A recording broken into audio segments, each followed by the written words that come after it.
Okay, I'm back.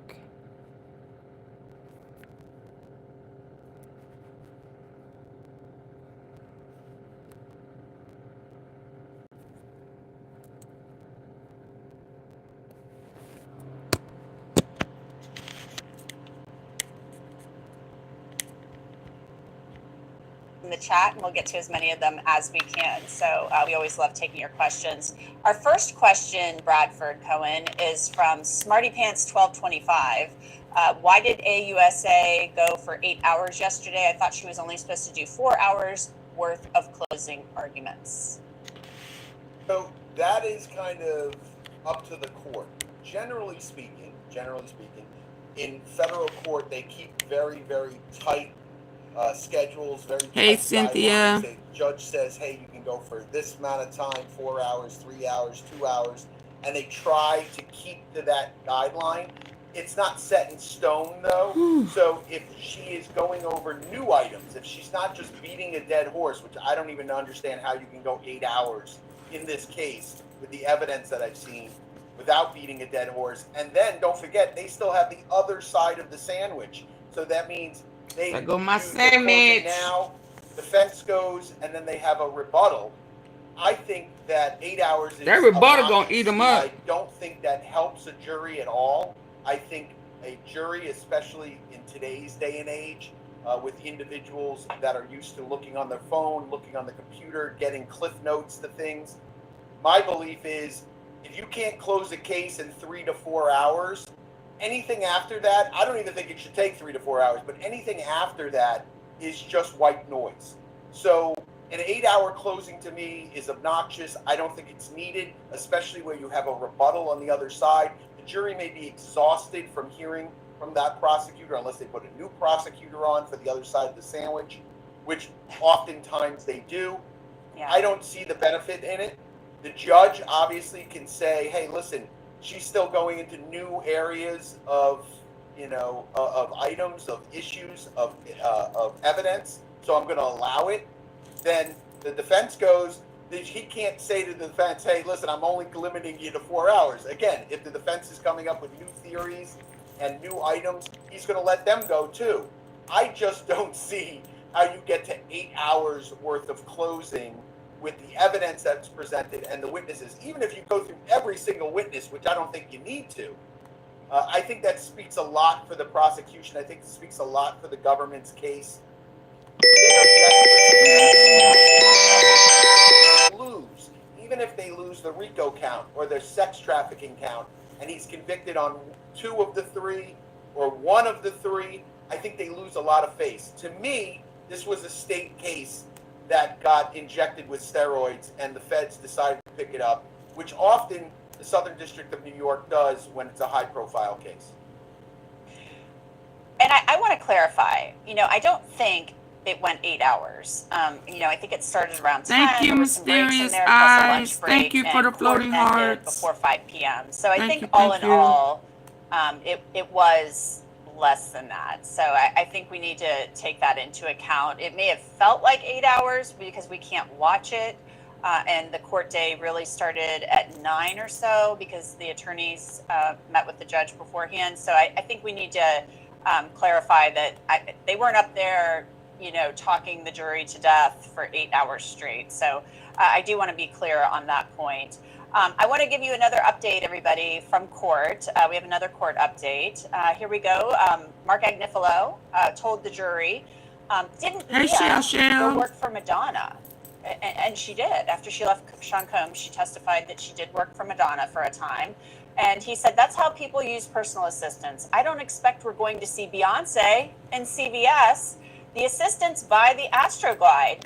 If it's not what the company is doing, that is not a racketeering act. I'm going to RICO. Agnifilo then said there's no evidence of possession with intent to distribute drugs. David James said he's in Saint-Tropez. He's asked to get an 8-ball of cocaine. I asked him anything to do with Sean Combs. He said no. He kept it from him. Why would he hide it? Agnifilo then says, it's people in creative fields doing what people in creative fields do. It's not racketeering. I'm going to talk about Cassie. Can you sex traffic your girlfriend?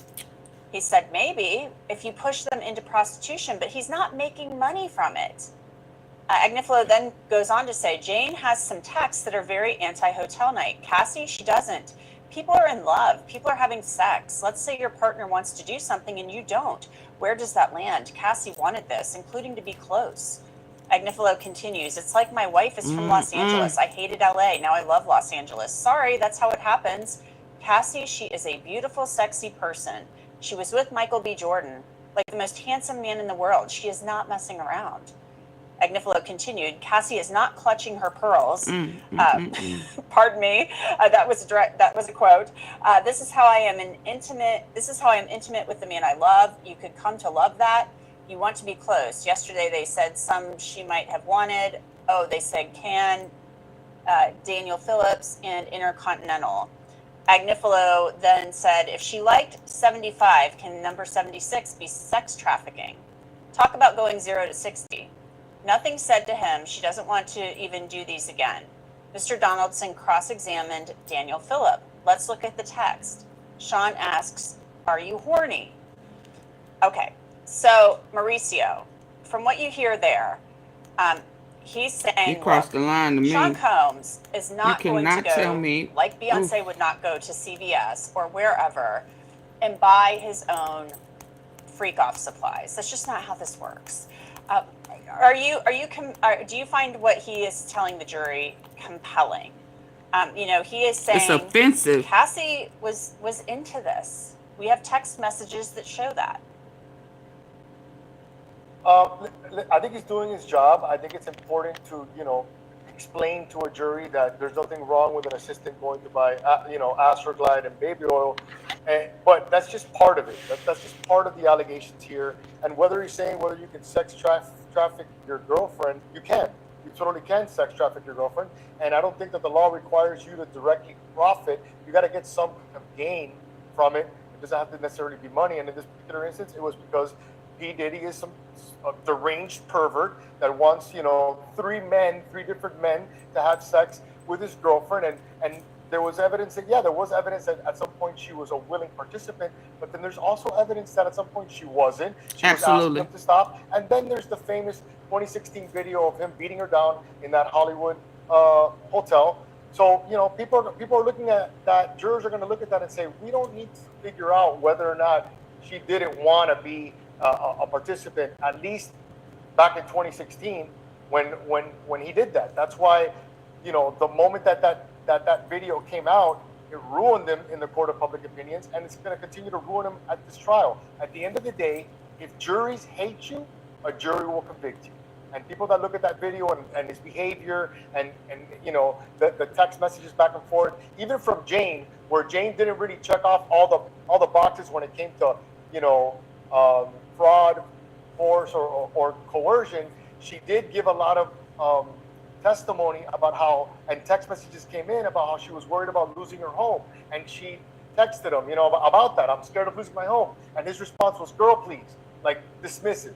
So even though she may have not been the best witness for the government, she did show a pattern of, Diddy controlling women and Diddy trying to control them to satisfy his own perversion. I agree. It's please hit the like button coming in. The jury is going to have to consider a lot. And honestly, guys, we could have a verdict later today. It's very possible. We don't know. We just don't know what this jury is thinking. Alexis, I'm going to get We just don't know what this jury is thinking. I haven't forgotten about you. But first, we need to check in with Sierra Gillespie outside of the courthouse. Sierra, anything going on before I toss a question to you? Anything going on outside of the courthouse? And Jeanette, there are still people who are clamoring for Brittany to be freed, and I'm not sure. Yeah, we saw this before it stopped, didn't we? Have we seen this part? But, so that's what they've got going on. Just I think so. In the YouTube chat, we'll get to as many of them as we can because we love taking your questions. They're always great.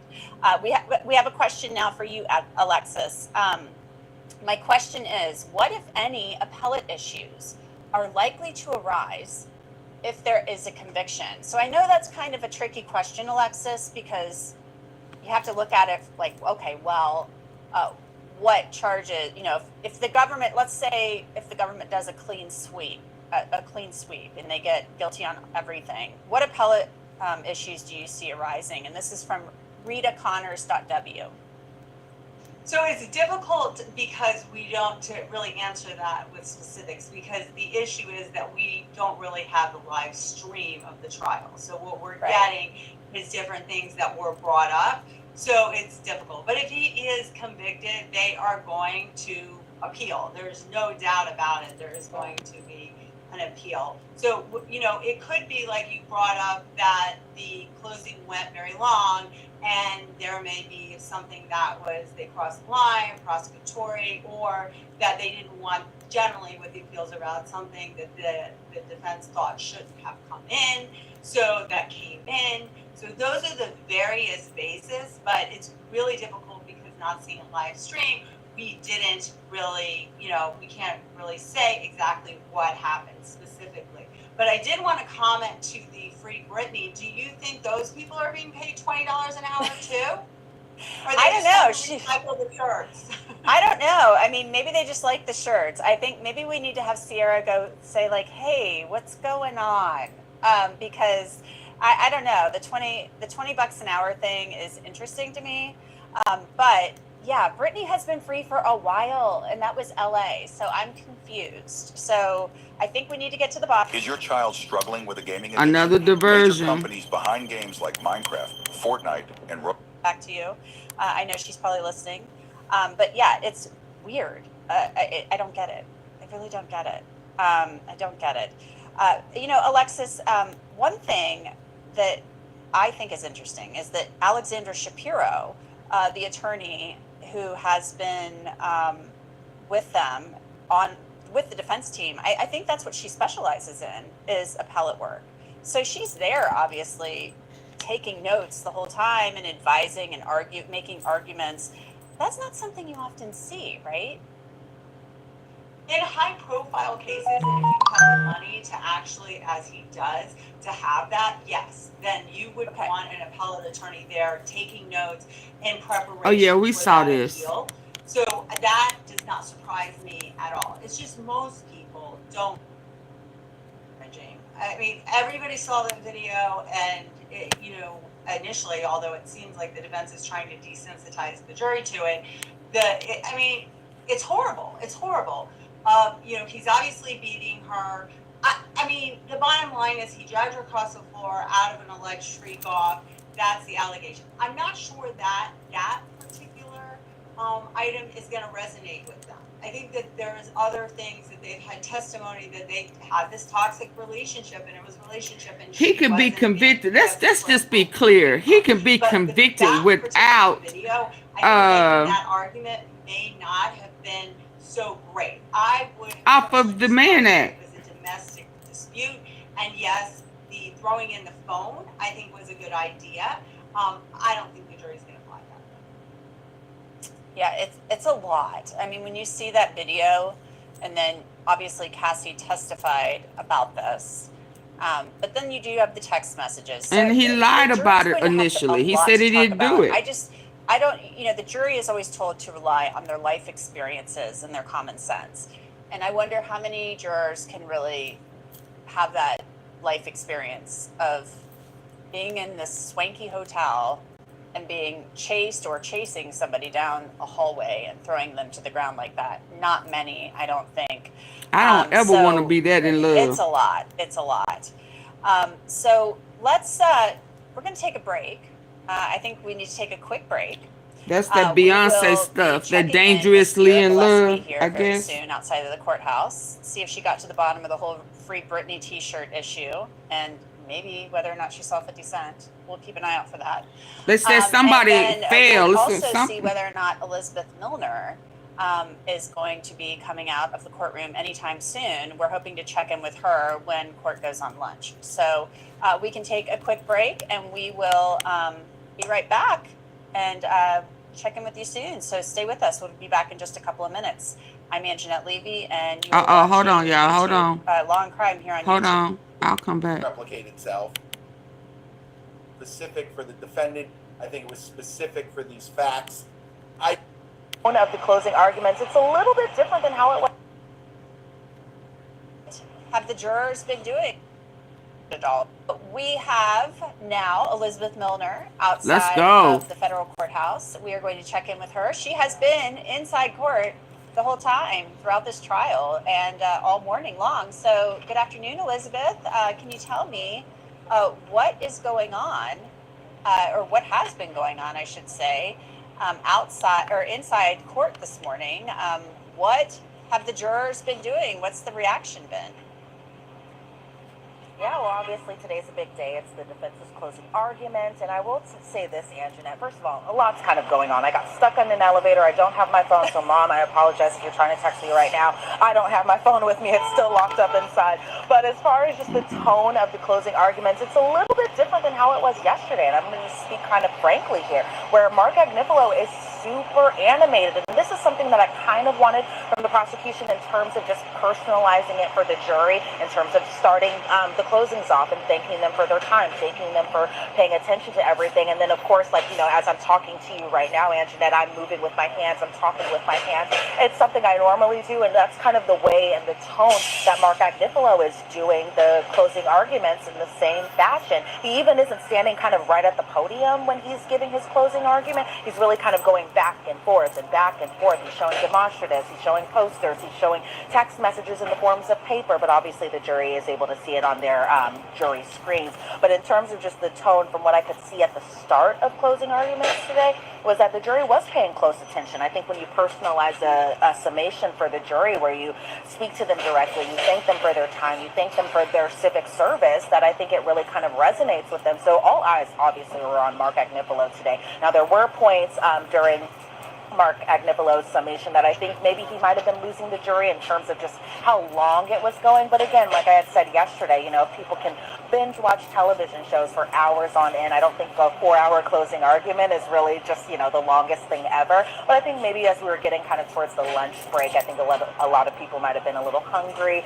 So, you know, I maybe saw people not paying or I shouldn't say they weren't paying attention. They were definitely paying attention. I did see some peeks and glances over at the clock a couple of times, but it's possible that it was just the lunchtime. People wanted to eat, and so they wanted to know how soon they'll be able to eat, and then probably will be paying close attention once we come back from the lunch break.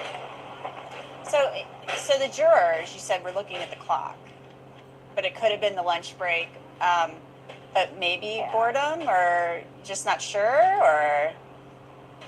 I think it was more towards the lunch hour, that especially as we were kind of slowly inching past like 12:30, 1 o'clock. So still, we're digesting hours and hours of summations already. So I think it was kind of towards the lunch time frame that they were kind of looking and glazing at the clock here and there, just probably wondering, when is lunch going to start? Something that maybe a lot of us had that question too. Yeah, lunch is a good thing. Everybody needs lunch. Jurors, the court, everybody. So tell me, Elizabeth, you know, there was Judge Submarinian. He said he was going to give a curative instruction to the jury.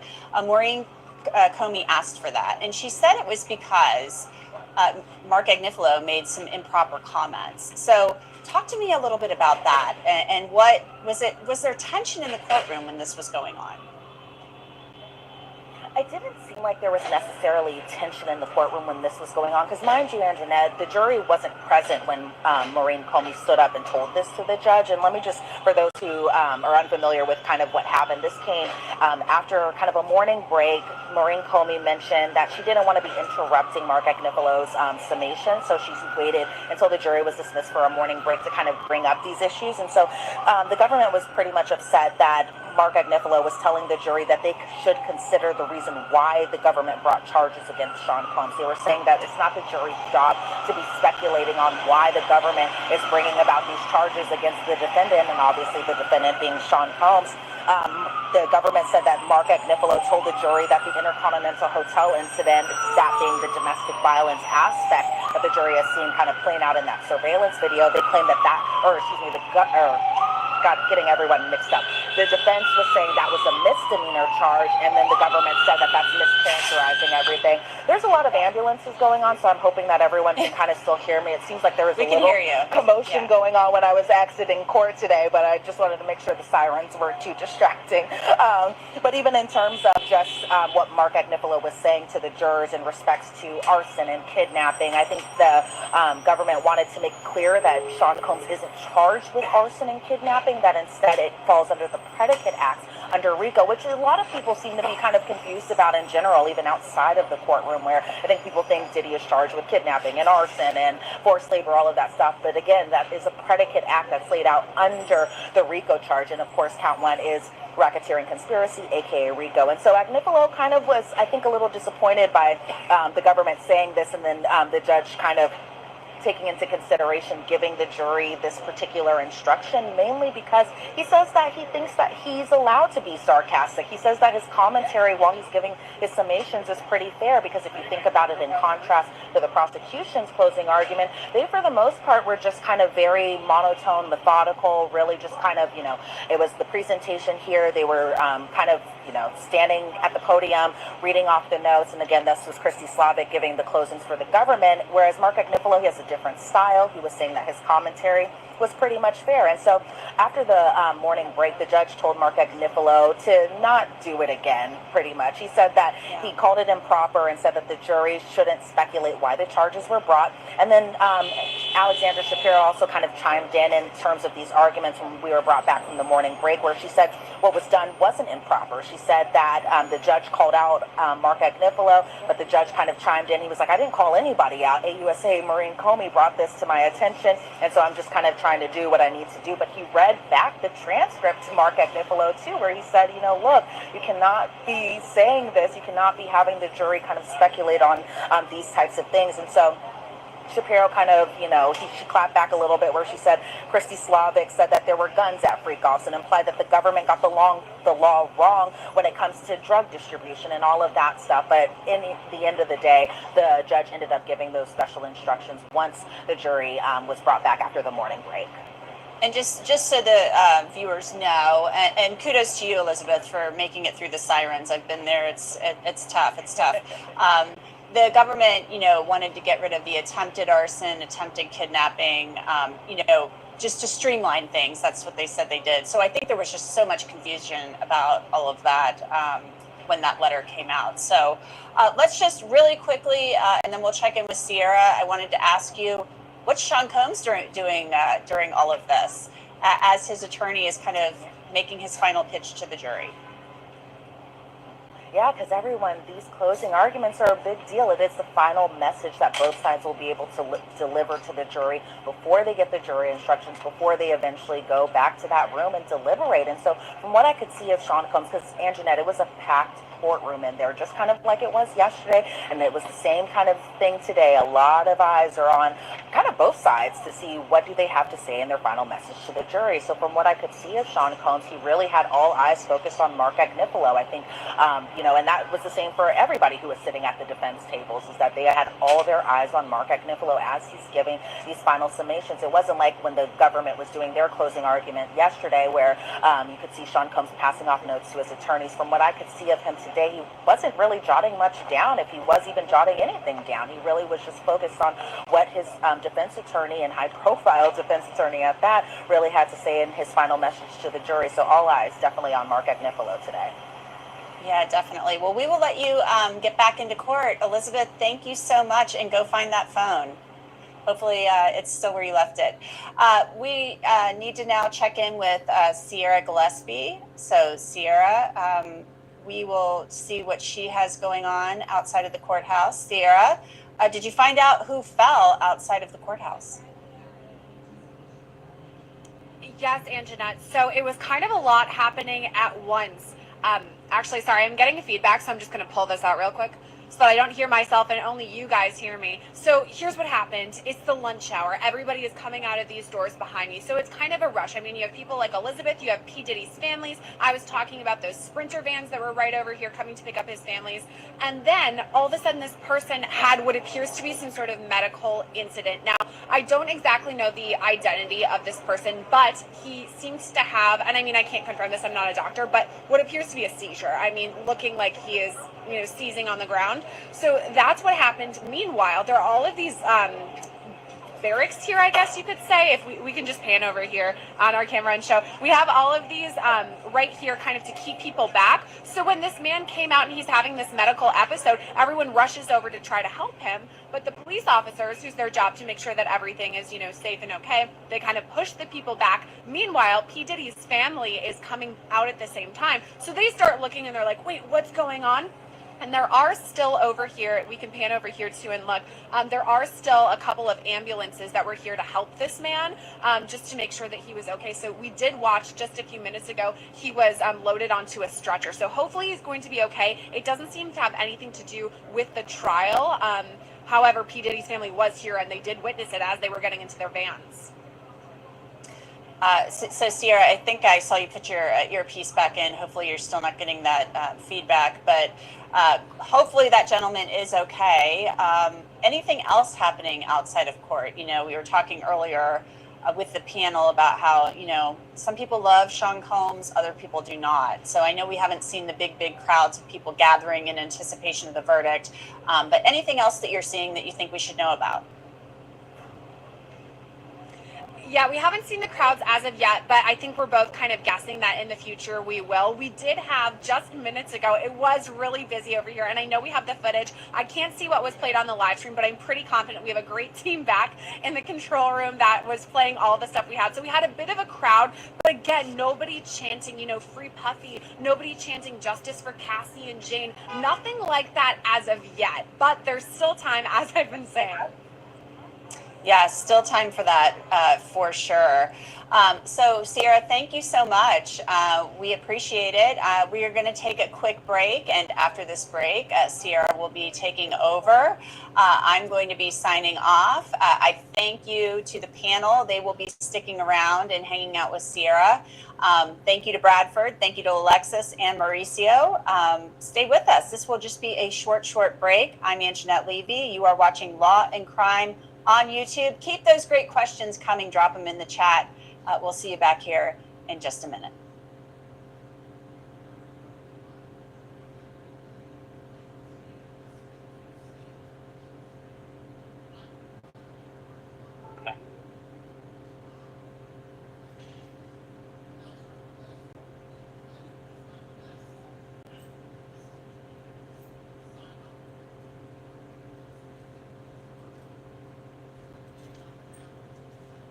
Please hit the like button for me. Let me move it up.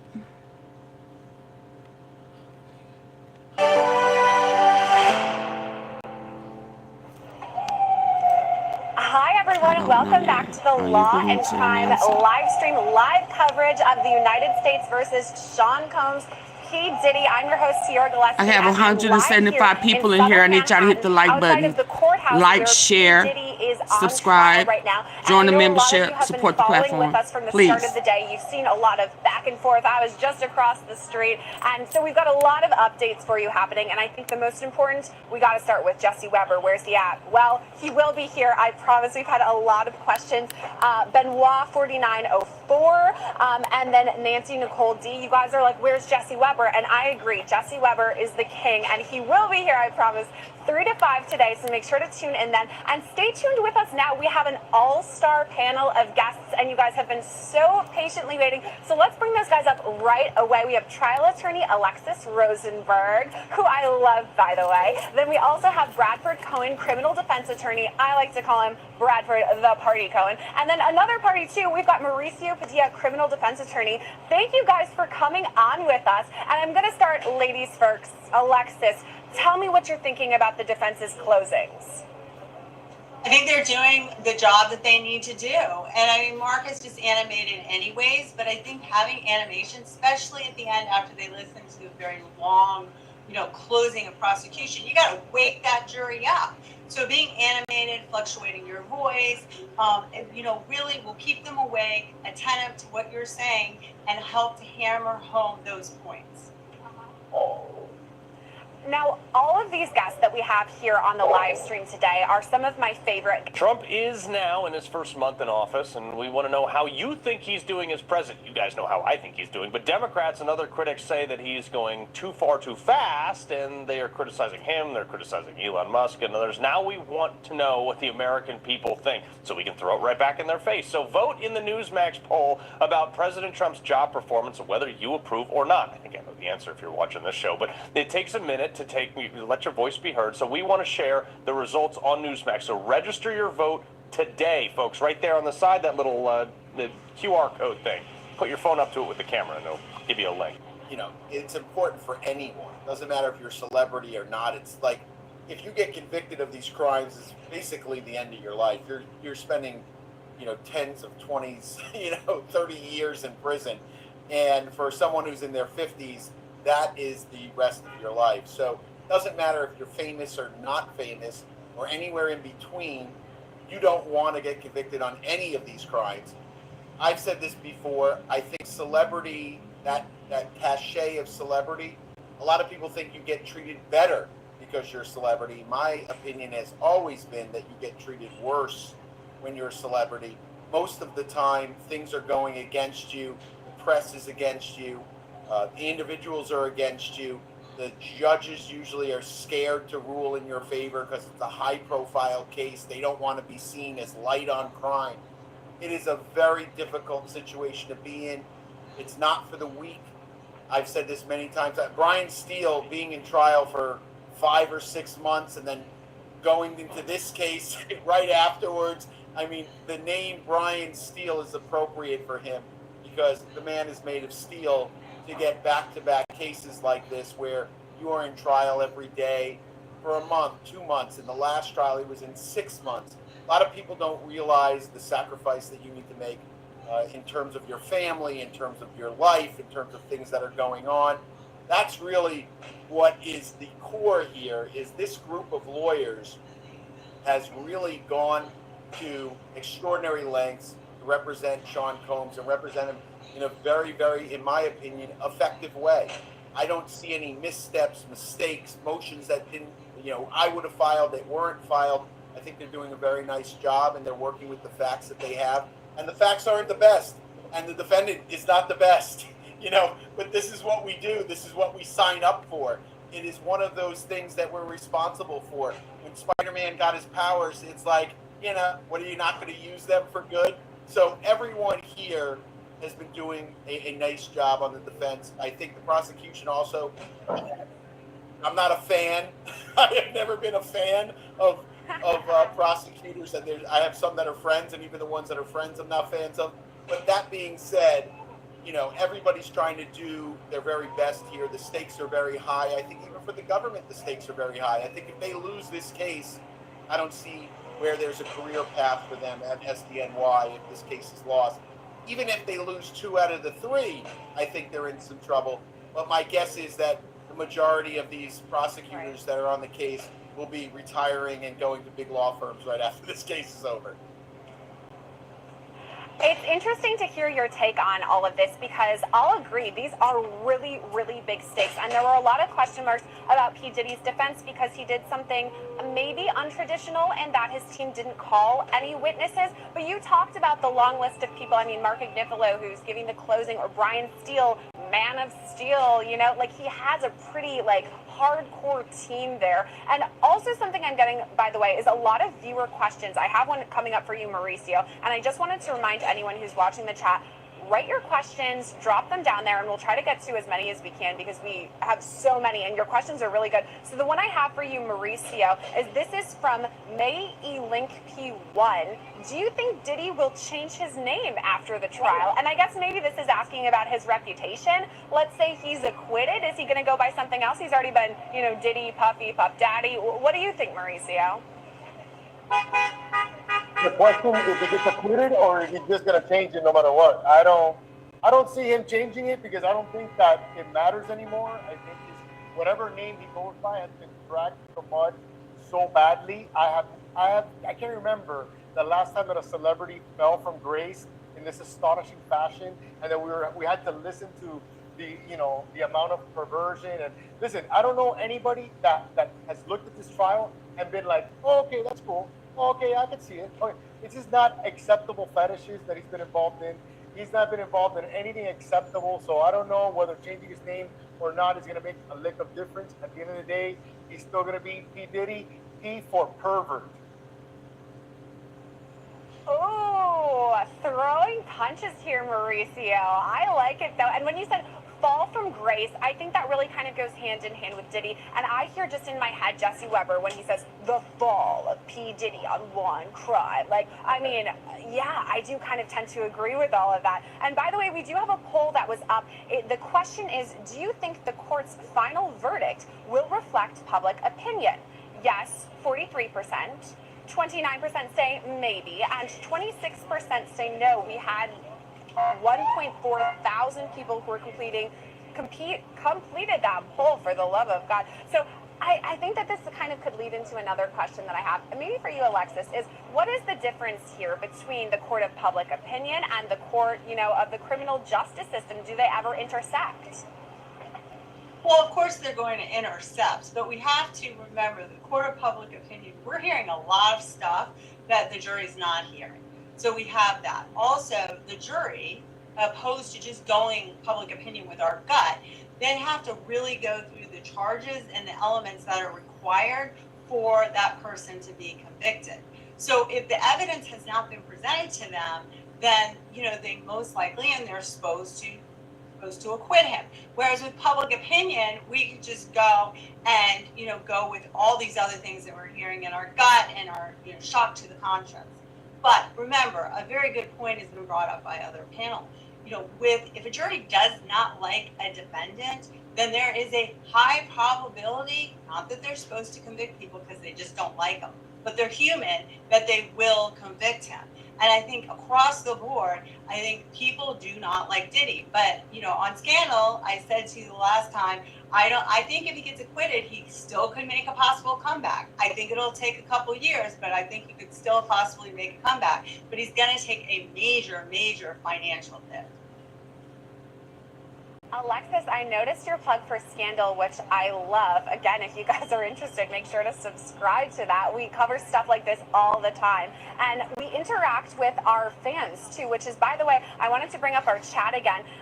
Shalin0526 wrote, where's everyone watching from? I'm in Missouri, and we have people from all over. We're talking North Carolina, Thailand taking us international, Scotland, the United Kingdom, Michigan, Missouri, Miami, New York City, hey, where I'm at, Connecticut, Sweden, Wisconsin, where I'm from, on Wisconsin. Maybe it's just my family that's watching. So we have a lot of people who are interacting, and some really good questions, too, about sentencing. If P. Diddy is convicted, when would sentencing be? Mauricio, I'm going to throw this one to you because I have another one after this specifically for Bradford. So Mauricio, if he's convicted, when would sentencing be? It'll be a couple of months out, because they're going to have to do a pre-sentence investigation where probation is going to take everything into consideration, go talk to Diddy, get all the information about his life, about, how he grew up, and then they're going to make a report, and then based on that, probation will have their recommendations, and then the other side will do objections to that report, and it'll go back and forth. So I would imagine at least, maybe more than 90 days out. And I think they probably talk a lot, too, about mitigating factors, Diddy's childhood, things like that. So I think you're right. It won't be right away if that's the case. Now, Bradford, I promised you I have a question specifically for you. This is from ACE123. Bradford, celebrities get off more, right? They're asking, do celebrities get acquitted more? What are your thoughts? When they hire me, yes. In general, not really. It just depends on the case. It depends on the facts. Listen, every case is different. I've had a lot of celebrities where they're like, hey, this would never be charged if I wasn't named XYZ, which they're right. You know, I have a lot of cases like that where if they were just Bob Smith, they wouldn't even be charged. So sometimes those cases are better for trial, and I win those cases because they wouldn't even be charged. You know, Travis was charged in Miami for trespassing where there were no signs that say no trespassing. So the normal person wouldn't have got charged in that case. And I beat it because it was a horrible case to be even charged.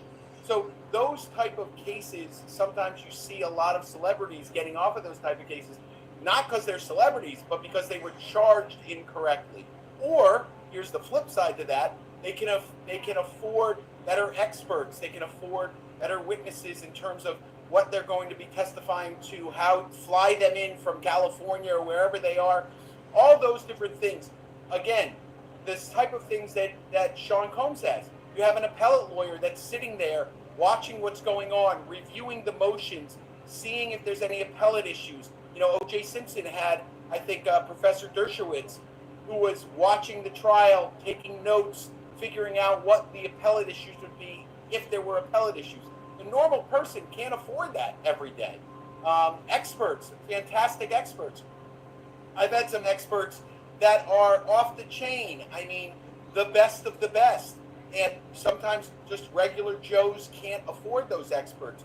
So certainly there is an aspect of that. And when I say that, it's not just celebrity, it's individuals with money, right? They can afford to fly people in, to take different testimony, to take more witnesses' depositions if you're in a state that allows for that. Those type of things are afforded to individuals that can afford it. That's the trouble with the system today. The trouble with the system is that they feel, I don't want to get too far off the path, but people feel that it's unfair because it's a two-tiered system where it's wealthy versus individuals that don't have that same kind of wealth. And I've seen some public defenders that are unbelievably good defense attorneys, but they might not have the same tools that an individual defense attorney may have. They might not have the same time to dedicate. They might not be able to go out to the scene and do all these things just because their schedule doesn't allow for it. So I don't agree that celebrities get off just because of their celebrity. Like I said before, my experience is they get treated worse because of their celebrity, not better. I tend to agree with you in a way. It's like when your parent is the coach of a team or something, they try not to play their kid, you know, start their kid, just to be fair. And I could see this way too for judges. They don't want to seem like they're favoring some sort of celebrity. And at the same point, these celebrities who do generally have more money who can build a bigger defense. So I tend to agree with what you're saying. We have a final poll for at least our hour. Don't you guys worry. I promise Jesse Weber will be back at 3 to give you more polls and updates. But this is the last poll. Do you think this trial will have a lasting impact on Diddy's legacy? Yes, it already has 82%. Maybe, depends on the verdict, 6%. And no, his legacy will survive 5%. Oh, and there was one more question in this one, or one more option.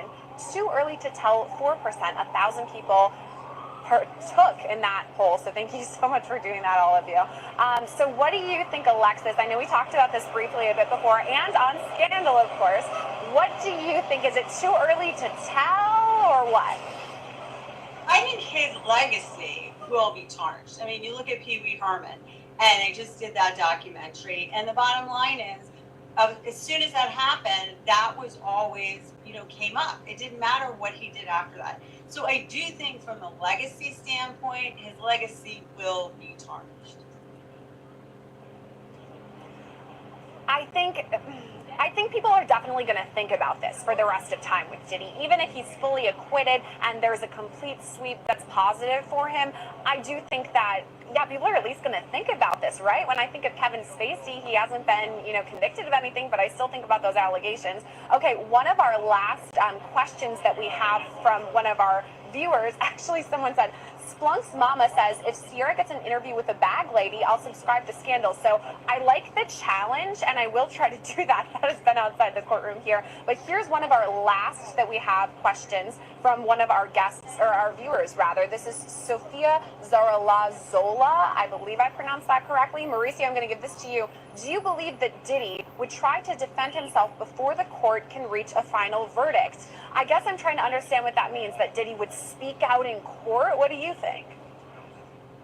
I think that she's asking whether or not he's going to have an failed. And in court, that's such a big decision that the court colloquies you, which it asks you questions on whether or not you're going to testify, whether you have the opportunity to speak to your attorney, whether that's a decision that you're making based on your knowledge of what's going on, and whether you're doing that if you've been coerced by someone to make the determination on whether or not you're going to testify or not. So that decision he made, he chose not to testify, which is probably the right move. I couldn't imagine someone in this position getting up there and trying to explain all of this. But now that they're at the point of closings, there is no opportunity for the jury to hear any new evidence, whether it be evidence from Diddy's own mouth or any evidence. The evidence is closed, and at this point. Okay, we are almost running out of time, but I do have one last question for each of you. One quick one. Alexis, what are you thinking of the defense closings so far? What are your overall thoughts? What we're hearing, I think that he's doing very well. I think that they're hitting the points. They're, raising reasonable doubt. They're doing what they should be doing in a closing statement.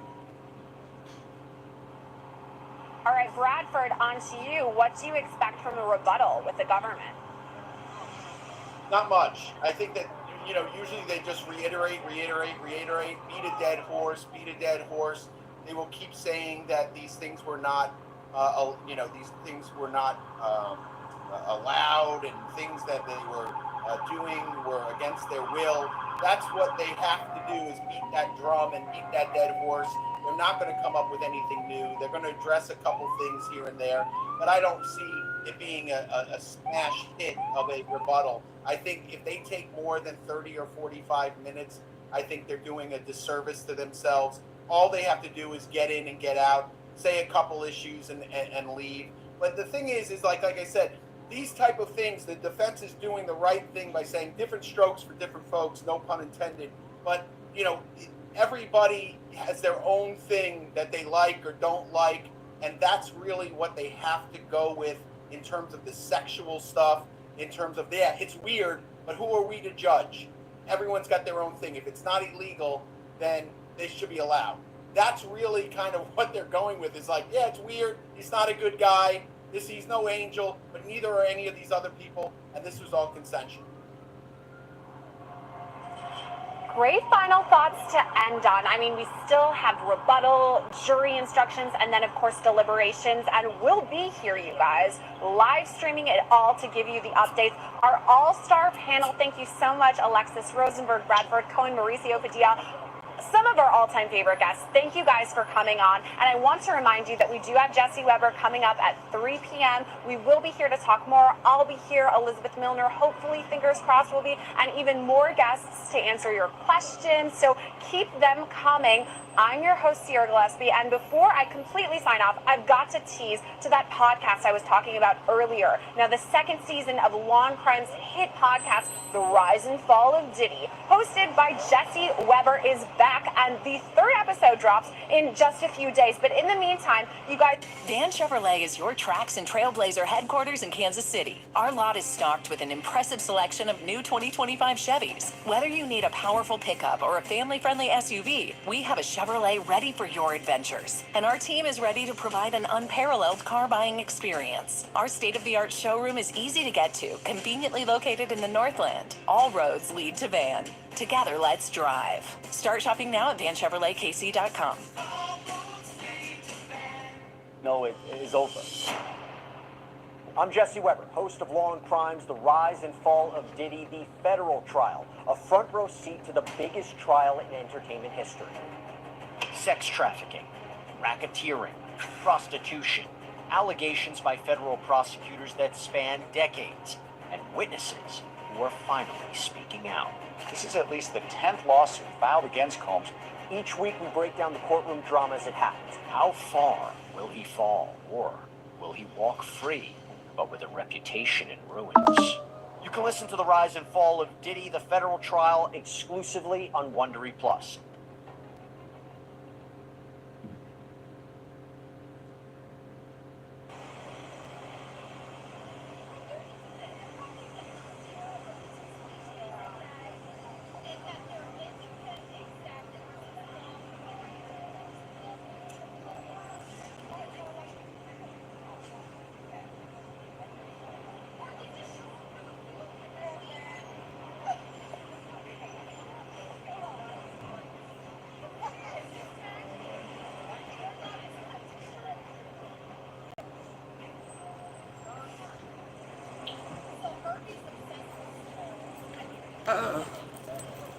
Let's see what's next. Y'all please hit the like button. It's 163 people in here.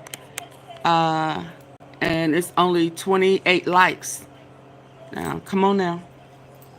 No super chat, no super sticker, no nothing. So please hit the like button.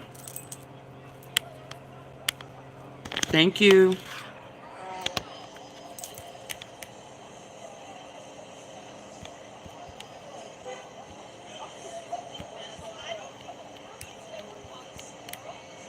And while we were waiting, just so we know that Sean Diddy Combs' son, well, Wolf's son, well, got hit with a lawsuit.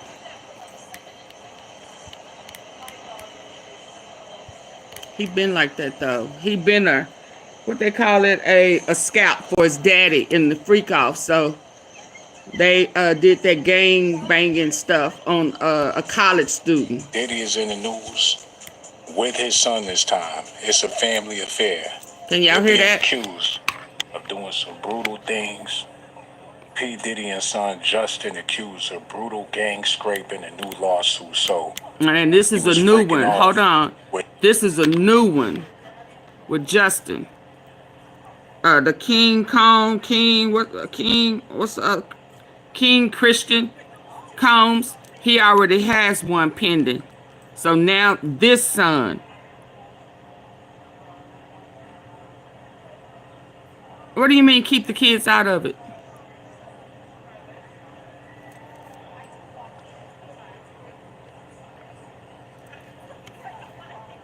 What do you mean keep the kids out of it?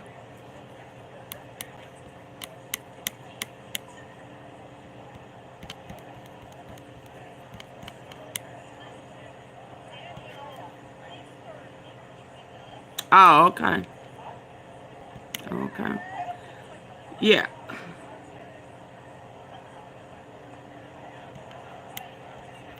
Why do I... So yeah, he got hit with this lawsuit where he, I think the girl was in college. I'm gonna let y'all hear this while we waiting for them to come back live. But his other son has a case already pending. So like I said the other day, like father, like son, you know, the apple do not fall far from the tree. I mean, it's like, how can we say he not trafficking, he not doing this? Okay, I want y'all to all you people who still thinks that he ain't done nothing wrong, then why is his sons doing the very exact things in the very exact ways that he does it? He meets people, he brings them to town, he fly them in, he waves an opportunity, you know, trying to get into the industry, you know, he dangles an opportunity over somebody's head, you know. That's, you know, because I told y'all the other day, you know, that gift of gab stuff just to get some tail is falling up under trafficking. You understand? So now y'all, the people who are saying, oh no, it's just domestic, oh no, they willing participants, da da da da da da da. So here is this young lady who was in college, because he was recruiting younger people. Flew her in for a weekend. She thinks, you know, okay, you're going to take me here, this, there. Oh, we ain't going nowhere. And then they gangbang her. And guess what? Dirty Daddy gets in there too. A group of them. And if y'all remember, T-Sippers, I told y'all before that it was one of the workers. I think it was Mia.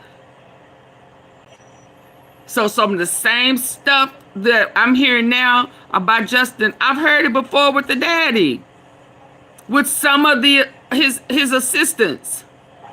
But y'all saying, oh no, Diddy didn't do that. Da, da, da, da. Well, why is his sons doing it? First it was Christian. Now it's Justin. Where they getting it from? Okay, y'all better stay woke. Because it could be y'all's daughter, niece. With his own kids. And I always wondered that. Did they have a curfew? I'm starting to see that privileged kids, the privilege go beyond having money and being able to have new clothes and drive cars. The privilege is more than that. They can commit crimes, get away with it. You see it all the time. These rich kids do plenty of things and get off because of who their mother and who their father is. But now we starting to see that Diddy's lifestyle Raphael, you wrong. Into his relationship. She did the freak offs too. What are you talking about? Y'all just be talking and y'all ain't done no research. They claiming that he had wild hotel nights with his sons. He broke them in. I'm not saying that they don't love their mother, but you can't have respect for your moms and you doing stuff like this, especially with your dad. Y'all see that? He had to have a talk with them about their moms. He had to let them know how their moms get down to even think something like this is okay. If these rumors are true, but it's all over the place. They're getting sued. Somebody is demanding top dollar. And I hope this not another. And this is not somebody that they dated or he done paid their rent or none of that. I hope he ain't trying to flip this on his son, because if he do, you know, he the buffest son he got. The mother ones, they ain't gonna make it in jail. But Justin, if his real daddy is Wolf, he got it in him to do the whole however long they trying to give him. Diddy's son Justin Combs lured a woman to Los Angeles with promises of getting her a job in entertainment. But when she arrived in LA, she was kept in the house for days. Kidnapping. Ended up being scraped by multiple men, including Diddy, at least according to the new lawsuit.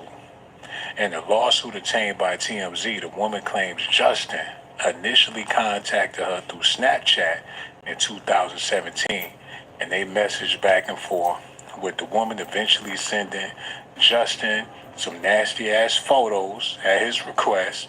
She says after she sent the snaps, Justin offered to fly her to LA for a weekend, so he figured she good to go. She already sending the booty pictures. It's about to go down. They gonna feast. Bring her out there, clap them cheeks. Now she making it seem like that's not what it was. When she say get her a job in the entertainment industry, a job doing what? Freaking off? Was he signing her up to be another Cassie for entertainment? That don't mean you could sing or dance. Or he gonna put you on with Tyler Perry. I doubt if he got that type of pull. So she had to know what she was getting into. That's just my personal opinion.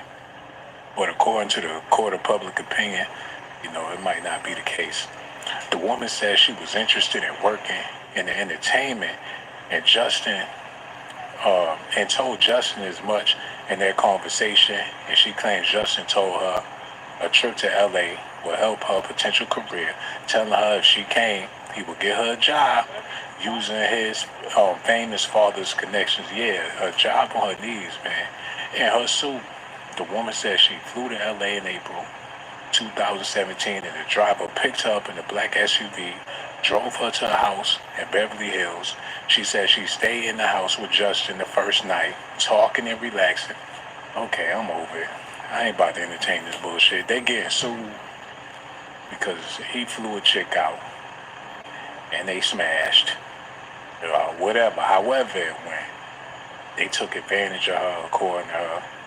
She was thinking that Justin was going to get her in touch with Oprah Winfrey so she could start her show on ABC or CNN or some shit like that. And it didn't go according to plan. Now, people been sending me videos. Y'all been wanting me to do reviews of these videos, so we're about to get into that. But before we get into that, we got to get into a little bit of this. Let me see what this is about. To help break it all down, let's go to Mercedes Colwyn, trial attorney and co-host of the In the Morning podcast, and Claudia Colon, attorney and jury consultant. Ladies, only the smartest to have here tonight to talk about this. Okay, Mercedes, you first. How did the prosecutors do in that 5-hour closing today after this long case? They did an excellent job of threading the needle. It's so difficult because you can imagine 5 weeks of testimony, 34 witnesses, they have to bring it home. And how do they do that? They start with the charges and they start going charge by charge, because when the jurors get that verdict form, they're going to have to go through those charges during the deliberation process. So that's the way the prosecution did. Starting first with the toughest criminal part is racketeering.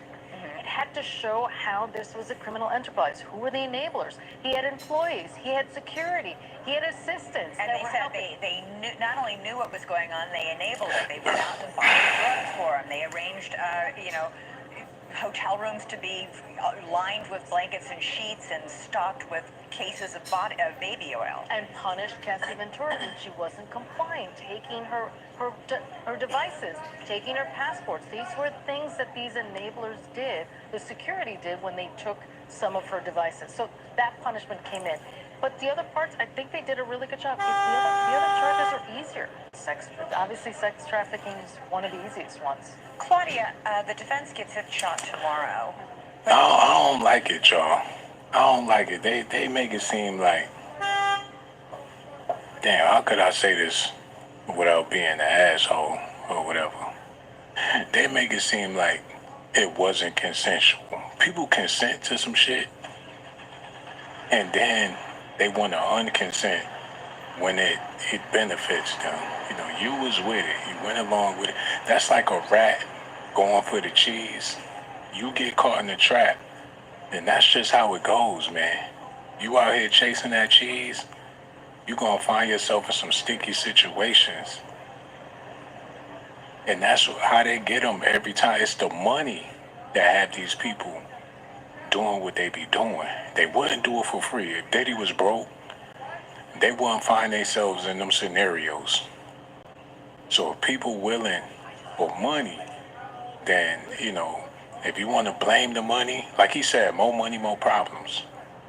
He couldn't get the Punisher to come free Cassie. Well, he could have got him to free Cassie off for free without no money. I believe that.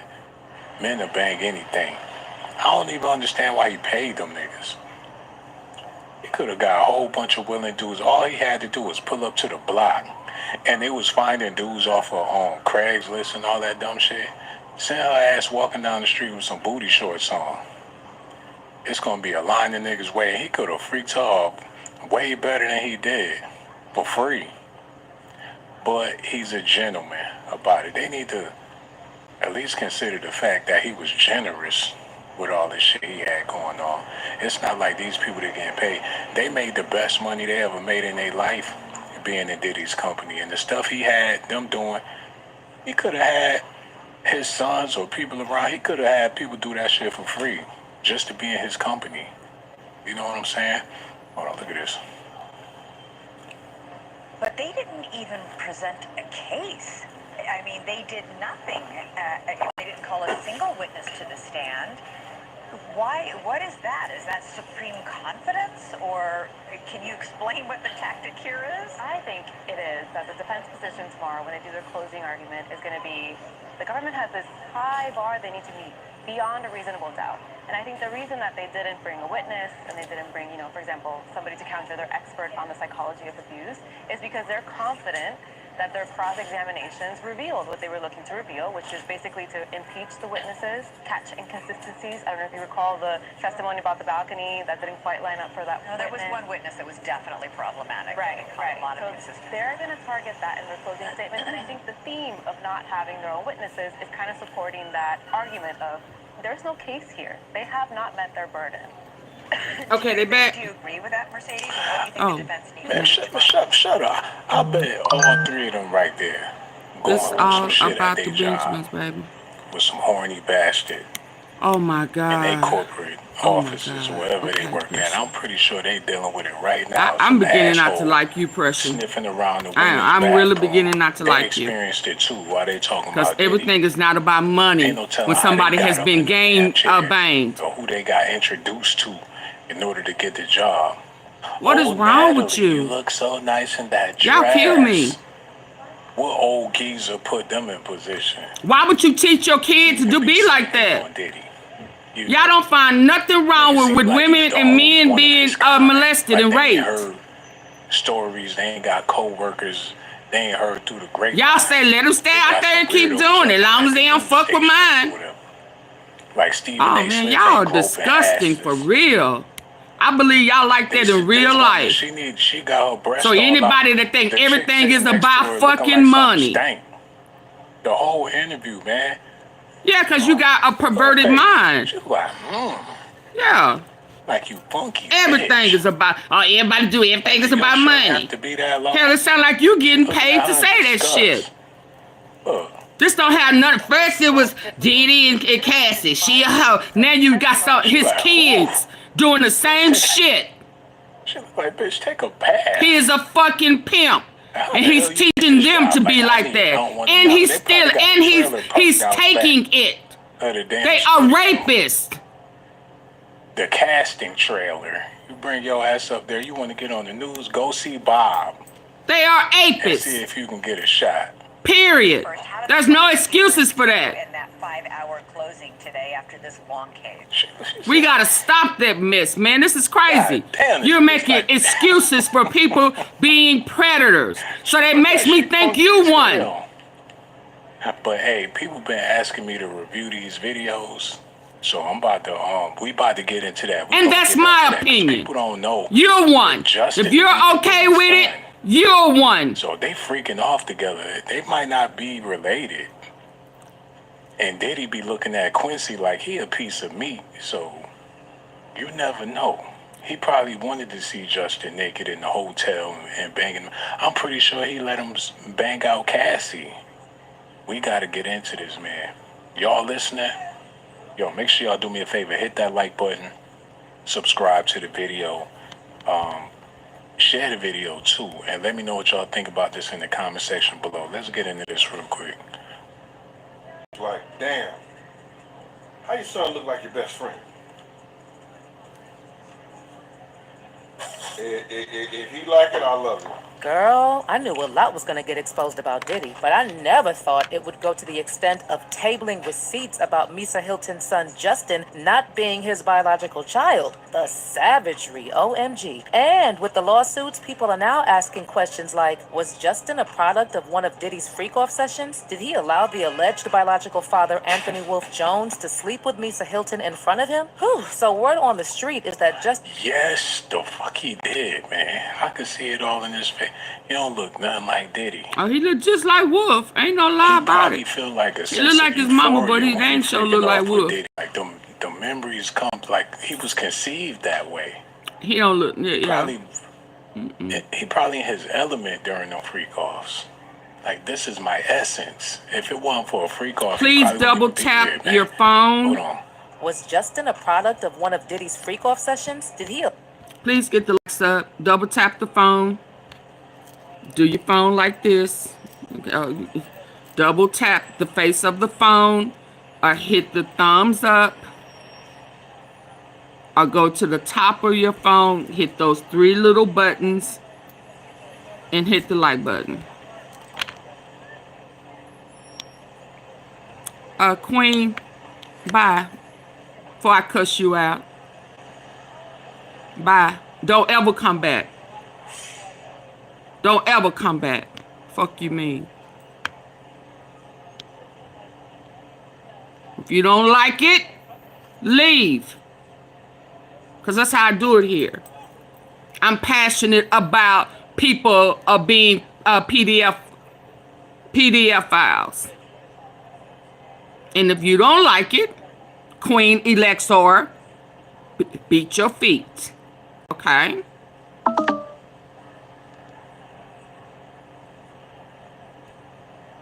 You have a choice. I need y'all to get my likes up.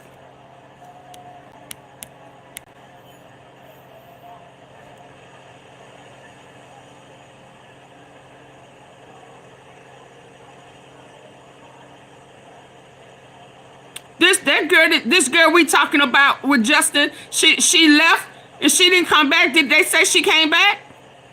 I didn't hear them say she came back. She went.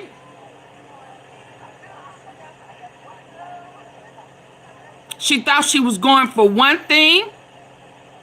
She got there. He didn't let her leave. And then they all came in with masks on.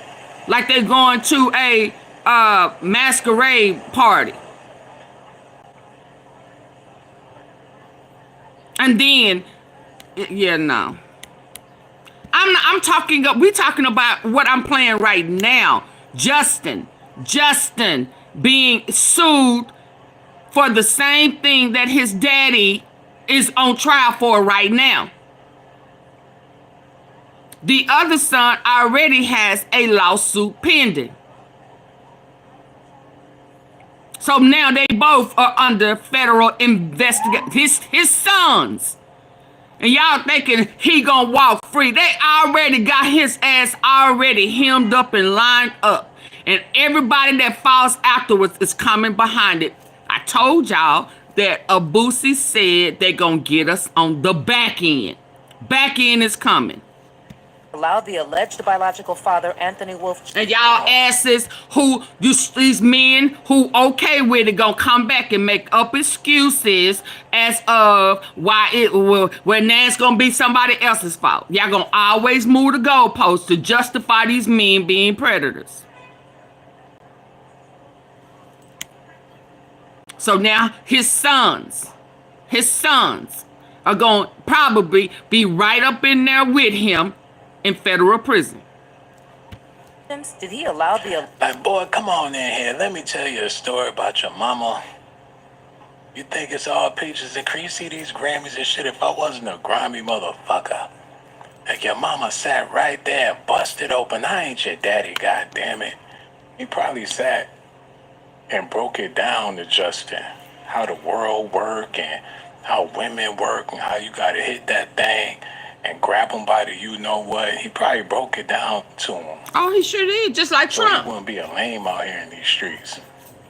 Like you still loving bitches. Come here, let me talk to you, son.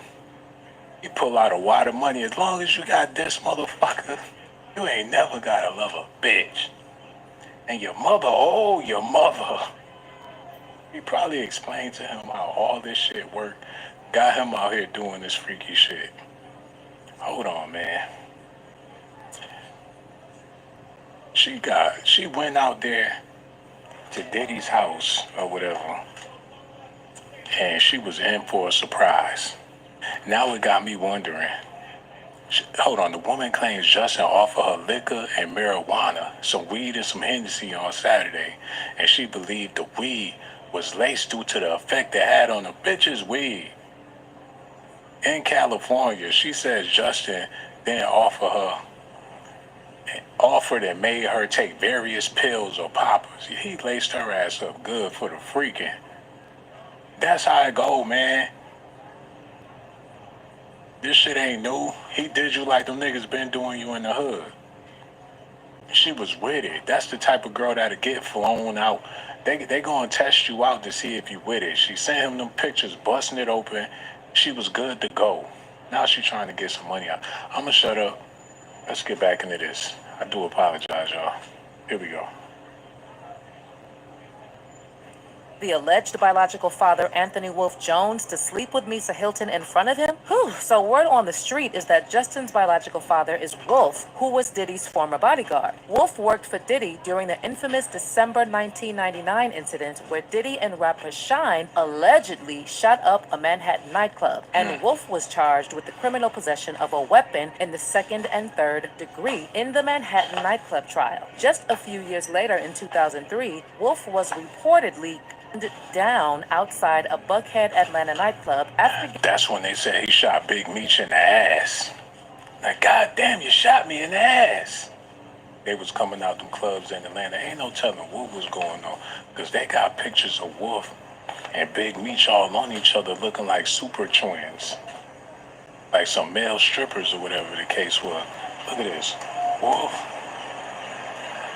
and Big Meech. Diddy got a type. And all them niggas look like Diddy type. All them niggas look like Suge Knight. They all look like Gene Deal. Wolf look like Meech, and Meech look like Shug. They got the taco meat on their chest.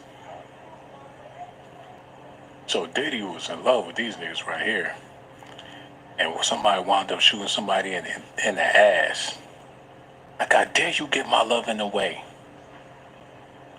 Like, if I can't have that ass, nobody can. He blew Big Meech's butt cheeks off.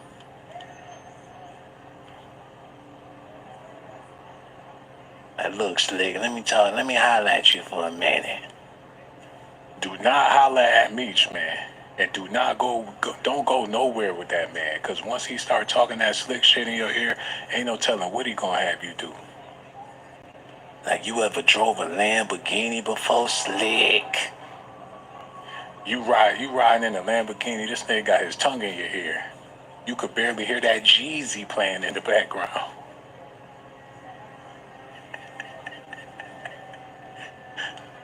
Oh, man. Hey, it is what it is. Yo, rest in peace to Wolf. But they saying that's Justin's father, y'all. Let's get back into this. Oh, my God, man. Hold on. Whew. Oh, my God. Play that. After getting into an argument over second and third degree in the Manhattan nightclub trial. Just a few years later, in 2003, Wolf was reportedly down outside a Buckhead, Atlanta nightclub after getting into an argument over a woman. Now, with everything coming up against Diddy, people are also questioning whether he's the biological father of Justin and whether he had anything to do with Wolf's death. There's nothing much to suggest that Diddy was actually involved in Wolf's death. In fact, what you will find is that Wolf was his best friend, which would possibly explain why he would raise Justin as his own. But there have also been allegations going around claiming that Diddy could have actually been behind the setup because he apparently owed Wolf a lot of money. The thing is, Wolf wasn't just a security dude. He also had investments and was financially involved in some of the things Diddy did. And the assumption is that when Diddy couldn't give him his cut, he set him up. If that's the case and Wolf really is Justin's father, that would definitely explain why a lot of people think Justin and his mama Misa have shown solidarity to Cassie by continuing to follow her on Instagram, even though she's the one who set the ball rolling on Diddy. But before we get too ahead of ourselves, what really are the receipts proving that Wolf is actually Justin's father? Well, for starters, there are a lot of people wait. The AI going too fast, man. I gotta process some of this shit. Because they ain't gonna stop to the end of the video. A human being wouldn't be able to, you gotta take the time to process.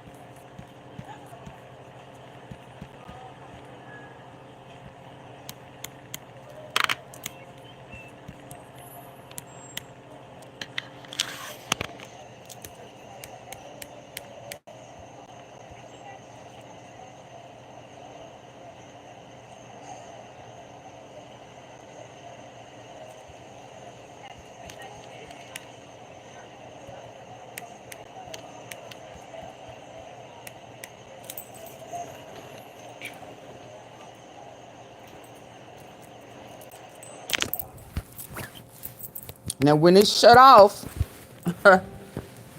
no, that's because y'all didn't hit the like button. Just know that that's gonna be the reason why. When it just goes dead, it's because I asked you to double tap and hit the like button, and you didn't. Hey, hi, Vicky.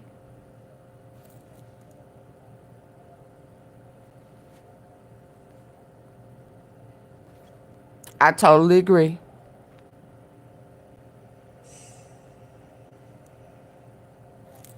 I'm not making not one excuse for no predator, a PDF file, not one.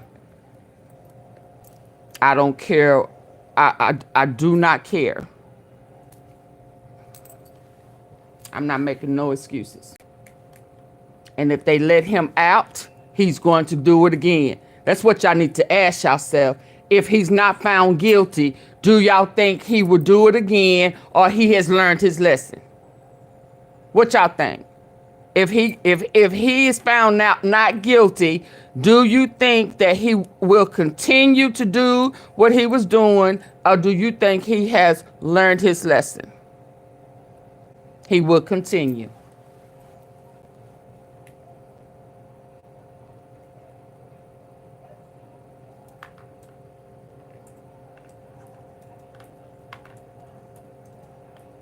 He will find a whole new set of people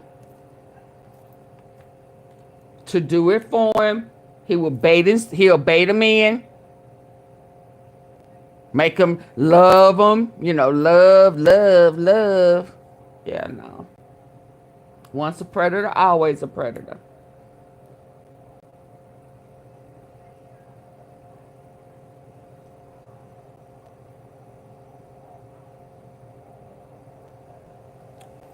Come on, people. If he is found not guilty, do you think that he has learned his lesson and he'll stop? Or do you think he will continue?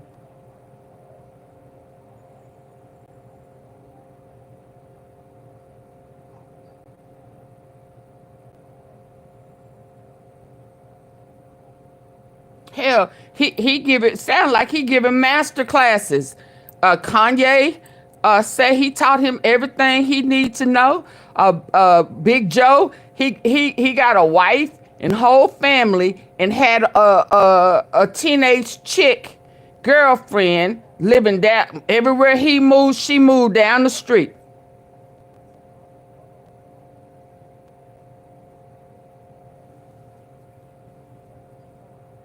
Oh yeah,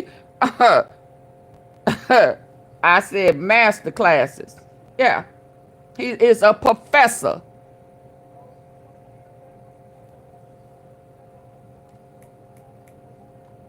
I asked y'all to get the likes up.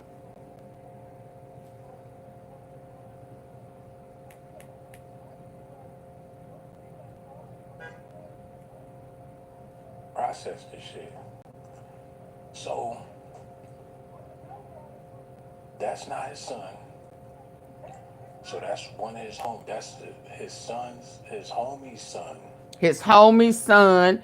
I'll be sure used to be his partner when they was he got his girl, his wife. That wasn't his girl, that was his wife. That was Al B. Sure's wife. Yeah. Had her in freak offs and she mysteriously died.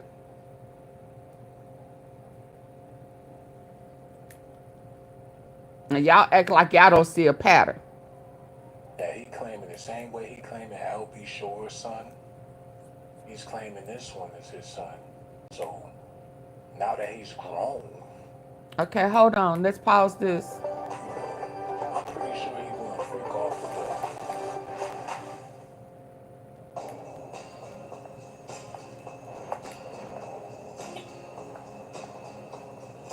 break from the Diddy trial, and you guys, shout out to Tisa. Disgusted. Okay, 1 second. Can y'all hear her? Hi, Janice. I am disgusted, you guys. I have been in the Diddy trial all day. Can y'all hear her? Later to give you guys all the 411 for right now. Let me tell you something. Anybody that is a Diddy supporter should be ashamed of themselves. I get it. Mark Agnosilio made some of the most disgusting He sure did. Things in the world. He did some of the most disgusting things. He did what he did, and I get it. A lot of people are saying, well, you can't be mad at him. That's his job. He literally said that Cassie wasn't a victim. She got $30 million. He said that Cassie was the one that played all the men. He literally said that Cassie used all this trick in the book. He actually said that she got raped by Diddy to what? Save her from her husband? But then she told her husband out the second time, but that wasn't even her current husband. When I say that old school misogyny was at play, when I say that it literally took me back to 1960, when I yes, a lot of more people. Hold on a second. Hey, I'm on live really quick. Can you do all that stuff? I'm on live right now. Just make sure everything's good. Bye. So anyway, right? Sorry. When I said, listen, first of all, Diddy is going to jail. But let me tell you about the disgusting issue. And I have a bunch of notes. Also, I'll be on ABC Live ABC News Live, burden of proof later on today. Let me just walk over, but let's actually talk about, because I got to get back in the corner. I want to get locked out. Let's talk about some of the most disgusting claims that Diddy's team actually made. And I get people saying, well, you know, he's just trying to do, that's his job. You know what? That is Mark Agnifilio's job, and that's Brian Still's job, and that's Xavier's job, and it's Westmoreland's job, and it's Tindy Gargoyle's job, and it's Shapiro's job, and it's Driscoll's job. I get it. That's 100% his job. I get it. But let me just say this, and I get it. They're getting paid millions. They're getting millions. They're getting millions. I get it. But can somebody tell me whose job it is from the losers that are capping for it? Can somebody tell me whose job it is, the male center pygmishas and the dusties that somehow see themselves in Diddy? And by the way, Diddy wouldn't even spit on them or invite them to any of their parties. You couldn't even get an autograph from that fool if you wanted. Can somebody tell me whose job it is for all these people doing crazy ish? Whose job is that? See, here's the thing. I get why the lawyers are doing it. They got money involved. But can you explain to me why the other people are doing it? Can you explain to me why the other people are supporting Diddy? Because they take cookies too. They think no means yes. That's why. I mean, what do you mean? Anybody who agree with that thinks just like him. The lawyers are, but what about the people That's just it. That are big up in him. When I say this was one of the most they perverts. They think it's okay. Arguments I've ever seen. Mark Agnifilio literally said Cassie tried the oldest trick in the book. She accidentally slept with a man and then said, he raped me. That's right, Mark, because that's the oldest trick in the book. That's what women do. This man walked us through the Cassie tape where she got beat at the Intercontinental and literally tried to gaslight us. And he literally said, hold on, because I need to get the things. He literally said, you know, something happened. We're not really sure what it was. He said, hold on, y'all. Let me get these words.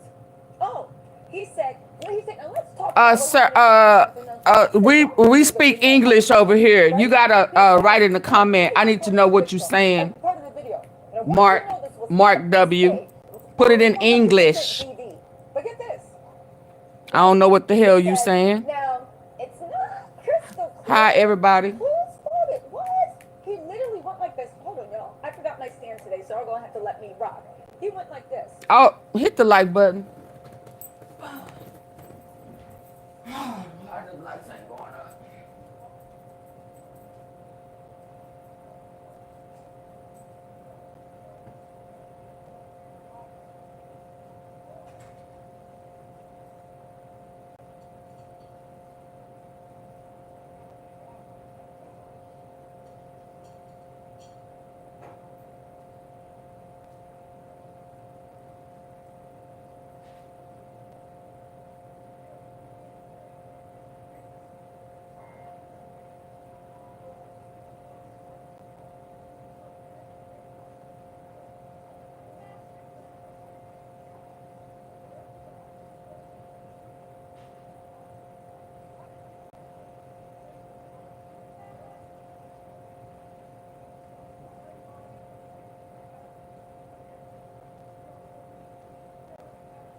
violence and fear.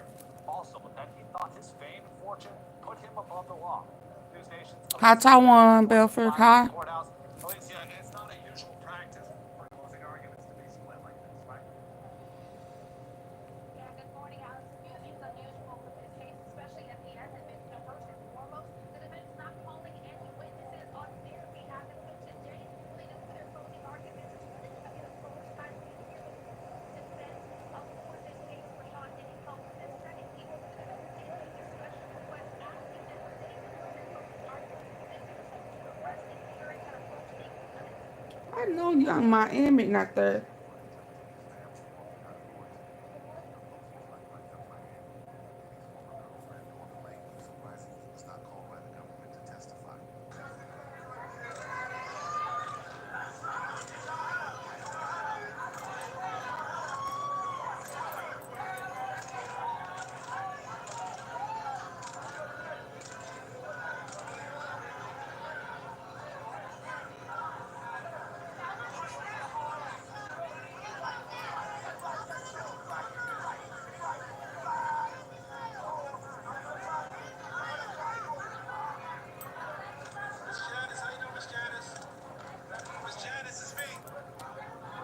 Hi, Vicky Washington.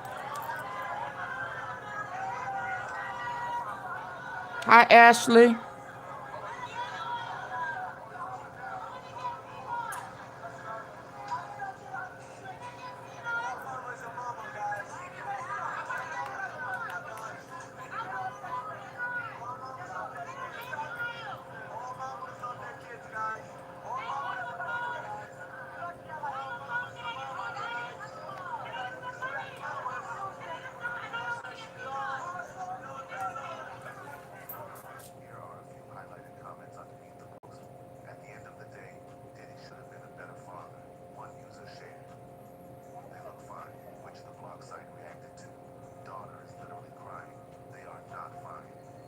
Oh, they crying.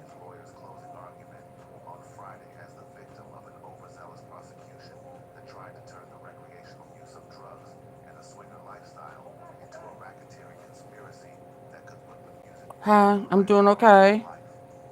Shout out to Houston.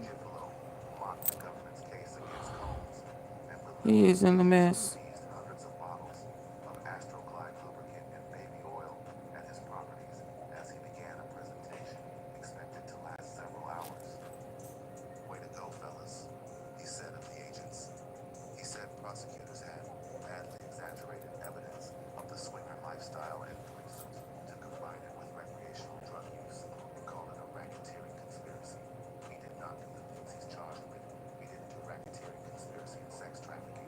Yeah, because y'all don't want to call it a racketeering and sex trafficking.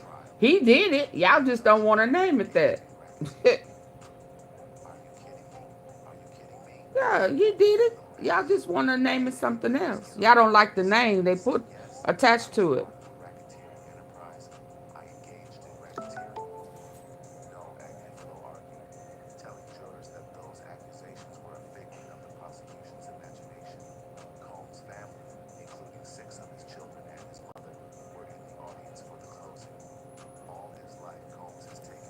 Yeah, I'm not moving forward until y'all get the likes up. I mean, I do too much research. I was up at 2 or 3 o'clock in the morning. I'm just not. I do not get the support. And today ain't a good day. So I promise you, I'm not going to move forward until I get my likes up or I get some form of appreciation.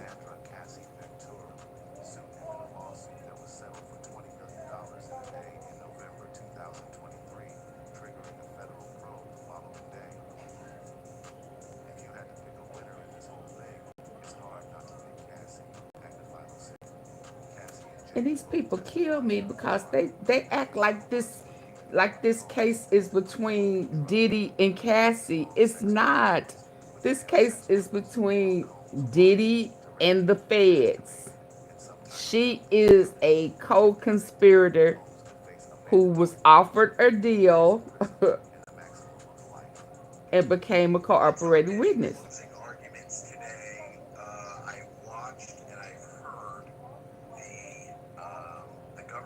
closing argument. When I say I've watched, I've read different things about what they said and how they said it. Interesting argument. I think that it was well written, well done. I think they're still going to have trouble. They tried as much as they could. Thank you, to distance Sharice. themselves from certain aspects of the case, such as Cassie hiring the Hi, prostitutes, Gloria. Cassie directing the prostitutes, Cassie paying the prostitutes, Cassie writing texts about that she can't wait to be with the prostitutes. So I think they've tried to put that in a box somehow so that the jury can convict on a RICO charge.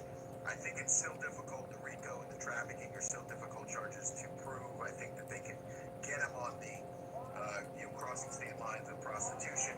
And if that's really what they get at the end of the day, I think that they're in for some trouble in terms You know, and I wonder why people are not really just saying it, calling it what it is. a lot different than it was originally, reporting on.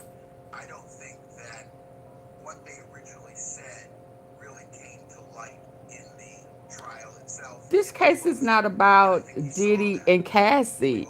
So people are picking Diddy over Cassie. Cassie is just one of several people that he did stuff to.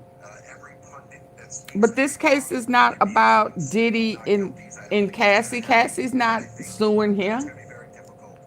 So people are wanting choosing. Do you believe Cassie or do you believe Diddy? No, do you believe Cassie, Capricorn, Garcia? I mean, it's a slew. It was 32 people that went on the witness stand. So this episode, people are making it about Diddy and Cassie. They're not even making it about Diddy and the male hookers. Why are they not making it about Diddy and the male hookers? The male hookers are a part of it. But none of the men are making it about, they don't want to touch that. They don't want to touch Diddy and the male hookers. What about that? They got money. They were willing. It's still illegal. Whether they was willing or not, it's illegal. Y'all kill me.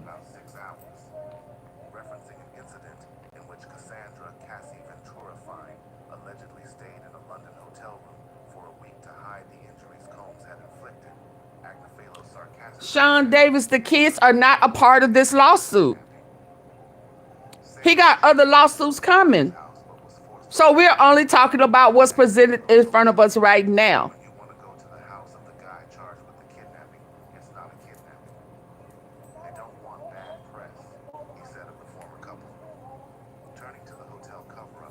How people, y'all just kill me. Y'all just be talking.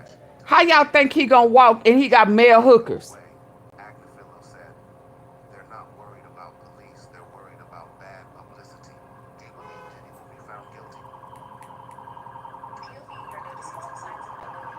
Well, go over there, Saeed, and go strip for him and see what happened to you.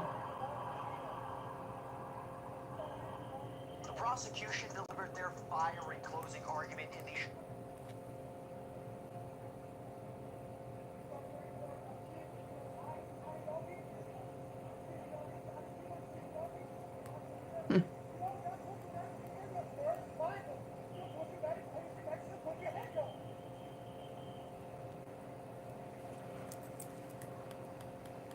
Well, I missed what you said. Hey, Dot again.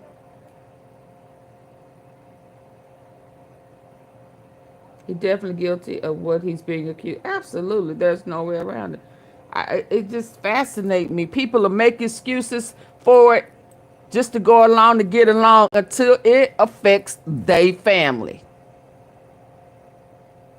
Then, oh no, that's trafficking. Oh no.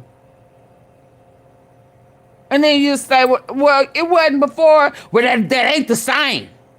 Oh my God, y'all such hypocrites. Oh, y'all hypocrites. Hypocrites.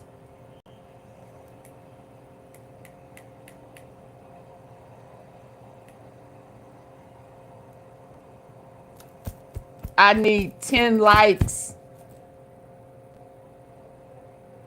I don't know why y'all think I'm playing with y'all today. I was up at 3 o'clock this morning. I had to get up, go to work. I'm just not gonna do this with y'all. Y'all, they're not gonna manhandle me like that. No.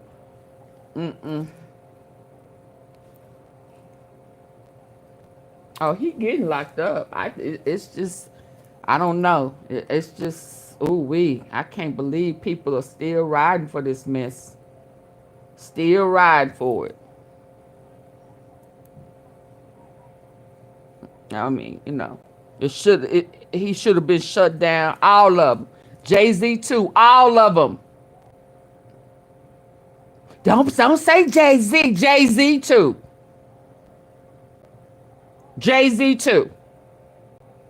Ain't no way you this close to Diddy and you at all the parties. You are a part of the parties. Your name is all in Kim Porter's book. That's why she ain't here no more. I can hear you now saying, "Oh, Diddy, you got to get rid of this bitch." Yeah.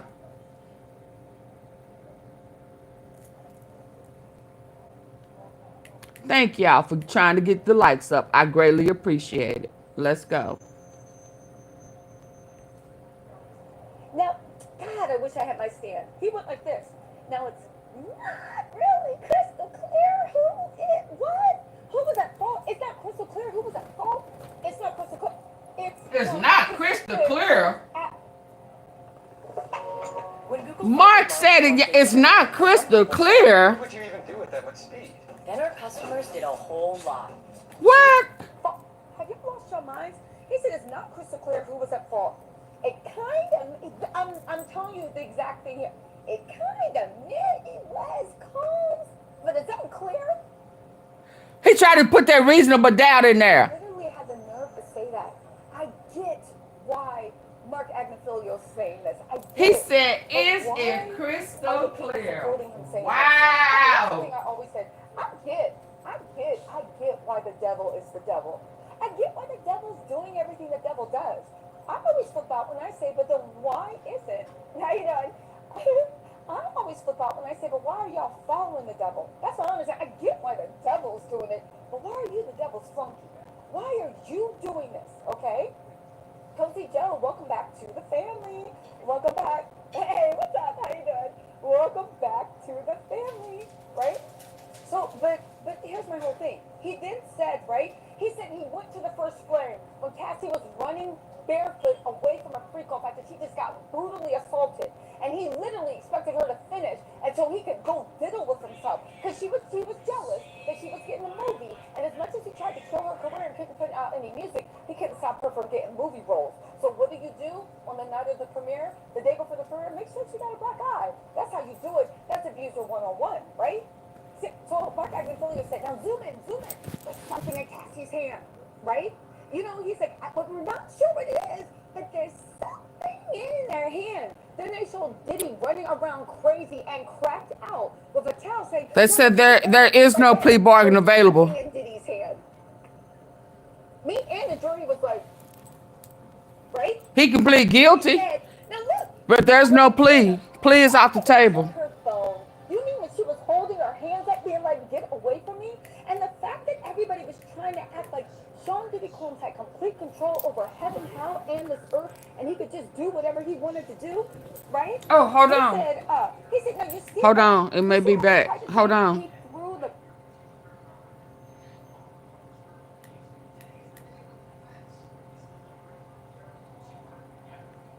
Hold on. Base at her. He threw the contents of the base. He threw the contents of the base because the base slipped out of his hand and he was so mad, right? And now look, he's sitting on the camera. The security guard comes up and tells him to leave. And then they, remember when Cassie was like arguing, like, yo, give me back my ish. Give me back my ish. Mark Agnifilio said, no, Cassie's telling him to go back to the room. I mean, I don't know what you're saying, but to me it looks like she's saying, go back to the room. Go back to the room. This proves there's nothing scary in the room. Cassie loved this man. She loved him and she wanted him to be safe. I love you not. He stood up from the jury and said she loved him and she wanted him to be safe. So she was telling him to go back into the room because you're making yourself look bad. Don't you know you're making yourself look bad? She loved this man and she wanted him safe. And she paid. Instructions on Monday, and then they will deliberate. So it does not appear in any way that the jury is going to begin their deliberations today. And I tell you, if they have, what, an hour of jury instructions on Monday, I don't bet on anything, but I will say... Wait a minute, what? This is the last time the jurors are going to hear from the defense. So what has he been saying? First thing he says, this is a case all about the text messages. Okay, despite what the prosecution's putting forward, it's about the text messages because obviously the text messages in this case, and the defense didn't even put on a case. Remember, when it was their turn, they just introduced a few more text messages for the jury to consider. The text messages, they would say, show consent, they show willing participation, that there might be ulterior motives for these alleged victims, and basically arguing this doesn't line up with the prosecution's case. This is about personal drug use, this is about a swinger lifestyle, this is essentially about quartering off or putting yellow crime scene tape over a bedroom. This is about a person's private sex life. That's what they were trying to say. And yet they're using RICO, one of the most serious statutes on the book, to try to get Sean Combs. And the way they started off was praising him for his businesses, giving people opportunities, pushing people hard. This is not necessarily forced labor. These are able, willing participants, that he's a self-made entrepreneur. And to highlight why this is not sex trafficking by either Cassie Ventura Fine or Jane, no one called 911. Instead, they called civil lawyers. This is about money. Cassie even said this was about domestic violence, not sex trafficking. It's all about love. Domestic violence is not a charge here. If it was, he would have pled guilty. And the idea here that there's no kidnapping, there's no bribery, these are some of the underlying predicate crimes for racketeering conspiracy, there's no criminal enterprise, which I'll get into for a second, but he focused Mark Agnifilo on each one of the alleged victims. So with respect to Cassie, this was a relationship built on love, that she was insanely jealous. How can you say you have all of these instances that might be consensual and then one is sex trafficking? That's a big jump. That you talk about the jealousy was spurned through Kim Porter. It was spurned through Gina. And I think this is important. He highlighted that Cassie ultimately left the relationship. She could always leave. That's the point. The reason it's not sex trafficking is she could always leave. What happened when she left? Nothing happened to her. There were, you're alive. The first time she tried to beat her. About there was not significant evidence tying Sean Combs to the alleged arson of Kid Cudi's car. Talked about how Cassie is a woman who loves sex. She was the one who got a burner phone in this case. She was the one who had all these videos. Was it ever realistic that Sean Combs was going to be releasing sex tapes to blackmail her? So kind of raising reasonable doubt in that perspective. Was it ever reasonable? He accepted $20,000. Jane wanted all this to happen. She liked one of the sex workers. You know, Combs was doing the right thing. He was paying things for her. He's damned if he does. He's damned if he doesn't. He's trying to do the right thing by paying things for her. Basically said a lot of her stories don't make sense, striking at the credibility of Mia, this former personal assistant who says that she was sexually assaulted by Sean Combs because, you know, she stayed in touch. She wrote praising him in messages. They made the argument it was basically consensual what was happening to them. The argument against prostitution, which I've always said before, transportation to engage in prostitution feels like the most straightforward charge. You look at the Amex receipts, the travel records, the text messages, the audio messages from Sean Combs. It seems the argument would be he was paying for arranging the transport of men, don't even have to be sex workers, men, for the purposes of sex work. They made the argument, well, porn stars get paid. He probably thought this was legal. And then finally, going back to racketeering, the top charge carries up to life in prison. He's the only one charged here. No one said that they were part of a racketeering conspiracy or a racketeering enterprise. There is a gaping lack of evidence in this case. So, want to continue the conversation, want to talk all about it. Let me bring in my all-star panel. So, first of all, on the ground, we got Law and Crime's Sierra Gillespie. Sierra, hi. I'm going to wave to Sierra, who's outside right now. There she is. We also have with us trial attorney Appy Patterson, and we also have with us former federal prosecutor Nima Rahmani. All-star panel. Great. Now, Sierra, I'm going to start with you. A, I'll ask you, what do you make of the closings from the defense so far? And B, I got to ask you, did you see this thing that came out that if anybody doesn't know it, Christian King Combs, right, the 27-year-old son of Sean Combs, the defendant, has apparently teamed up with Kanye West, who made an appearance, remember earlier on in this trial, at Court Diddy? They're releasing new music. They're releasing new music, including a song called Diddy Free. The timing of this, very interesting. So, Sierra, what do you make of the closing so far from the defense, and what do you make of Diddy Free?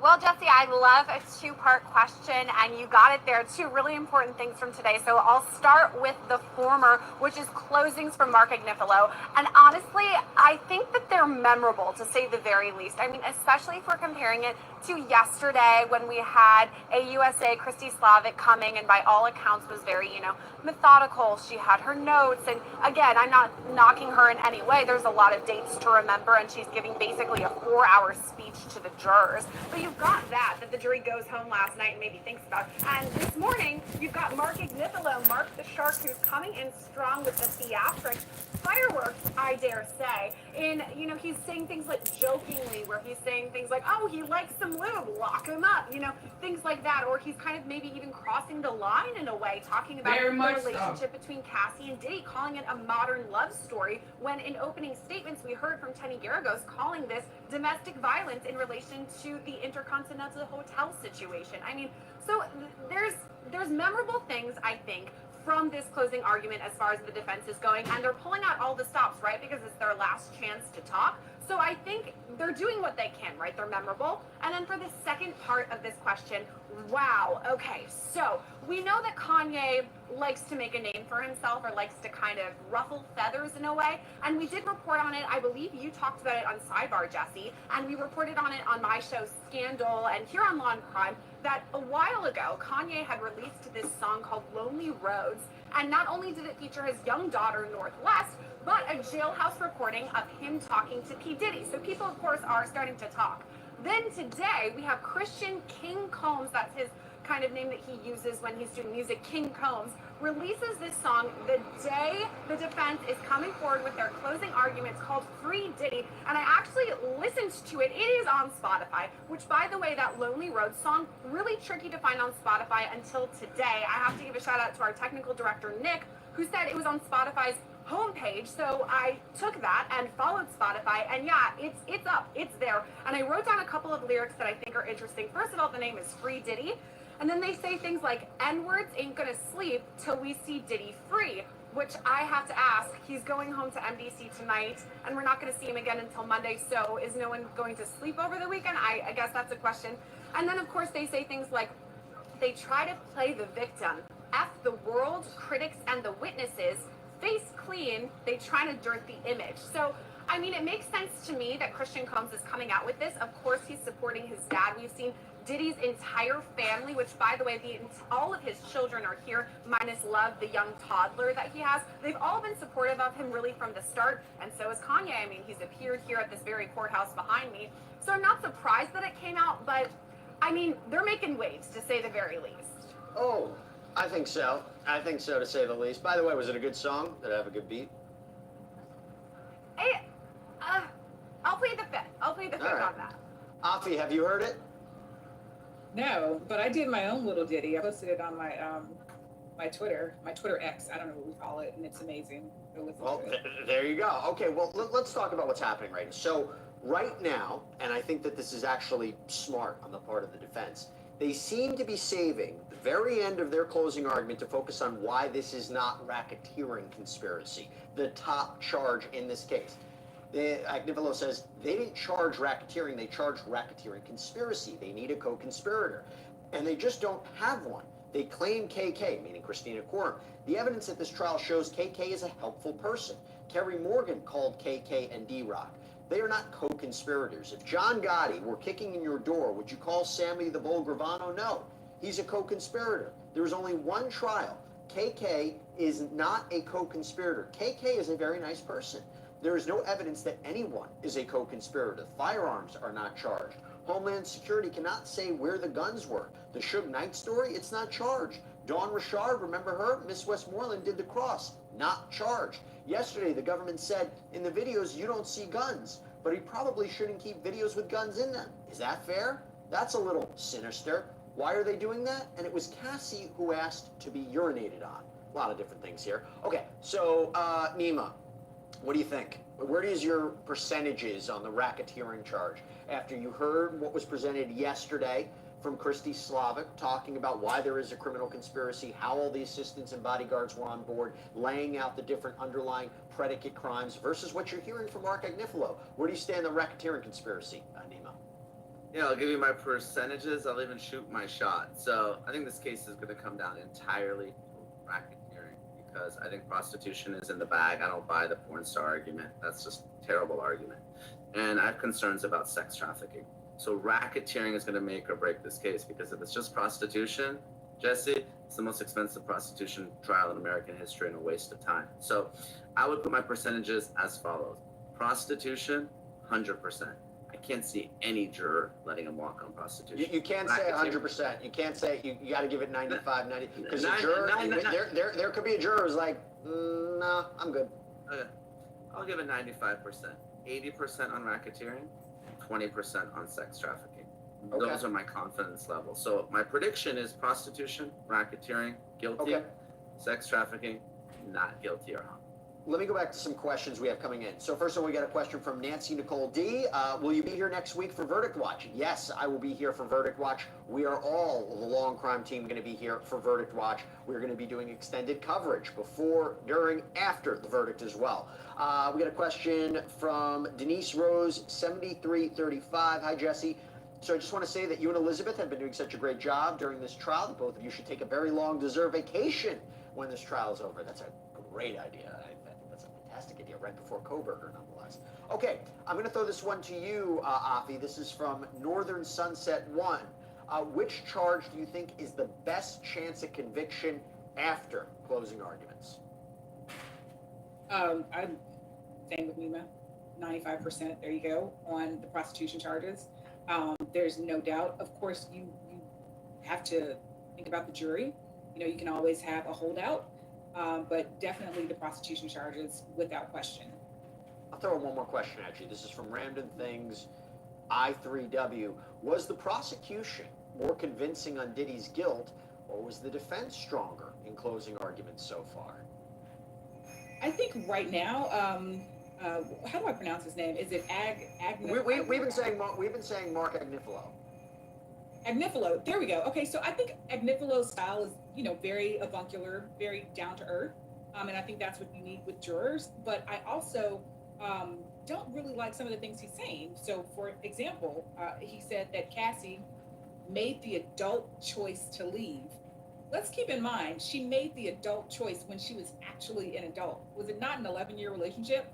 Originally, you know, we're forgetting that this young girl, 19 years old, walked into a very dark situation where she was beaten and doing some really interesting and provocative sexual things at 19.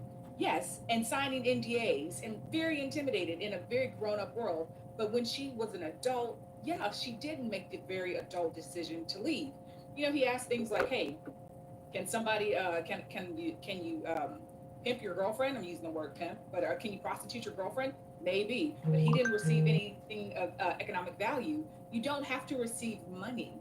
You have to receive some type of value. I think that he's falling short in a couple of places. You know, he tells us at one point, "Oh, Cassie lied. Oh, Capricorn Clark lied." And then in other places he says, "You've got to believe Cassie. You've got to believe Capricorn when it's favorable to them." So I don't think I think he's doing a really good job talking to the jurors and meeting them where they are.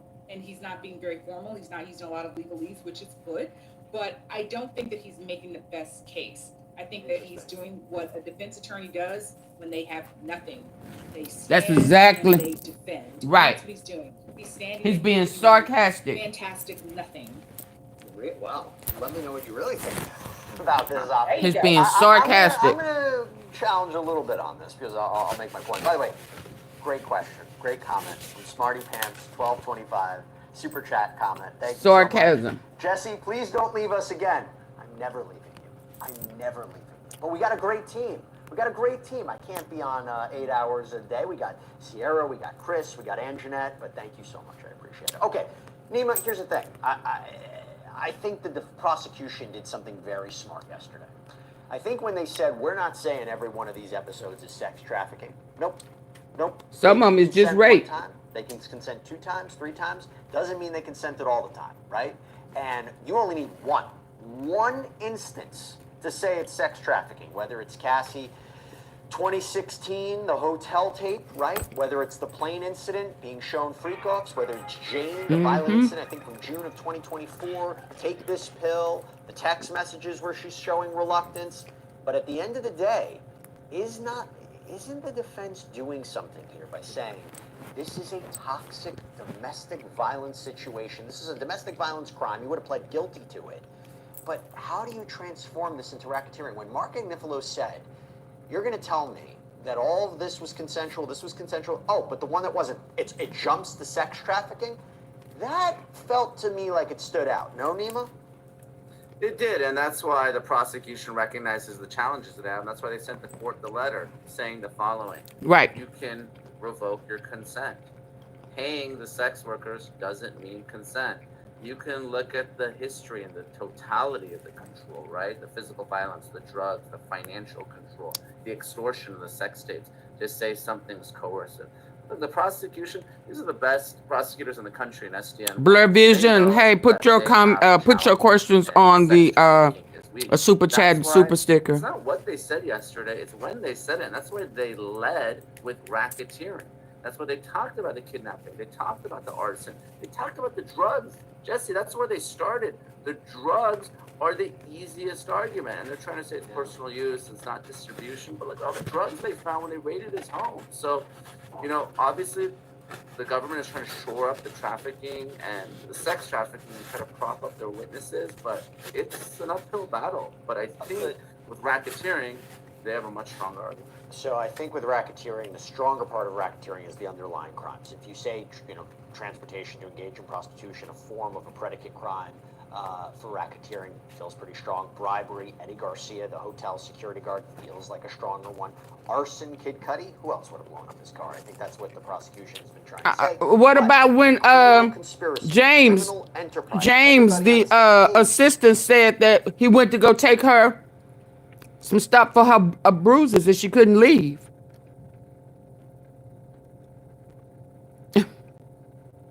That's kidnapping. She couldn't leave? Y'all killing me. Y'all killing me. Mark Agnifilo raises a good point. Did we hear enough evidence of that? Now, I want to give everybody an update, okay? Defense has officially finished their closing argument. I'll tell you how they finished up. Oh, wow. Agnifilo says at some point you can ask, can I trust the prosecutors? It takes a lot of courage to acquit. I think that the evidence shows, and you can conclude that the government targeted Sean Combs. I wouldn't say that if Cassie went to... He went outside the agreed rules. Absolutely. America is great because... He went outside the agreed rules. Is it Darcy?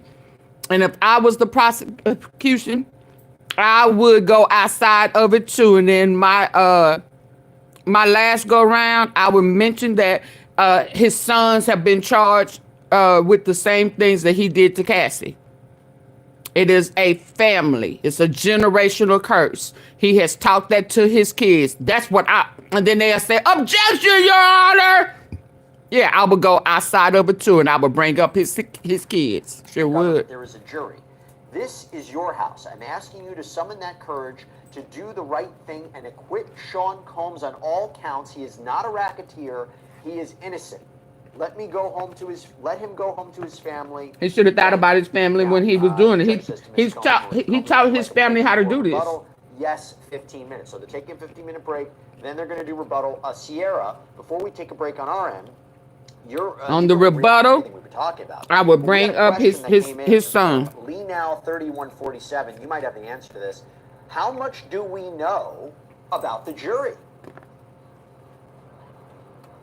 Oh, that's a great question. How much do we know about the jury? Well, until yesterday, I had no idea what any of them look like. And that's, you know, a good thing, right? We're not supposed to know who the jurors are except for the makeup, the ages, their jobs, things like that. But yesterday when I was here, I would play dirty too. Elizabeth Milner, who I heard from some of you in the chat saying she's done such an amazing job. You and her both have, Jessica. Big pressure. Integrity. Hold on, baby. Integrity, big pressure. My integrity would go out the window. Out the window. Jurors. And we thought it was so interesting that they just walk in right with everyone else, and it's kind of like they're hidden in plain sight, right? You know, like we've been following this case, and yet we don't know what the jurors look like because we're not supposed to. I mean, we I bet you he would get out unanimous, not guilty. Today, if she bring up Justin and Christian. Are the one that is a deli worker, I believe he's around age 30, and then the one who is an architect too. So it just kind of reminds me that these people are just every day. You might just run into them at Starbucks. You might run into them at the pharmacy. They're people who aren't probably following, hopefully not following this specific live stream because they're not supposed to, but potentially not even following legalese on the every day like you or I might do. I mean, this is their job right now, but outside of this, their job is just an everyday thing. So I think while I do believe that they're taking it very seriously, I don't know that outside of this, they're really honing in on the law until now. And I think that's what makes them... When the jury is over and they find out about their sons, they're going to be like, oh, wow. Not know who I am. Well, they might have been following us before the Diddy trial, but they should not be knowing. They should not be on these lunchtime shows. Okay, or these full-day shows. All right. We're going to take a break. Sierra, I think we're a whole generation occurs. You're going to check around, see what's been happening around the courthouse. Okay. I'm being told I don't have to take a break. But Sierra, I know you're going to do some investigation. Yes, you do. For us. I'm going to see what's happening around the courthouse. So we'll catch up with you later. Sierra Gillespie, the best. Thank you so much. Appreciate it. Man, stop it, Preston. You kill me. Okay. Nima, this is from LaRob Show 6300. I would just play this. I will play their game. Indict Diddy. I mean, he's already been indicted. I guess the question is if they fail to convict him. If they fail to convict Diddy, could it hurt their careers or reputations? Are their jobs at risk? Ooh, good question. The answer is theoretically no, but practically they will always be known as the prosecutors that lost the Diddy case. You're a prosecutor. You're expected to win every single time. It's SDNY. They hire the best, the brightest. So yes, especially when you have people like me armchair quarterbacking the case and saying you made all these mistakes by not indicting KK and D-Rock, and you let Gina, victim 3, off the hook even though she was in your indictment. You should have brought in these other victims that were sexually assaulted by Diddy, that didn't have a romantic or professional relationship with him. So you botched the case. So the answer is, look, they're going to be fine. I'm sure they have impeccable pedigrees, went to the best law schools, best clerkships, but this will be a stain on their career. Yes. Got this question, and by the way, Nima's never lost a case, just so everybody knows, right? We all know that. This is from Francisca 5476. Nafi, I'll throw this to you. Can the prosecution do a rebuttal on closing arguments? So yes, they're going to do a rebuttal now. I guess my question to you, just to tweak that a little bit, what do they need to do? What do they need to do on rebuttal? Bring up Justin and Christian. They have an opportunity because they are the prosecution and because they have the burden of proof, first of all. Why does this thing keep bleeping? I don't always think that setup is fair to allow them to get... I have no idea why that's doing that. Simply for a lot of reasons, mainly because of budgeting. They have a larger budget than most defendants. Diddy is not your typical defendant. That aside, they need to address some things that Agnifilo, oh my God, that he brought up. The holes that that he poked in their stories. They need to do everything they can to fill them up. That's it. Nima. We got this question from Sophia. Ooh, baby, he may be glad I am not doing the rebuttal. I would start out by saying, look at this as if this was your daughter, your wife, your sister, your niece. Put them in this position. They meet a guy. They fall in love. No, they had a career. He came and took you from where you were. You already was performing. He said he would make you better. He gave you a deal. He signed you 10. He only did 1. And now you're chasing behind. I would start out Put your mother, your sister, your daughter in Cassie's position. She's thinking that she's still trying to pursue her career, and these are the things that she have to do because that's what he said. Everybody in the industry does it. So if this is what you want, this is what you're gonna have to do. She's 19 years old. That's how I would start. Come on, let's listen. When will we be able to know the final verdict, and how long will it take for him to get sentenced? So a couple of points there. One, when do you, I think they're going to be handed the case Monday. You tell me when you think we would actually get a verdict with the July 4th weekend coming up. But also sentencing, doesn't it happen like 3 to 4 months after a conviction, if he's convicted? He needs to be That's ordered. absolutely right. So we're going to have jury instructions Monday morning. They'll start deliberating. I agree with you, Jesse. We're not going to get a verdict on Monday. If we do, it's probably terrible for the prosecution. They're going to need some time to get guilty verdicts on the more serious count. Tuesday would be early. I would say Wednesday, if I had to guess a particular day. Usually 3 full days for a long trial like this seems about right. Thursday, I start to get concerned because you have that 4th of July He's holiday. absolutely guilty of everything that he's been charged with. To get 12 strangers. Plus some. They left off some, you ask me. If we come back the week of July 7th, Jesse, I'm seriously concerned about a hung jury on some or maybe even all of the counts. So many things to consider. Yeah. So many things. I don't know. Yeah. I'm not going to even act like I've never seen people involved in the domestic violence. But I don't know nobody. I don't know anybody who has been in domestic violence at that hotel. If everybody who still want to say it's domestic violence, that has a male sex worker in the room and you're beating, the violence is coming because not you and the boyfriend, girlfriend having issues, but because you don't want to have sex with a hooker, a male hooker. I don't know why we acting like that is not domestic violence. That's more of a pimp. A pimp who's saying, bitch, if you don't get your ass back in here and do what I told you to do. Why are we not acting like it's more of a pimp position than domestic violence? He beat her, dragged her, because she was ready to go and she didn't want to continue to perform. So he had a male in there, which that's what he prefers now. Let's just keep it real. He prefer men over women. He pays the men more than he paid the women. Those male hookers got more money than them women, than Jane did a month. Okay? Let's just keep it real. So she got beat because he wanted some more of Jewel's, because both of them kind of had a liking for Jewel's, and he was Diddy's pick, and Jewel's was in there waiting for round 2, 3, or 4. She tried to get out while he was in the shower, and he beat her, saying, so he was more a pimp than he was a domestic violence situation. Let's just keep it real. Sorry. Now, I forgot to answer the second part of the question. Yes, probation needs usually... He cannot get off on a woman without a man being there. That electric glide, slip and slide, don't do nothing for him unless a big ding-a-ling dude is there.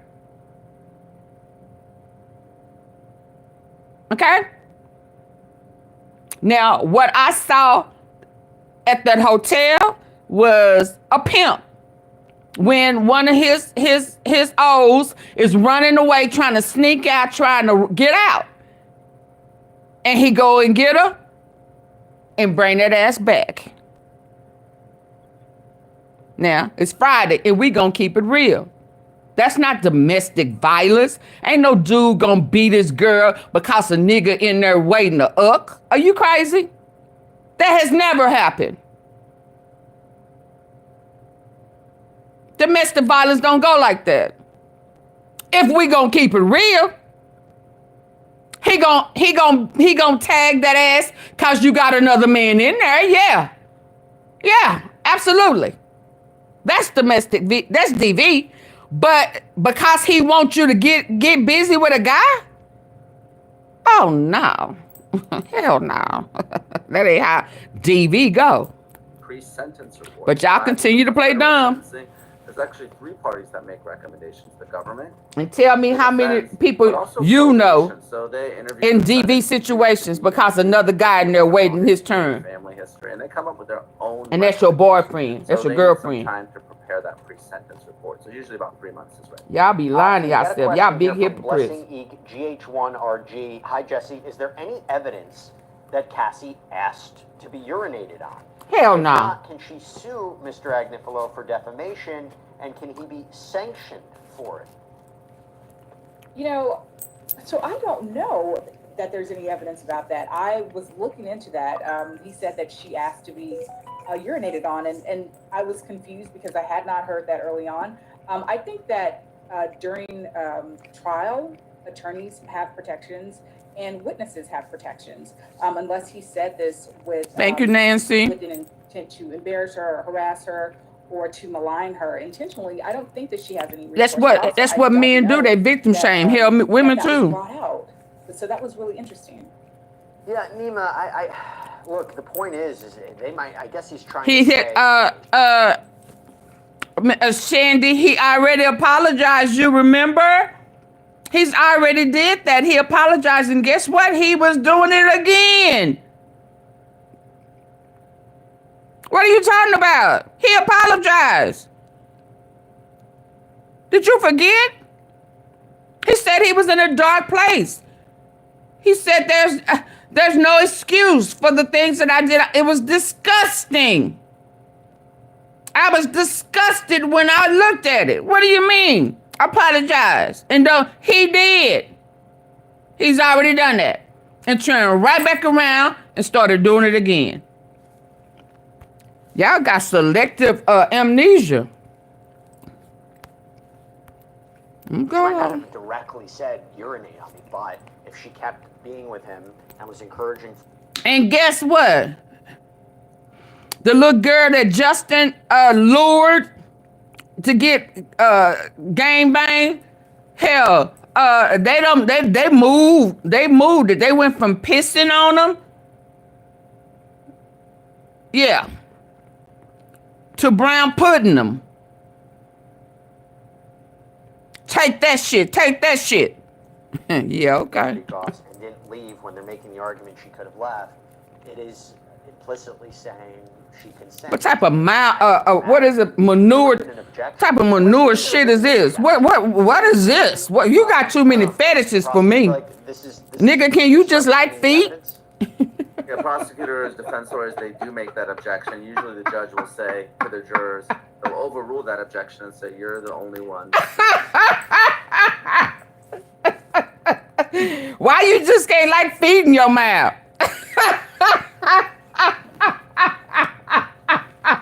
Besides the facts in this case, if the lawyers misspeak, what they say is not evidence that the jury instruction to that effect. But my bad, y'all. I ain't getting no sleep last night. You can say anything really within reason in a courtroom or in a court filing, and that is privileged.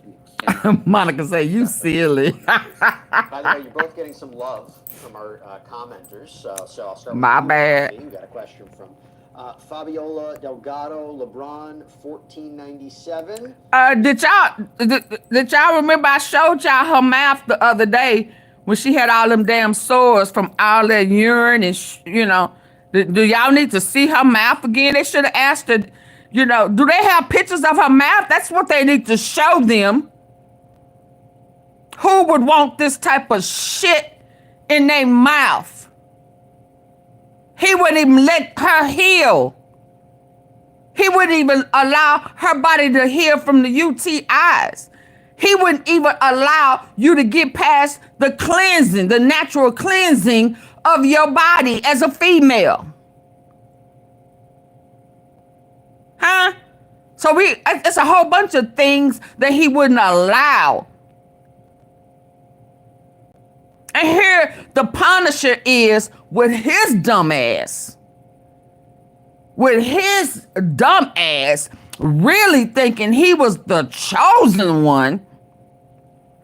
He just now finding out that there was 20 or something dudes.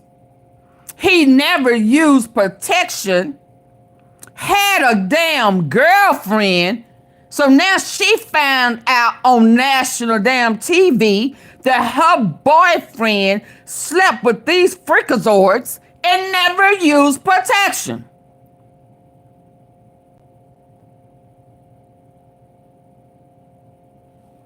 Huh? What we doing here, people who still making excuses for this shit? So who do you know that a boyfriend, DV, who is saying, okay, yeah, okay, I'm gonna beat you and drag you down back in here cause Jules in here. Now you know he got a big old, woo, baby. I need to see that big old piece of sausage. And you trying to run down the hall and no protection. But I got a plan B waiting for you. Who does that? And I told, and don't let your mouth here. I want you to, yeah. Who does that? So no protection, no antibiotic. Hell, you've been taking so many antibiotics. You did not let it heal. You kept putting that dirty dangling in your mouth. So you just a big old infection.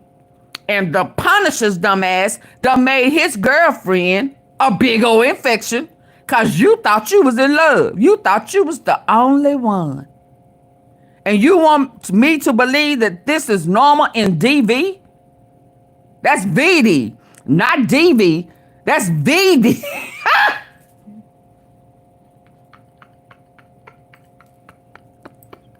That's venereal disease. Huh? Patterson, the bun is steadily popping. What are the odds in a not guilty conviction? I love your answers. They're so articulate. People crazy trying to make excuses for dirty ass Diddy. Thank you so much. He dirty for I forgot the real. question, but what are the odds of a not guilty? What are the odds of a not guilty conviction?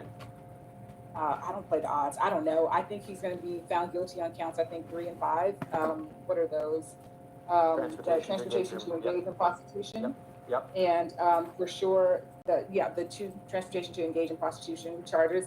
And you know, I gave my thoughts the other day on racketeering. I think there's a 65% likelihood that he's going to be found guilty. I agree with Nima. I think it's going to be 2.5 days, maybe 3 days to get a verdict. Anything after that, we're looking at a hung jury. But thank you. I don't know. Yeah. No. I see. The thing is if they're carefully go through the evidence, I think it takes them hours to dissect Cassie's testimony, hours to dissect Jane's testimony, or they might don't dissect it. Just take one piece out of it and just use the hotel. I have compliments for both of you guys. I'll tell you what, Nima, I have two comments for you. I'll put you aside. I'll go back to AunTeaFee. Just use the hotel. The prosecution in their rebuttal say, so everybody's lying. Okay, every single person we brought out is lying. Every single person everybody has a vendetta. Every single person is putting their reputation at stake and putting their lives at stake by doing this. Right? Putting all their business out there. Want money or want to go after Sean Combs? Is the defense simplifying this too much for you, jury? I mean, shouldn't they make that argument? Oh, I would. Oh my God. Absolutely. So, and you know, I said this early on with Agnifilo. I will get that name together. You know, he said his basic defense is Capricorn Clark. She's lying about the gun with respect to the kidnapping charge. Yes, she's lying about that. But you know, believe her when she said. You must believe her when she said that Cassie got a large or a lion's share of the advertising dollars when it came to her album and her promotions. You know, Cassie's lying about this. But believe her when she says that she really Shawnee, I don't listen. I have already put that up there. Go scroll up. I put the bullets under federal. So stop that. I did that already today. It is absolutely racketeering. Absolutely. The hotel night or that aspect. Your ass is gonna go to jail since you act like you can't understand what they say is the law. It's not convenient for you. You didn't make the They're law. so very truthful when it's convenient for you. Get out of here with that. Oh, he would put it different. So Nima, we got a couple questions coming in for you. First, I don't feel like playing that stupid stuff today. So, I don't want to be rude, but I'm telling you already. I think I butchered. Okay, bye, Sean. Shawnee, bye. Please, Nima, if I got I'm not going to play with you today. So you're I'm just one of your not. Clients. I don't know. Can he hire you? We'll see. Can she hire you? Absolutely, yeah. Okay, there we go. Bye. Leon Thompson, 2011. Super chat question. Come back when you're not on that dumb Do you shit. see Cassie and Diddy ever rekindling their relationship? Mm-mm. No way. Absolutely She's with not. Another man. She has kids now. She ain't had no sore in her mouth. Her coochie done healed. She done went and got it revitalized. Abusive ex. That's Yeah. advice that's going to apply to anyone that's watching. Look, I mean, we've talked about this case from a legal perspective, right? But ultimately, right, they're victims here. These are women who, regardless of how you feel about the merits of the charges, they were mistreated badly. Absolutely. And because he was a celebrity. I mean, let's just put that out there. He's a terrible human being, even if he's found not guilty. Oh, I need to try to get in contact with the jury could say, "Oh, she's a victim. Jane's a victim." But what did I say? Stop coming up in here under your different pages. Stop that. One more question for you, Nima. This is from @Cookie. Stop coming in here under your troll ass pages. Do you believe he will be found guilty? I know we kind of are repeating it here and there, but do you think he's going to be found guilty? I do think he's going to be found guilty. Absolutely. Because, look, at the end of the day, even if there's holes in the testimony, there's all this other criminal conduct, right, that he can't get away from. He's trying to make excuses for each of them. Let's just go through it, right? He's saying, no, you don't do this, Monica. Because thank he you. cared about his PR, right? Oh, the drugs? Yeah, it was just personal use. And when he... All these damn excuses to break the law. He just had a bad drug episode, right? Or the arson. There's no evidence that it was Diddy himself that did it, even though he said, I'm going to blow up your car, and it was hit with a Molotov cocktail. Yeah, you can't threaten me. And when it happens, stop threatening people. Regina Ventura, making her wire 20 grand, get a home equity line. The sex tapes were going to go to her employer. Right. Threatening Jane, saying, I want to send it to the father of your child. So you can't not threaten me. Other criminal activity that Diddy and the defense can't get past. And I think that's the biggest challenge that they have in this case. And this case does raise larger questions. And this goes to you, Afi. This is from @IA9259. Hello, Jesse. Question to the panel. What will be the legal and societal impact of the trial? Could there be a debate on consent, trafficking, a discussion on RICO? Could the laws evolve? They did evolve. Yeah. So I want to talk about bedroom policing because that's what we talked about. And I think also why a lot of people can't wrap their minds around racketeering, and especially like if we talk about the Jane situation. I don't think people can envision going through what Jane went through, minus the night of the very violent night, and going to the police and saying, hey, X, Y, and Z is happening to me, and the police take action. So they're having a hard time reconciling how we're calling this a crime and how we're calling it racketeering. I think that's understandable. Secondly, I know we've talked a lot about bedroom policing, and Agnifilo has said a lot about, hey, this is a lifestyle, they're swingers, this is overreach, this is unconstitutional. I think we do bedroom police. You don't have protection just because you close. I ain't never heard no swinger said that they swing out and they share partners. I get that, but I ain't never heard no swinger say, oh, and my partner will beat me, drag me if I don't want to swing out. I ain't never heard none of them say that. Your door, and you have these 4 walls of protection now. We protect children. We protect the infirmed. we protect the incapacitated, generally those who cannot protect themselves. So yeah, it is bedroom policing. We but bedroom police all the time. Police behavior to protect those who can't protect themselves. So yeah, If what's done is illegal, considering, you know, I didn't. Look at here. I'm gonna get your ass up out of here. I didn't say it was. Swingers is not racketeering. I didn't say it was racketeering.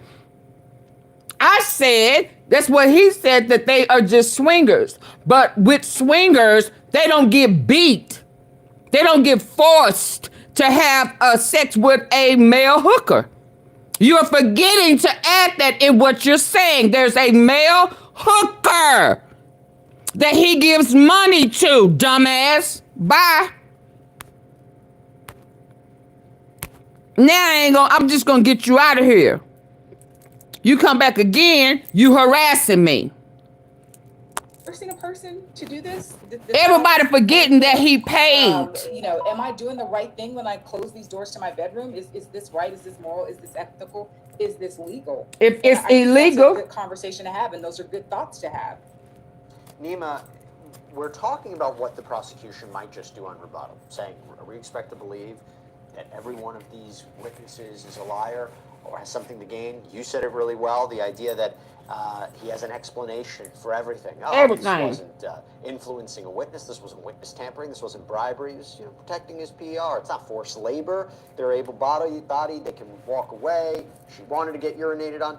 The question we have is from Larab Show 6300. He sure better be. Prosecutors held back key arguments in their closing. Oh, I almost lost my integrity again. The rebuttal. He better hope nothing happened to his daughters. Absolutely. The same way he do.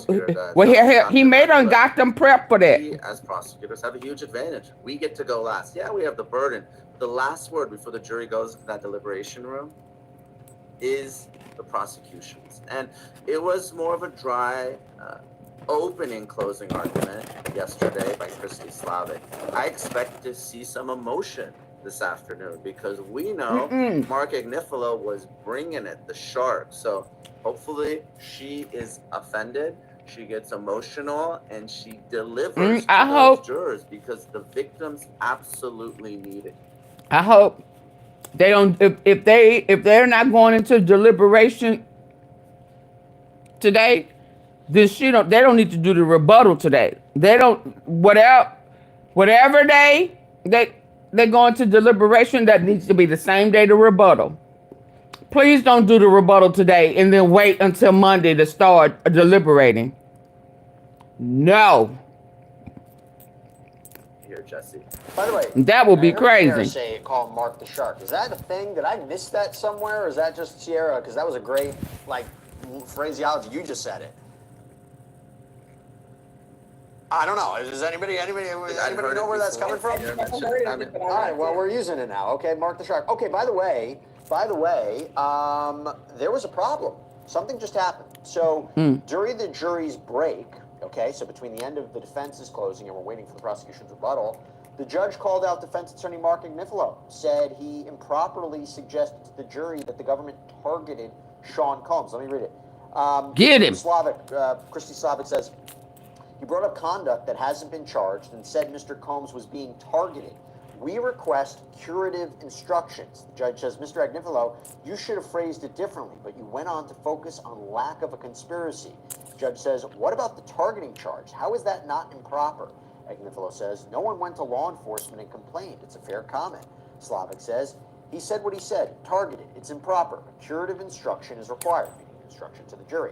Slavic says, they made the argument pre-trial and they lost. This was inappropriate. The judge says, I intend to add something to the charge. They should focus on whether the government proved each charge beyond a reasonable doubt. They was doing sneaky shit. We like it now. Judge says there's bedrock law that these arguments to the jury are improper, so I will give the instruction. Combs says, Agnifilo says, we'd like it Monday. Judge says, I'll do it when the jury comes back in 5 minutes. Wow. That's not great, Nima. They not running shit. Not great because you're not supposed to comment on the prosecutor's motivations and you're not supposed to comment on y'all need to hear that again. Guns? Diddy and them the defense got in trouble. Y'all need to hear that again, and then y'all catch it. Agnifilo knows that.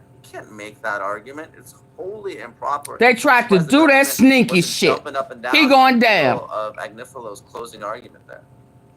Yeah, that's obviously they took issue with it, but you know it's kind of hard to unring the bell once you hear it. Okay, Yeah, and then the judge done say you not gonna stop me. I'm doing it now. You ain't running shit. 5328. He should have said. You should have said. If I was the judge, I would have said you're not entitled. I'm doing it now. That's what I would have said. After this trial, isn't it true that his family are still facing other lawsuits? Yes, they are.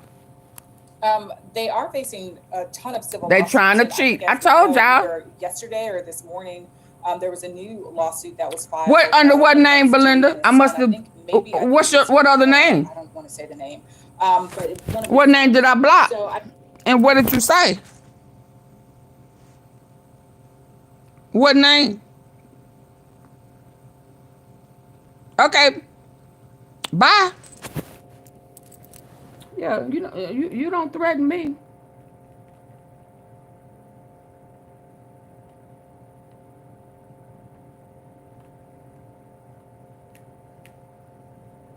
Okay. Oh yeah, I sure did. I told you to stop saying that. DEG 9 D. You gonna block me? I said I told you I didn't feel like that today. Did I not? You thought I was playing? You ain't hit the like button. You ain't supported my platform. You want me to argue with you? I'm not doing that. I'm not doing that. I told you that. I told you today wasn't the day. Did I not? Y'all don't take heed to warning. You got a Diddy spirit.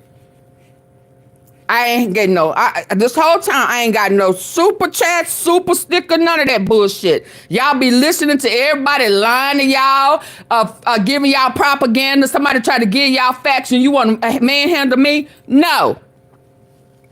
The answer is no. Okay, so I need to go ahead and block your ass again today. Yeah, thank you for letting me know. Support the platform. You want me to put up with that bull crap? Hell, at least Cassie got paid. Y'all ain't pimping me no more. I mean that.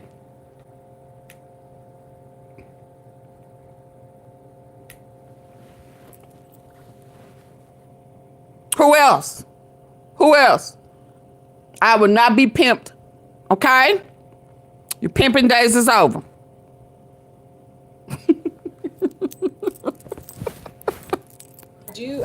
He will have to face those lawsuits, and I expect more to come. You know, and if I can say something else, I think that Mark the Shark was already. I be coming up with him, don't I, Shelley Sheriff? A curative instruction after the break, because I think you mentioned something about charges. You know, that the fact that the government wasn't going after certain charges. So I think this must be his second time getting admonished, and the judge having to speak on it.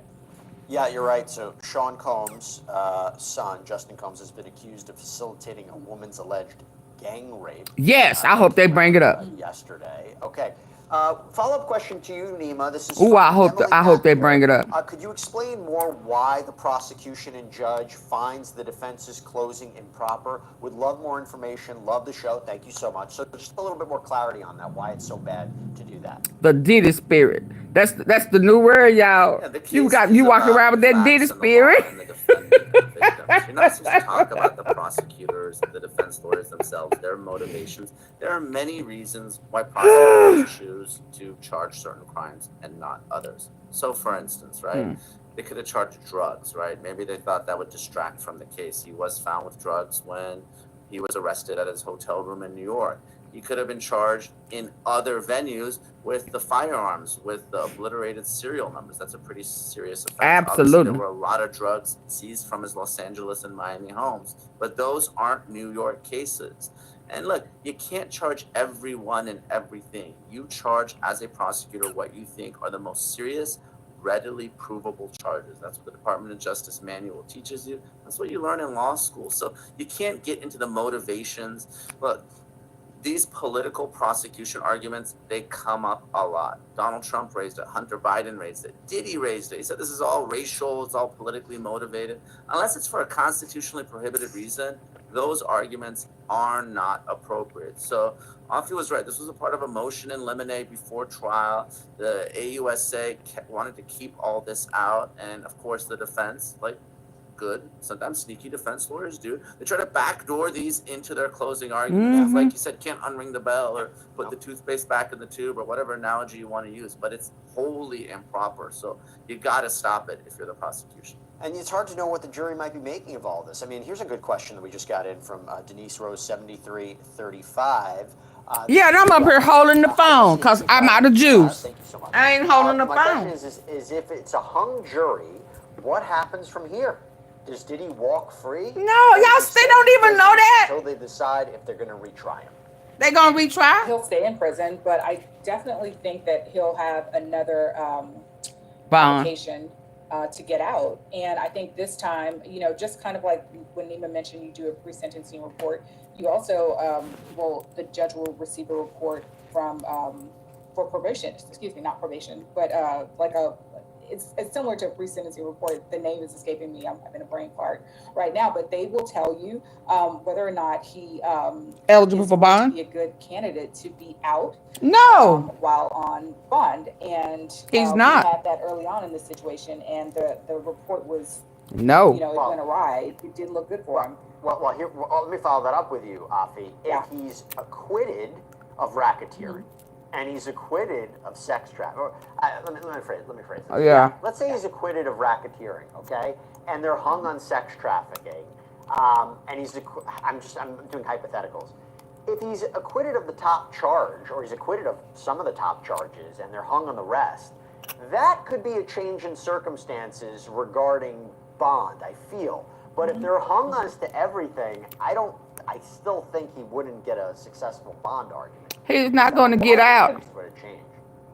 The biggest issue was housing. Where was he going to live? And housing and protection. Because one of the biggest issues was, I think, witness tampering. He's already been doing witness tampering. Hi, Larry. Other issues that was brought forward was the fact that he'll call somebody, 50 times a day or 100 times a day until it got through to them. It's some sort of harassment. Or he could easily send someone to contact you. So, did y'all forget he was harassing people and threatening people while he was locked up to change their testimony? He was trying to force them. He couldn't go back to Florida. He had to stay in New York. And, where would he be?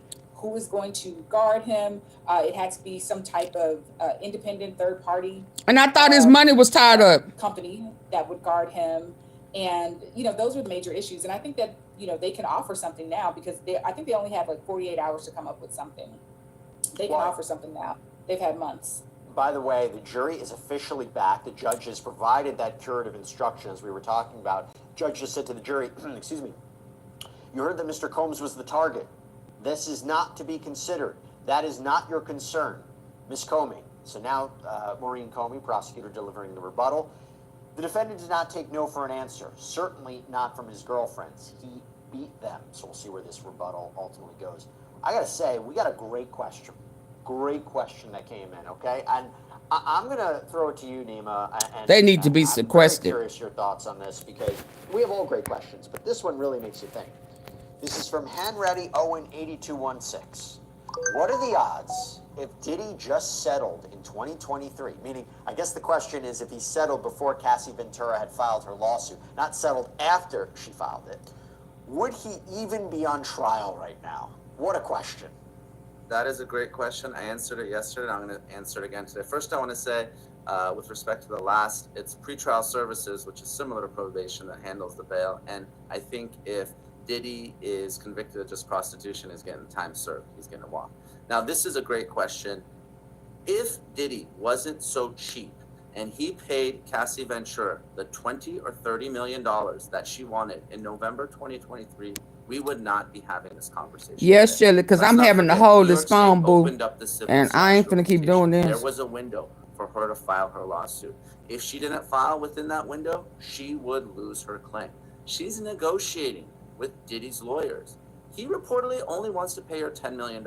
That's 1% of his reported $1 Who is the billion tattletale, net worth. Mickey?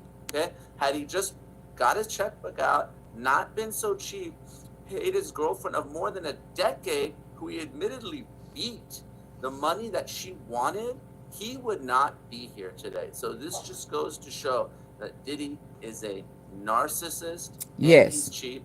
And if he just took He care felt of business, entitled. he wouldn't be in this situation. Just to be clear, you're saying the only way the prosecutors knew about the Cassie allegations was because of the lawsuit, right? That's It's not like they were true. independently investigating it. Absolutely. The lawsuit is filed. It's public. We're all reporting about it. I'm on Law and Crime with you, Jesse. You know, that same day. That man had already told him all the dirty shit he was doing. It's a Me Too type situation, and everyone comes forward and says, you know what? I agree. I felt. You know, I too was abused by Diddy. Yeah, I agree. Okay. Oh, I was finna say me too, but now he wouldn't be here if he hit me like that. I am Butterfly 74 says, if a hung jury, does he still have the right to a speedy trial, or will the prosecution get a longer time this time to prepare for a new trial?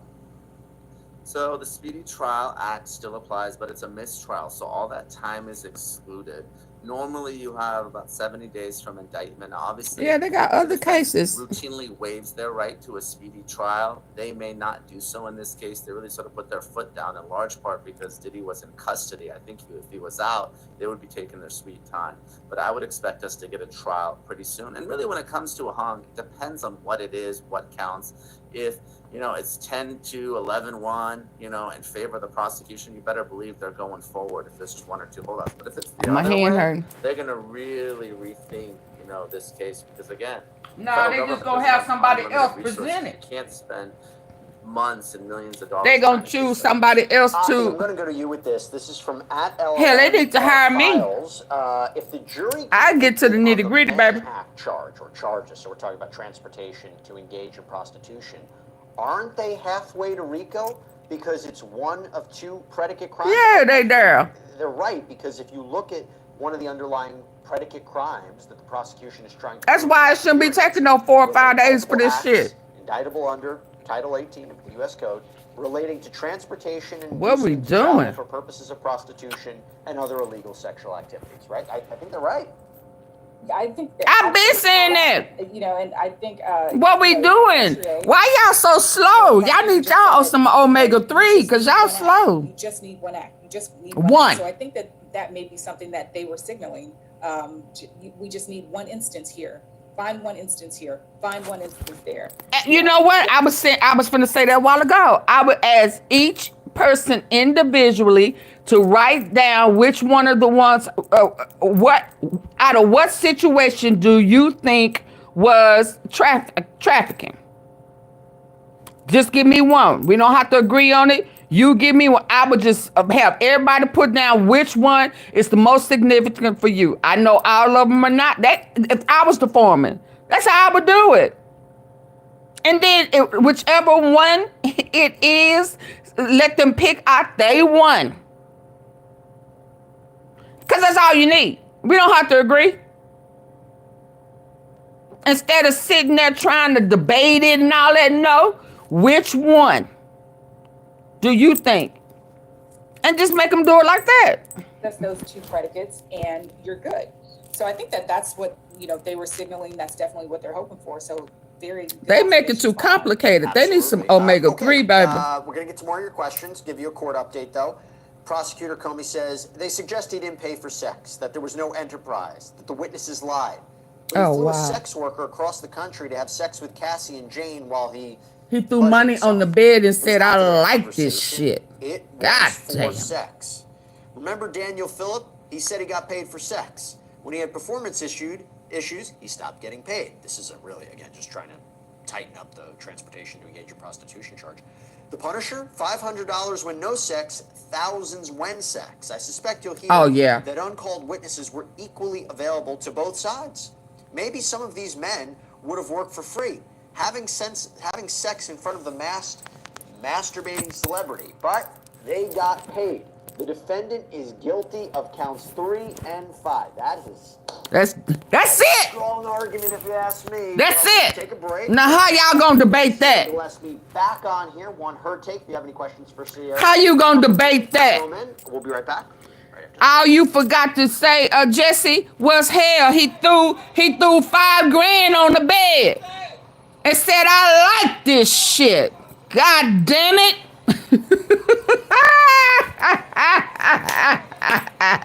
I like it how you do it like there, right there. I like it. Yeah, that song. What's that song?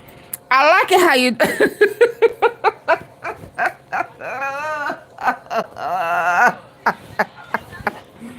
Hello? Chingy. Ain't that Chingy song? I like it. Yeah, that's Chingy. Yeah. I like, yeah, right there. That's what he did. He did the Chingy. And said, shit, you can have all my motherfucking money. God damn. Woo! I wish I could feel that. That's what he was saying. That's what he threw that money on there for. Because he wished he could feel what he was giving to her. Yeah. Now that's a freak. I ain't no good at my Shelly, yeah. I just ate. I ain't ate all day. These last 2 days, I wasn't, oh Lord. He threw that money on that bed and said, God damn. Woo. Your non-performing ass. You beat women because you can't perform. Now, that was what Diddy said, Terrence Watson. You know you finna go, you come in here talking to me like that. You done lost your fucking mind. That's what Diddy said. So do you want to retract that or do you want to leave? You want to retract that comment or do you want me to put your ass out? Oh, okay, it's taking you too long. Let me help your ass out. I said retract it. Don't say sorry. Take that shit out. Well, it's taking you out too long. That's all right. I got it. I got you.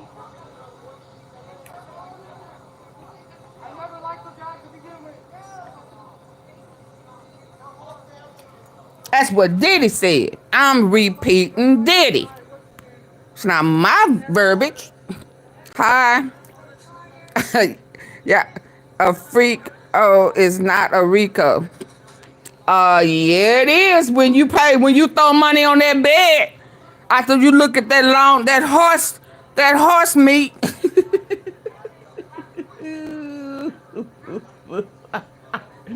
Because they said one of his requirements was that you have to be hung like a horse. Then the Punisher looked slightly slow. Did y'all see what he look like now? Oh, baby, when I tell you that BD done wore him out, he looks so damn hard. He looked like he just taking all type of, yeah, he got some emotional and mental issues. Yeah, I tried to see if my battery was charged, but I ain't got no super chat or super sticker, so I'm still not. Bye, Willie.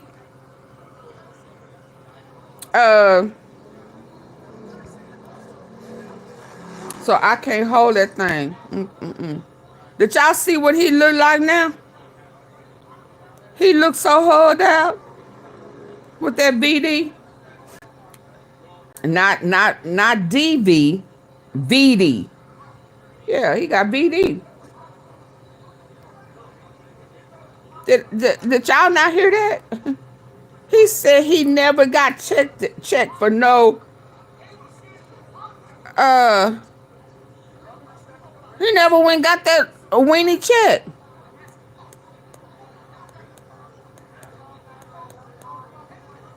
I don't know.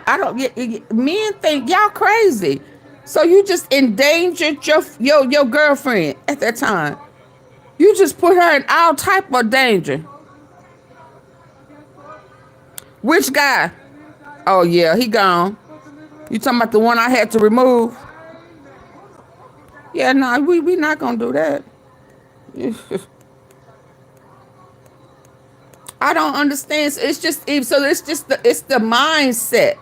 The mindset. This man sitting here and he on TV on the witness stand telling everybody I never got checked out. I never got checked. He didn't know. Did you at any point feel like you needed to get tested after that? After finding out that you were just like a number. Nah, because I didn't find out to the trial. Oh, I just found out, dude. All this time, all these years. Okay. I thought. You got true. Yeah, because you gotta remember this. I mean, he's the Punisher, bro. You expect. That's what I'm saying. Nah, he looking for freezer meat. This went on with me and him to 2015, right? Was her single out? Was that? Was her single out? Like her song was? No, her song came out 2006, right? So. Oh, so she was already. She was already established before she got with Diddy. 2012 and 2015, right? Yeah, and but people act like they don't know that. Yeah, so I'm really thinking like, I had that run, whatever. And all right, so, welcome back, everybody. Okay. Law and Crime's Sierra Gillespie is outside the courthouse right now. Before we even get into what has been happening, the latest updates in the Sean Diddy Combs last day of really, we're talking about, well, defense's closing argument and now the prosecution's rebuttal argument. I understand that something else is happening outside of that courthouse right now. Some more. It's going down. I told y'all. y'all. It's important. Talk to us about what's happening, Sierra. Okay, Jesse, so earlier today, I saw a crowd behind me at the courthouse, and they're still behind me, by the way, and they have big neon signs, and there's kind of shouting and commotion, and so I'm like, okay, wait, what's going on over there? Anybody name a book and I saw a bunch and search of freezer meat is a fool. And to me, initially, I was wrong, by the way. I'm here to report that I was wrong for the first time ever. It is not first time ever. Brittany, it is justice for Brittany, and I have a couple of props for you. She said her first time ever. I can't even put. I can't. And then their flyers. So essentially, what this group is saying is that the conservatorship may have ended on paper, but Brittany was immediately placed into an illegal court-sealed care plan. And what they told me is that this group believes that Britney Spears, if you look her up on her Instagram, it's actually AI, and it is not Britney Spears, and she is being illegally held captive in some way. This is just the people who were outside of this courthouse. She ain't being. It ain't illegal. It is not kidnapping. No, it ain't. I believe it. And oh, y'all believe that? Y'all believe that? Lunchtime show to this. That's what we're going to do next. Okay, so I'm glad you started it. Investigative reporting outside the courthouse. Now we have to switch to another high-profile celebrity. By the way, there's so many back and forth with the. Nathaniel, my light didn't go up when you came in. People believe that she's still against her will. And there's AI, and then she, what we're seeing. Can you hit the like button, please? Double tap your screen. Get my lights up. I don't been on. What's been happening in the Diddy courtroom? I understand Mark Agnifilo got called. Yeah, y'all gonna make me swing on y'all today. About before the break, but in case people don't know, if they're just joining us, Mark Agnifilo, who finished his closing argument, represents Sean Combs, was called out by the prosecution and the judge, and now we've also heard the beginning of the rebuttal by prosecutor Maureen Comey. Give us some updates about what's been happening. Yes, so essentially what happened is during the closings, Agnifilo said or alleged that Diddy had been targeted by the government. So once everything kind of wraps up and there's discussions in front of the judge, the government is like, Judge, that was completely improper. Like, what are we even talking about here to say that he was targeted? I mean, he wasn't even focusing on any of the charges. So the judge then goes to Agnifilo and says, okay, wait a minute, you should have said that a little bit differently. Agnifilo is like, nope, everything I said was cool, you guys are wrong. However, the judge ended up siding with the government. The government had said, we need an explainer here. You need to tell the jurors that they should disregard this, that it was a targeted situation. So Agnifilo says, okay, fine, if we must, we'll talk about it on Monday, let him know then. The government is like, no, let him know now. And what happened is that when they came back from break in about 5 minutes after all of this, Judge Arun Subramanian said, okay, jurors, I want to make this clear. You can disregard that part of the closings. Don't focus on it. And now on to the rebuttal. By the way, because they being sneaky. They don't have nothing. They can't defend them properly, so now they got to sneak. There is no criminal agreement. There are no co-conspirators. They tried to chip away at each of the underlying predicate crimes, whether it's saying, there was no bribery, there was no tampering with witness, there was no active investigation he knew about, sex trafficking. Why would he think, basically, that any of these women didn't consent? They did consent.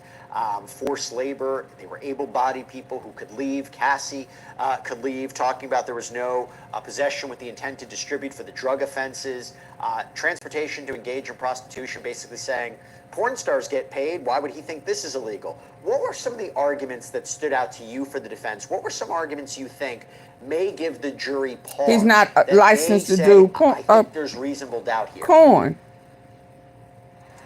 I think reasonable doubt is the key here, right? The defense, of course, is going to try to push on all of that because that's what this hinders on. And I think the things that they focused on, Mark Agnifilo in his closing, talking about the relationship specifically with Cassie, pointing to the fact that she was with Diddy for so many years that they were together. If Cassie didn't want to be part of it, why didn't she leave? Why did she stick around for so long? She was a willing participant in all of this. And then, of course, pointing to the things like when Cassie would say, oh, I can't wait to freak off, or, even helping procure these sex workers, or Jane, things like that, when she would, get the lube or help arrange travel for some of these sex workers. I think those are the things that maybe were the most... Okay, so I won't forget. Let's be clear. Okay? Yeah, it's raw and uncut. I'm finna be raw and uncut. Yeah, let's be clear. Now, there may be a time or two that she was looking forward to getting down with somebody who really knew how to okay?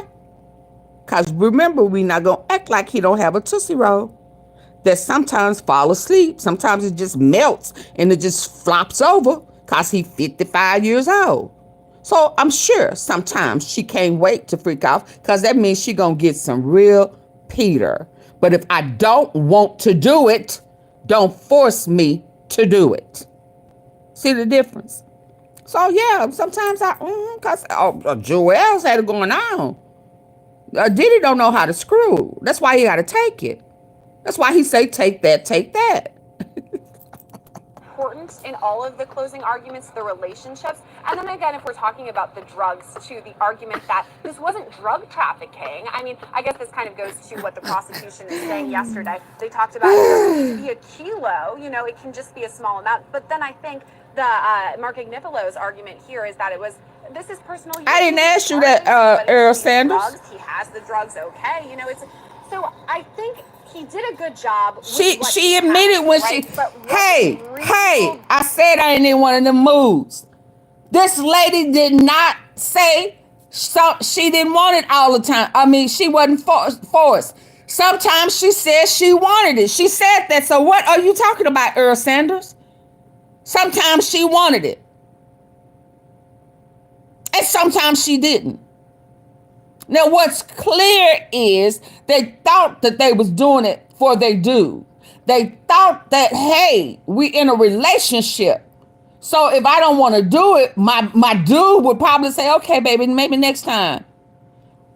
They didn't know that they dude saying, fuck that, bitch. You going to do it. See, that's the difference. They thought, okay, we can play. We can do this, that. We role playing, da-da-da-da-da. But they did not sign up to be forced to do it when they did not want to do it, whether they swingers or not, whether it's the lifestyle or not. They thought that they were, this was my boyfriend. He cared about me. He loved me. He respected me. And if I didn't want to do it, they felt like he would respect that. But what they did not know is that he really ain't into them. He really into the dudes. So he gonna force you to do it because that's how he gonna get off. That's what everybody's forgetting to leave off. See, if I was there, they would leave that shit off. I'll put the shit in his face and rub it. Nigga, you falling short. You a sorry screw. You don't like women. Okay? Let's keep it real. I'm not finna skip and song and dance around it. Cause see, these dudes over here thinking it's just a DV thing. No. He was pimping them for his pleasures because he is scared to come out the closet. You could have been with him by yourself. But you come up short, and so you little man. You little man. Yeah, let's keep it real. I don't know. Yeah. Sierra, stick around. I want to bring back in Nima. These women ain't dodging what they did. She said there are times she wanted it. I want to let everybody know what's been happening. But they were introduced to it. It ain't like, and let's say this, let's keep this real. It ain't like they was doing this type of stuff before they met Diddy. He introduced them to this. He was already doing it. He did it with Kim. May she rest in peace, but she had her own little freak outs too. And if memory serves me corrected, at times she said she was okay with it. She kind of liked it. She liked Jamie. She said she liked Jamie, and she said that Diddy had a crush for Jamie too. I guess Jamie must have turned him down, and hell, he slipped a little Mickey, some little eye drops in his whatever. I don't know. But Kim Porter said she very well enjoyed Jamie. So he introduced this to them. Let's keep it real. But when Kim Porter wanted to stop, she couldn't stop. So when Jane Doe said at times she felt like she opened up Pandora's box and he wouldn't let her close it. So this is what I'm saying. You cannot play with the devil, because when the devil ain't gonna let you go when you ready to go. She said, I opened the Pandora's box, and now she can't get out. She trapped. Was it the Tootsie Roll or the bank? Hell, he know he got a Tootsie Roll. And again, I'ma say he paid the dudes on a monthly basis more than he paid the chicks. They was getting $5,000 a visit. She got 10 a month. He worked her the hardest, cause he ain't care nothing about the female. See, the dude, hell, he sit there and stroked their hair, their ego, rubbed them on their chest, popped them on their butt. You know, hey, good job. God damn. He didn't tell her that. He told that to the Punisher. And then one of them, I think it was when old girl was in there throwing up and she had too much. He said, yeah, it was too much for you, wasn't it? Yeah, take that. Yeah, look at him. He getting all off. Talking about there was a whole bunch of D, wasn't it? You ready for some more? What type of shit? And you want me to believe that these people really thought that was her boyfriend? That wasn't her boyfriend. That was a pimp.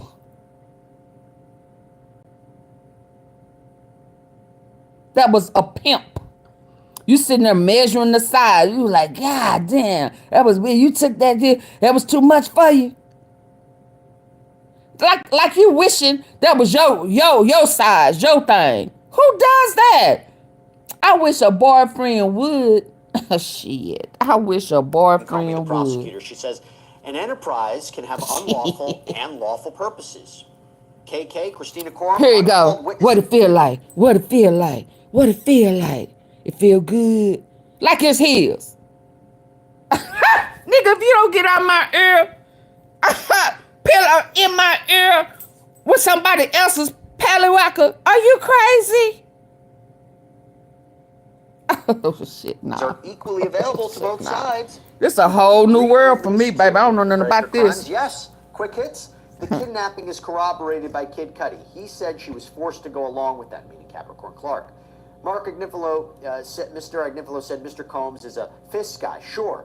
Probably. T.D. Jakes had issues before he came to Dallas, baby. They ain't nothing new to me. After he stomped on her face. I already told that story. You late. That is a kidnapping. The arson, somehow the glove fell off of someone's childlike hand. No. He said he would do it, and he did it. Cassie said it. What did I, hold on. Don't bring nobody else. Get out of here. Bye. Get your ass. I done told y'all. Don't bring nobody else's name over here. You didn't even say hi. You didn't put a hi, AunTeaFee. You didn't send a cash app. You didn't send a super chat. You didn't send a super sticker. Don't bring nobody else's name over here. That is disrespectful. I done told y'all that.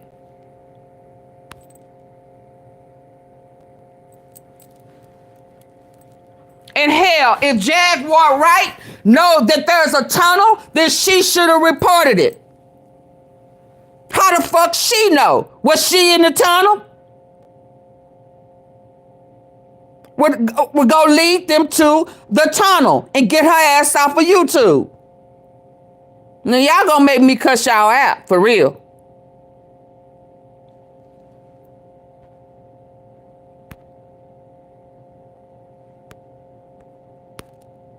Don't bring nobody else's narratives over here. To the police under the agreement, and Combs said, watch out how you spend it. That's bribery. This is a guy that can't get his own. Now you finna get Laquita, for real. He's the general. Sit my ass up. KK knows the Wild King Knights involved escorts. The only reason I'm finna start swinging on. Come on. is to pay escorts. Okay, we'll get reaction to that. Let's talk about it. We were talking a little bit about before the break, but in case people don't know if they're just joining us, Mark Agnifilo, who finished his closing argument, Tammy Beatty, was called out by say the your ass from over judge, here. and now we've also heard the beginning of the rebuttal by prosecutor Maureen Comey. Give us some updates about what's been happening. Yes, so essentially what happened is during the closings, Agnifilo said or alleged that Diddy had been targeted by the government. So once everything kind of wraps up and there's discussions in front of the judge, the government is like, Judge, that was completely improper. Like, what are we even talking about here to say that he was targeted? I mean, he wasn't even focusing on any of the charges. So the judge then goes to Agnifilo and says, okay, wait a minute, you should have said that a little bit differently. Agnifilo is like, nope, everything I said was cool. You guys are wrong. However, the judge ended up siding with the government. The government had said, we need an explainer here. You need to tell the jurors that they should disregard this, that it was a targeted situation. So Agnifilo says, okay, fine, if we must, we'll talk about it on Monday, let him know then. The government is like, how dare you be so dismissive? And what happened is that when they came back from break in about 5 minutes after all of this, Judge Arun Subramanian said, okay, jurors, I want to make this clear. You can disregard that part of the closings. Don't focus on it. And now on to the rebuttal. By the way, let's just talk about the defense real quick, your perspective. You heard what they said. They said this is not a criminal enterprise. There is no criminal agreement. There are no co-conspirators. They tried to chip away at each of the underlying predicate crimes, whether it's saying, you know, there was no bribery, there was no tampering with witness, there was no active investigation he knew about, sex trafficking. Why would he think, basically, that any of these women didn't consent? They did consent. Forced labor, they were able-bodied people who could leave. Cassie could leave, talking about there was no possession with the intent to distribute for the drug offenses, transportation to engage in prostitution, basically saying porn stars get paid. Why would he think this is illegal? What were some of the arguments that stood out to you for the defense? What were some arguments you think may give the jury pause, that may say, I think there's reasonable doubt here?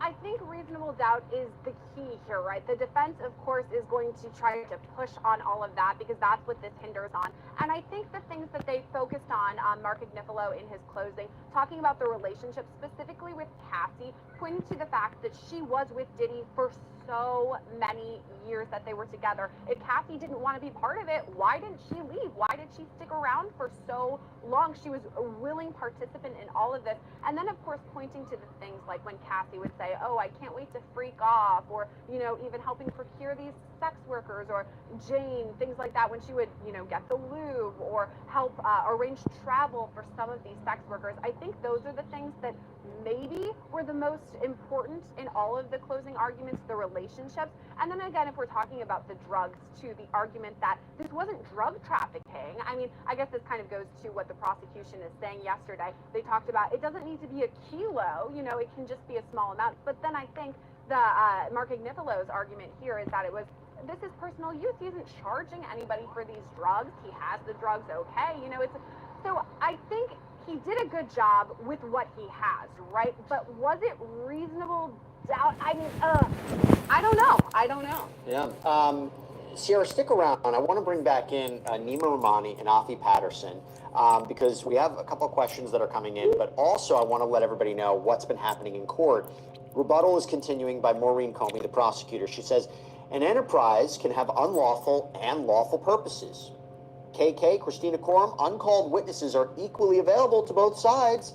Did they agree to at least two, meaning the predicate crimes? Yes. Quick hits. The kidnapping is corroborated by Kid Cudi. He said she was forced to go along with that, meaning Capricorn Clark. Mark Agnifalo. Oh, I can if I know that you're doing it on purpose. Fist guy. To throw me out. When it's his girlfriends with men. That's like, okay, so let me tell you how I can. That's like when these people come over here with that fake ass stuff to try to throw people off, and I say, get out of here. I'm not listening to that. I read it, but I don't.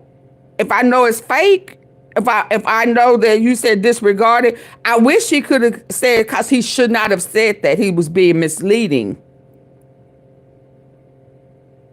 But yeah, I could cut that out. And if I was in that jury room, and as we're discussing it, I would say, yeah, he said we can't use target, that he was targeted because he threw that in there. He wasn't supposed to say that. And I would bring that up in deliberations. He needs guns. The London Hotel, he made Cassie go after he... I mean, because realistically, targeted for what? Targeted because he did the things? What part was he targeted for? Because he on video.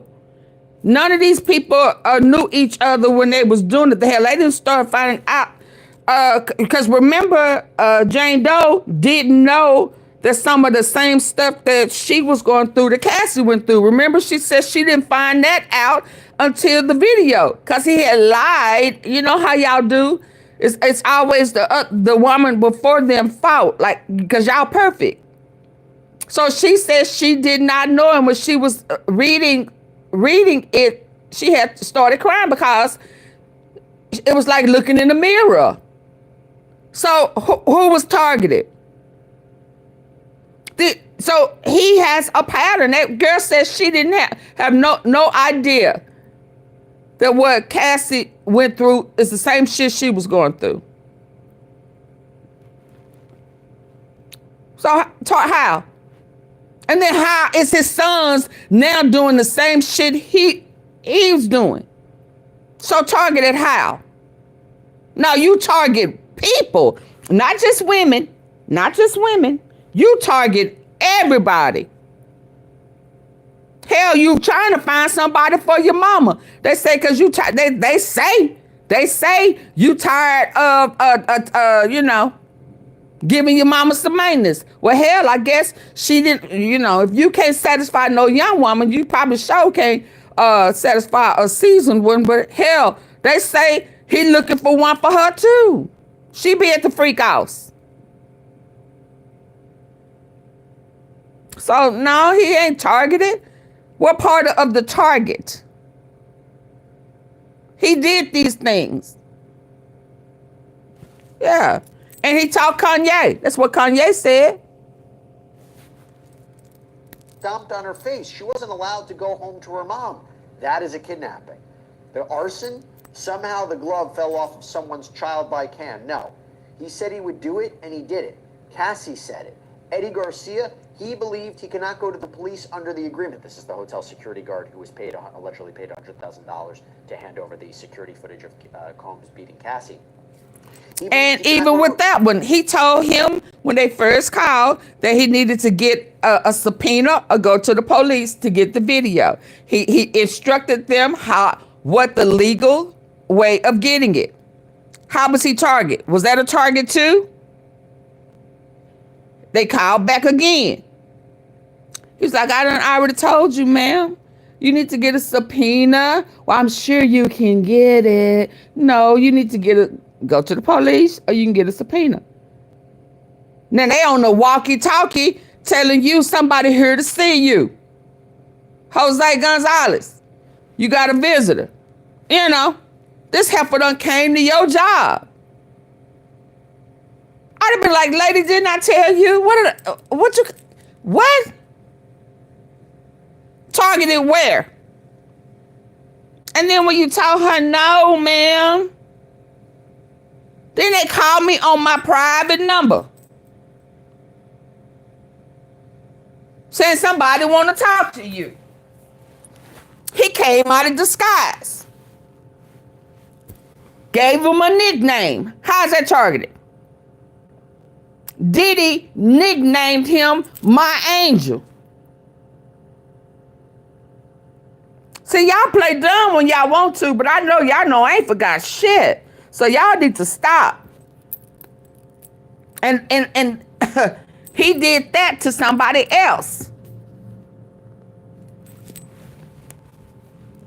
To the police under the agreement. Combs said, watch out how you spend it. That's bribery. Oh, yeah. This is a guy that told him to evade taxes and everything. Plug in his own phone charger. He's the general. He delegates. KK knows the Wild King Knights involved escorts. The only reason... Shelly Shell, he nicknamed him and gave him a bonus. He tipped him $50K. He gave him $50K for the price of the video and $50K as a tip. And nicknamed him his angel. He called Cassie, Jane, and Mia and Capricorn. He called them bitches and O's. But the guy who got the video for him, you're my angel. Oh, I knew God. There is a God. You my angel. And logged him in his phone and his burner phone and KK phone, my angel. Targeted where? Targeted where? You made these people this girl mama wire you $20K so that you wouldn't put the videos out that you did with her daughter.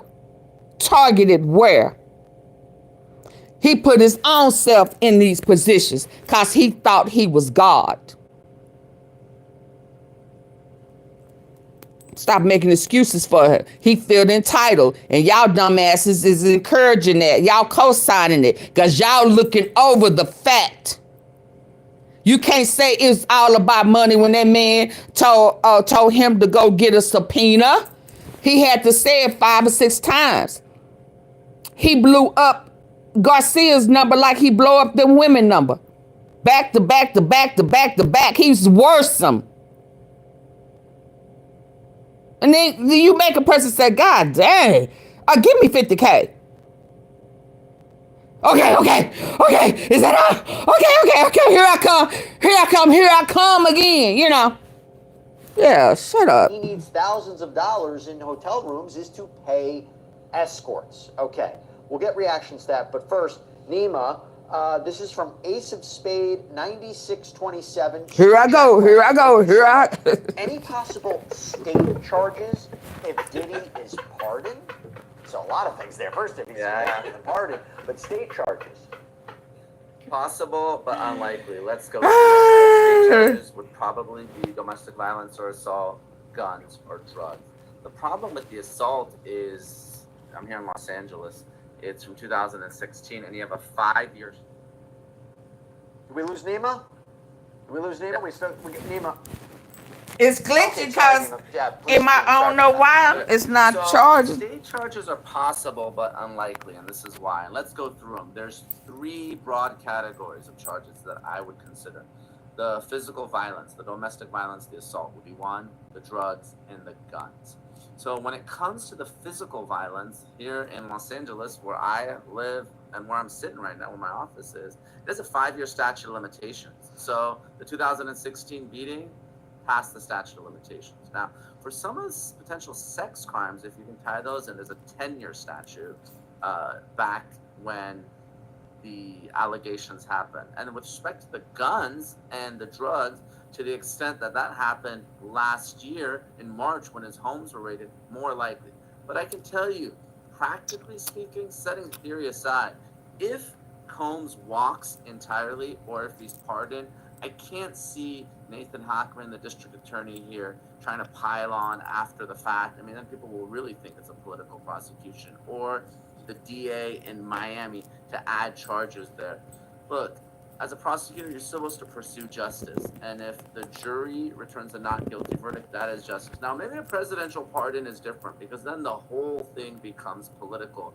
And then maybe you'll see a DA step in because, of course, the president's I sent him a message last night on my live on my other page. Auntie, you heard me mention a little bit Maureen Comey's rebuttal he better sit down. previewing what we could expect. What are you taking away from what she's saying? Do you think that this is a compelling response to the defense, who's been on almost all day? Yeah, and I think, you know, as I was listening to you, I said, boom, she's plugging that hole. Boom, she's plugging that hole.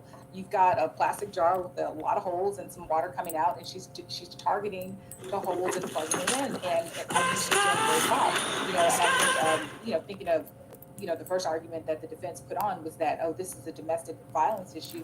They've owned the domestic violence. Well, if you're owning this domestic violence, think about the psychological impacts that DV has on a 19-year-old across 10 or 11 years. If you want to own it and accept it, must we now own and accept the psychologist's testimony? You know, are we going to look to that as being truthful? So, you know, going back also, you know, she's plugging in the information with respect to Capricorn Clark and the kidnapping and her testimony that Puffy had a gun that night, and he normally sits in the front, but that night he sat in the back and he sat next to her. Kid Cudi even attested to that fact. So I think, you know, she's plugging in the holes where she needs to on those acts that are going to bring home that racketeering charge. By the way, really a lot of focus on Christina Coram, who, as we know, was not called as a witness. So Prosecutor Comey just says, KK reads all of Combs' texts, so she knew. KK alone makes Combs guilty of count 1, the racketeering conspiracy case. So in other words, they're basically saying she's the co-conspirator. Drugs, Mr. Agnifilo talked about conspiracy to distribute. But giving drugs to Cassie and Jane is distribution. That is enough. Mr. Agnifilo claims they wanted it. Okay, let me go to Sierra on this. We've got a question. Oh, we don't have Sierra. Okay. There's a panic there. That's okay. I'm not going to go to Sierra. Don't worry. Alfie, I'll go to you. This is from Joshua White, 3661. What was the final thing that made Cassie leave? How did she end up leaving if she was under a sort of confinement? That's a good question. Kim Porter mysteriously died. 3661 for the super chat question. And Gina. I think we have to look at what Mark the Shark said. She left on her own and nothing happened, right? She left and she made the adult decision to leave.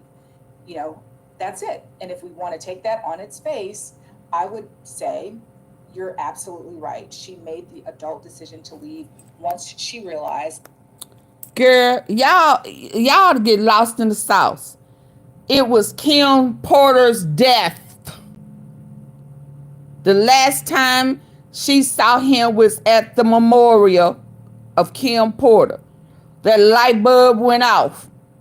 She was like, oh, shit.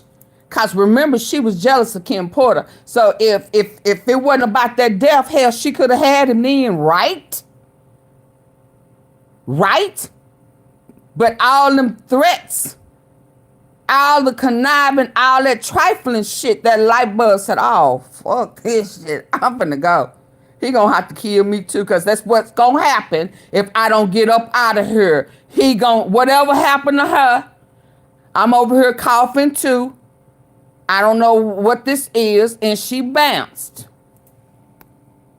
That she could no longer be manipulated by Girl, bye. It's the Kim Porter. Meeting her and because that was his soulmate. That takes age, that takes experience, that takes friendships, that takes counseling, and that takes wisdom. Something you might not have. Oh, y'all missed that. Y'all missed that one. 23, when you have limited experiences and you've been thrown to the sharks and they say sink or swim.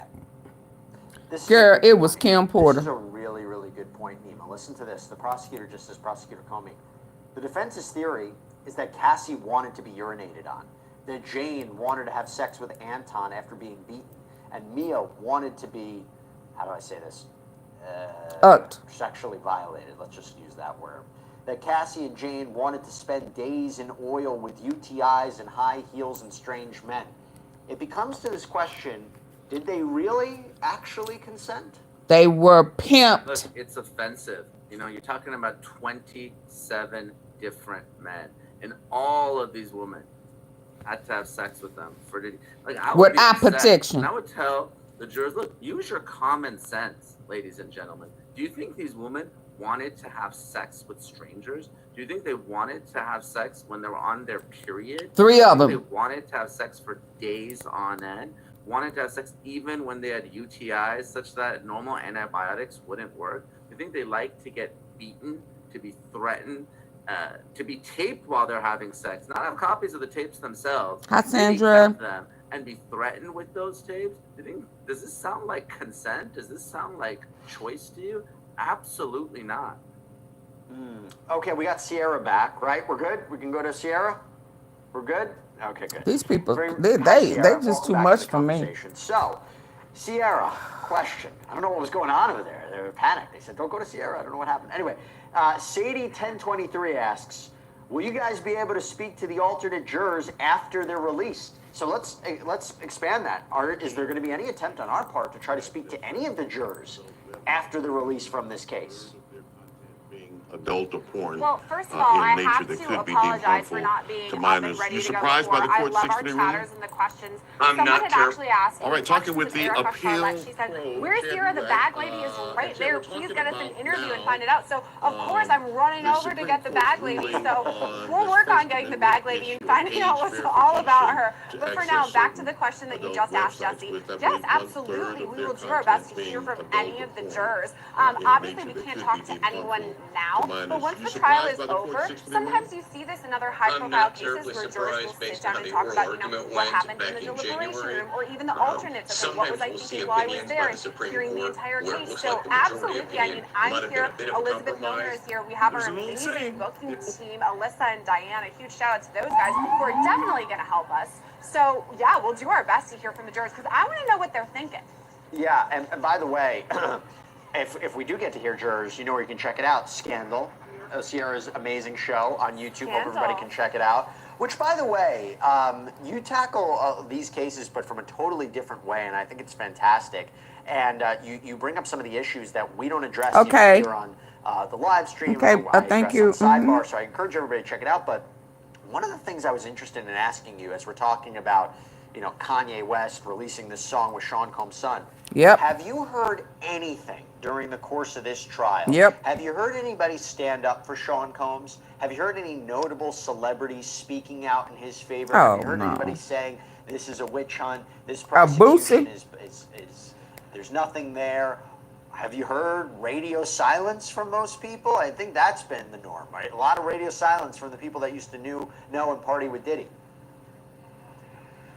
I think, yes, the radio silence is the number one. Convicted thing felon, here. I mean, president. people like Jennifer Lopez, who right here in New York back in 1999 herself was arrested with P. Diddy after that nightclub shooting. Have we heard from J-Lo? No. What about Ashton Kutcher, who went to so many of those white parties? I believe he even co-hosted one in an odd twist of events at one point. We have not heard from Ashton either. Leo DiCaprio, those famous photos of him at the white parties. Where is Leo? I mean, where in the world is Leo is the number one question on my mind most of the time.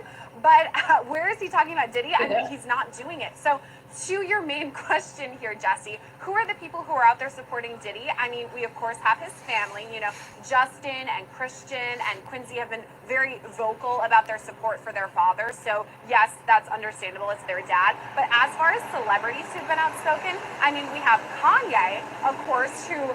has been pretty outspoken about many a different topic, but especially P. Diddy, including his song that was released a couple of months ago and then the one today. But beyond Kanye, I don't know who else is out there, you know, voicing support. I mean, there's even Naomi Campbell, for another example, who was very tight with P. Diddy. Right around his birthday in November of 2023, his birthday's November 4th, they posted photos together that they were celebrating the birthday. And later that same month, I know you know the date, Jesse, it's because Cassie filed her lawsuit, and all of a sudden Naomi takes off those photos. So does Janet Jackson, and they're gone, and we haven't heard from them after knowing Puffy for many, many years. So I think it may be more telling to people who haven't spoken up because maybe they saw the writing on the wall. That's a good point. It's a good point. Sierra, I know we have to let you go right now. You're going to come back in about 15 minutes or so. Let's see if you find the bag lady. Good luck. Let us know what happens. Sierra Gillespie, Scandal. She'll be back in a little bit. Let me continue the conversation with Nima and Afi. We got some super chat questions that just came in. Afi, I'll start with you. Flip with Terry. Flip with Terry, thank you so much for the super chat question. Hi, Feels Denise. like the tide is shifting for Diddy. What do you think? In his favor? Yeah. Or no, absolutely not. Absolutely not. After that closing, no. They got these YouTubers on there talking about the defense just squashed the prosecution. Y'all crazy as hell. And in my opinion, he's just kind of casually dismissing all of these very real abuses. You know, this is a modern love story. These are two people who were in love. One was insanely jealous. You know, he's a mogul. He's like, you know, being with him is like going to Harvard Business School. It's a lifestyle you really wouldn't understand. To me, that's very casual. Bullshit. And almost flippant in presentation. I don't think the tide is switching for Diddy with respect to that closing. I don't think it helped him at all. I think he's dead to rights on counts 3 and 5. So, you know, and as Nima said earlier, like, you know, The stunt the defense used is showing to me that they were losing. I don't think so. I think the best he can hope for and what he's hoping for is a mistrial. And then his media team will likely say he was targeted. So you can undermine the integrity of the prosecution. Yeah, you make a good point. Is the jury going to think that Mark Antoine minimized everything? Because here's how Prosecutor Maureen Comey is responding. Mia said no. Cassie said no on her 29th birthday. Jane said no before Anton after being beaten. These women had no reason to lie. The defense says it's for money, but Cassie already got paid. If Cassie was lying and already got paid, why would she take the chance of perjury in a federal trial? This is a woman standing up for what is right. Mia already settled in mediation. There's no reason for her to put on a show for you. Absolutely. Absolutely. Nima, if you want to address that, you can, but I also have another super chat question I wanted to raise to you. So I'll give you two here. First, if you want to address this rebuttal. She was chilling. Ace of Spade 9627 asks, and thank you so much, Ace of Spade 9627. Can new charges arise from new civil suits? First, Jesse, I gotta say two things. You gotta get on Scandal. Sierra's show is amazing. And of course, Sidebar. I mean, really, it's a top 5 podcast. Jesse's show, absolutely phenomenal. So if you're watching the live stream. And Nima's not my agent. Nima's not my agent, but maybe, you know, he's doing it. Maybe I have to have you as a co-agent. Well, I'm telling you, it's absolutely amazing. It's up there with the biggest podcast in the country right now. Well, thank you. Congratulations to you, Jesse. And Sierra's show is amazing as well. Okay, so let's talk about it, right? The civil lawsuit. Look, they cut both ways. I'm a civil plaintiff's lawyer, so I represent victims. My preference is that they wait until after the criminal case to file their civil lawsuit, right? Because the defense will always say, this isn't about justice, right? You didn't go to law enforcement. You went and you hired some lawyer to sue my client, right? So that argument does resonate a bit. I think they did score some points there. Now, look, with respect to new civil lawsuits, we're hearing all sorts of crazy things. Combs allegedly having sex with minors, having sex with men. It was interesting. All these other celebrities, none of that came into this criminal case. So that leads me to believe it's one of two things. That either the prosecution thought that some of these weren't credible. I'm not saying the civil plaintiff's lawyers can't prove them because it's a much lower burden. They have much more resources to put on the case. Or they wanted to keep this case narrow, focused on the victims that had a long sexual relationship with Diddy. And I think the latter may have been a mistake, because if you bring in a lot of victims into the case, you can really overwhelm the defense. We've seen it time and time again. For instance, Bill Cosby was one, you know, bring in a couple of victims and maybe the jurors are skeptical, but it's very hard for them to believe victim after victim. In my opinion, these types of cases, 5-6 victims is really the sweet spot. And that's when you tend to see really overwhelming guilty verdicts. When you have less, you have 3 in this case, it's a little bit more of a mixed bag. AunTeaFee, listen to this. The prosecutor just said in the rebuttal closing, Jane doesn't intend to sue. These women refuse to let trauma swallow up their whole lives. That struggle tells you these women told the truth. They broke free of the defendant's manipulation. I mean, that's big. The idea is Jane still, no, he should have said that, because Jane rent still being paid now. So the prosecution should basically say, all these women are lying. What's their incentive to all lie? Now, there is something that could be said here, AunTeaFee, right? They may be victims. They may have been abused. They may have been subjected to things they should not have been subjected to and against their will. Does it fit all the elements of sex trafficking and racketeering, though? That's the question. Just one. Right. And I think, you know, if we want to just talk about a witness's motivation, it's not because they want to be up there on the stand, and not necessarily because they want to see justice. You know, I will say, when you're faced with a federal investigator, you know, it's fear. You know, you do want to tell your truth, but you do also boldly answer questions and boldly take the stand out of fear, because you don't know what may happen to you if you don't answer these questions. If you're not forthcoming, it's the federal government, the hand of the federal government. It's not something that anybody takes lightly. By the way, you guys get more compliments naturally now. Says, these experts are so enlightening. Thank you for breaking it all down. You're welcome. Thank you so much. We have great experts on with us.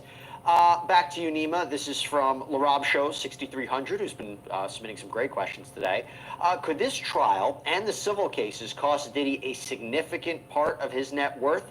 Is it exaggerated to say it could reach $250 to $300 million? Potentially, yes. Let's go through it. So earlier in the show, I said he was reportedly worth $1 billion.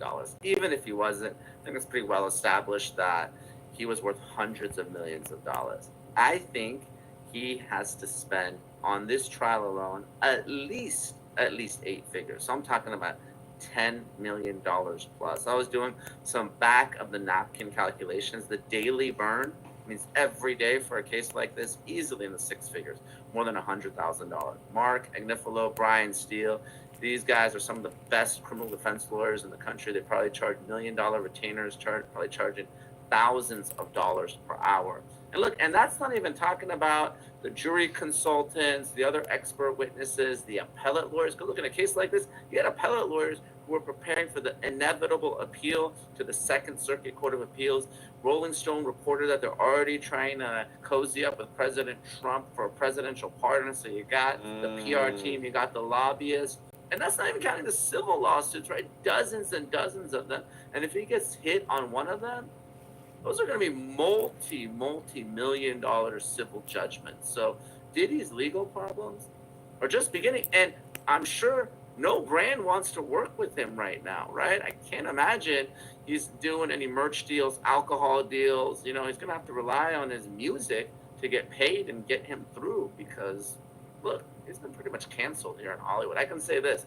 I'm here, and before people call me out, I have a lot of cases against Kanye West. Ye is really on another planet. So if he's the only one supporting you right now, you're in a world of hurt if you're Sean Diddy Combs. No one here wants anything to do with him or his case.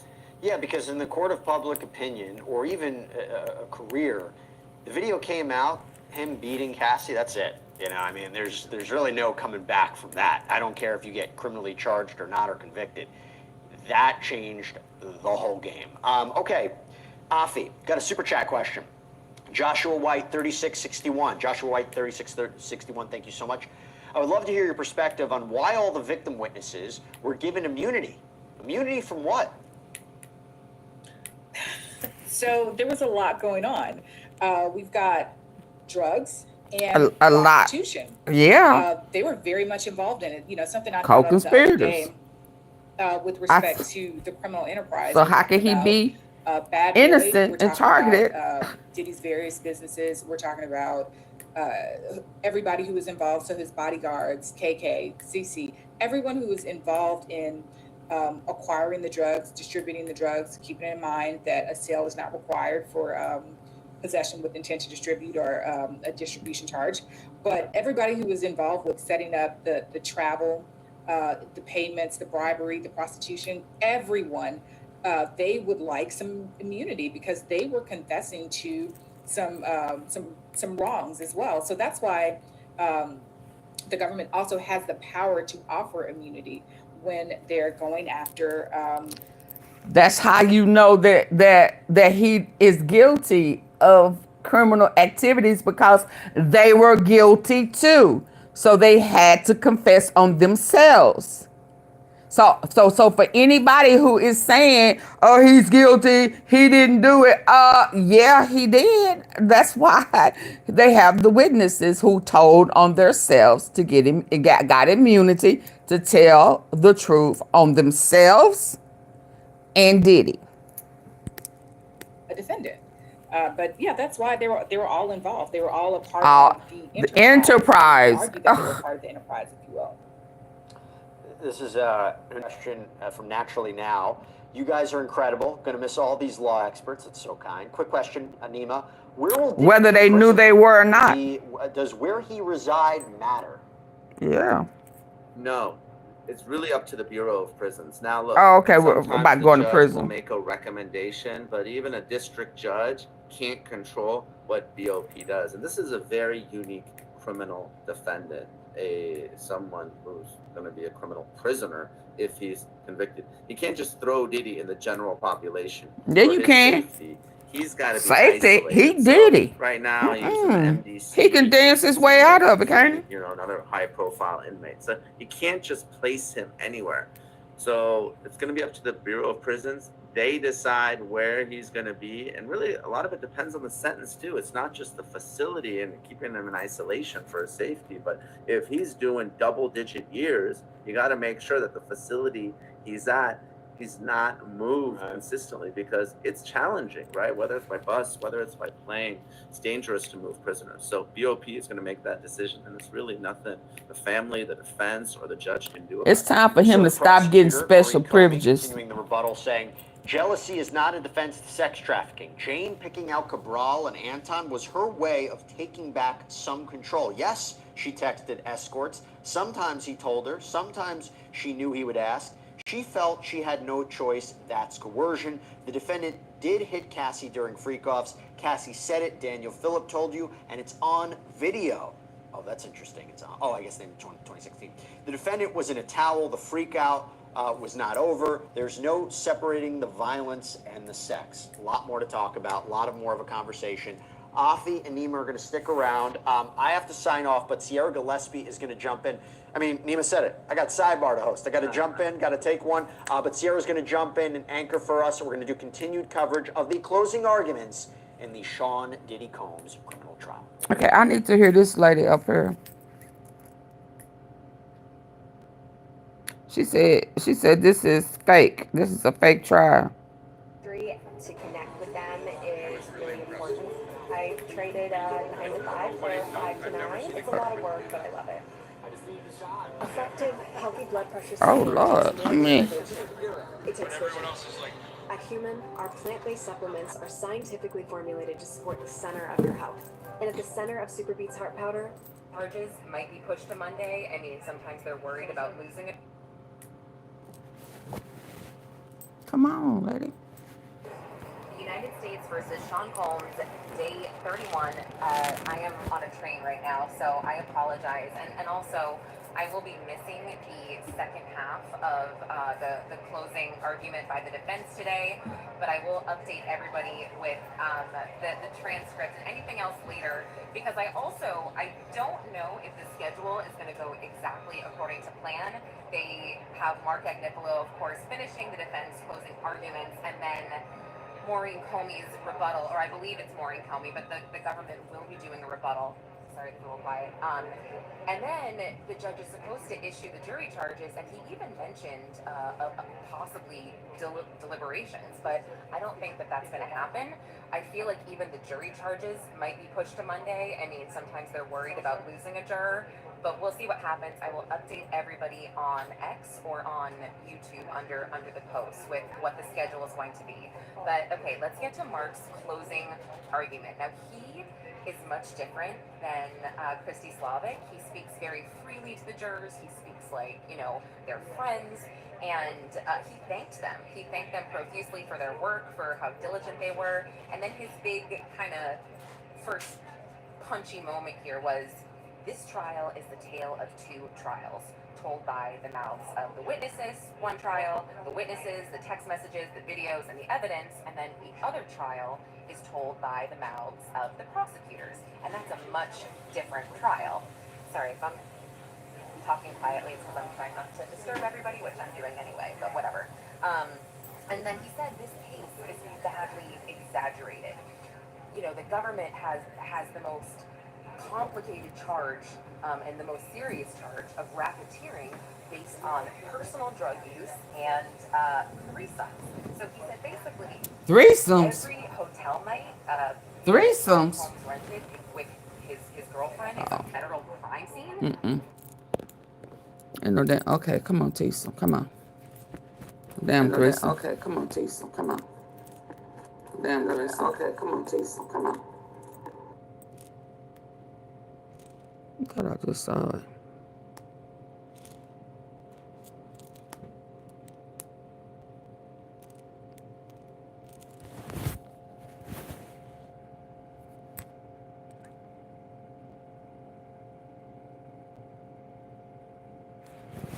No, would you want to go up there and tell somebody done pissed the shit in your mouth? And you got, did you remember, did you see the picture of her mouth pressure? I showed it yesterday. Did you see her mouth? Would you want for people to see that shit in your mouth like that? I don't even know what to call that. I don't even know what to call that. Like she had rabies and shit in her mouth. The only reason somebody would put themselves out there like that unless they was facing federal prison and they had to. Do you not remember what her mouth looked like yesterday?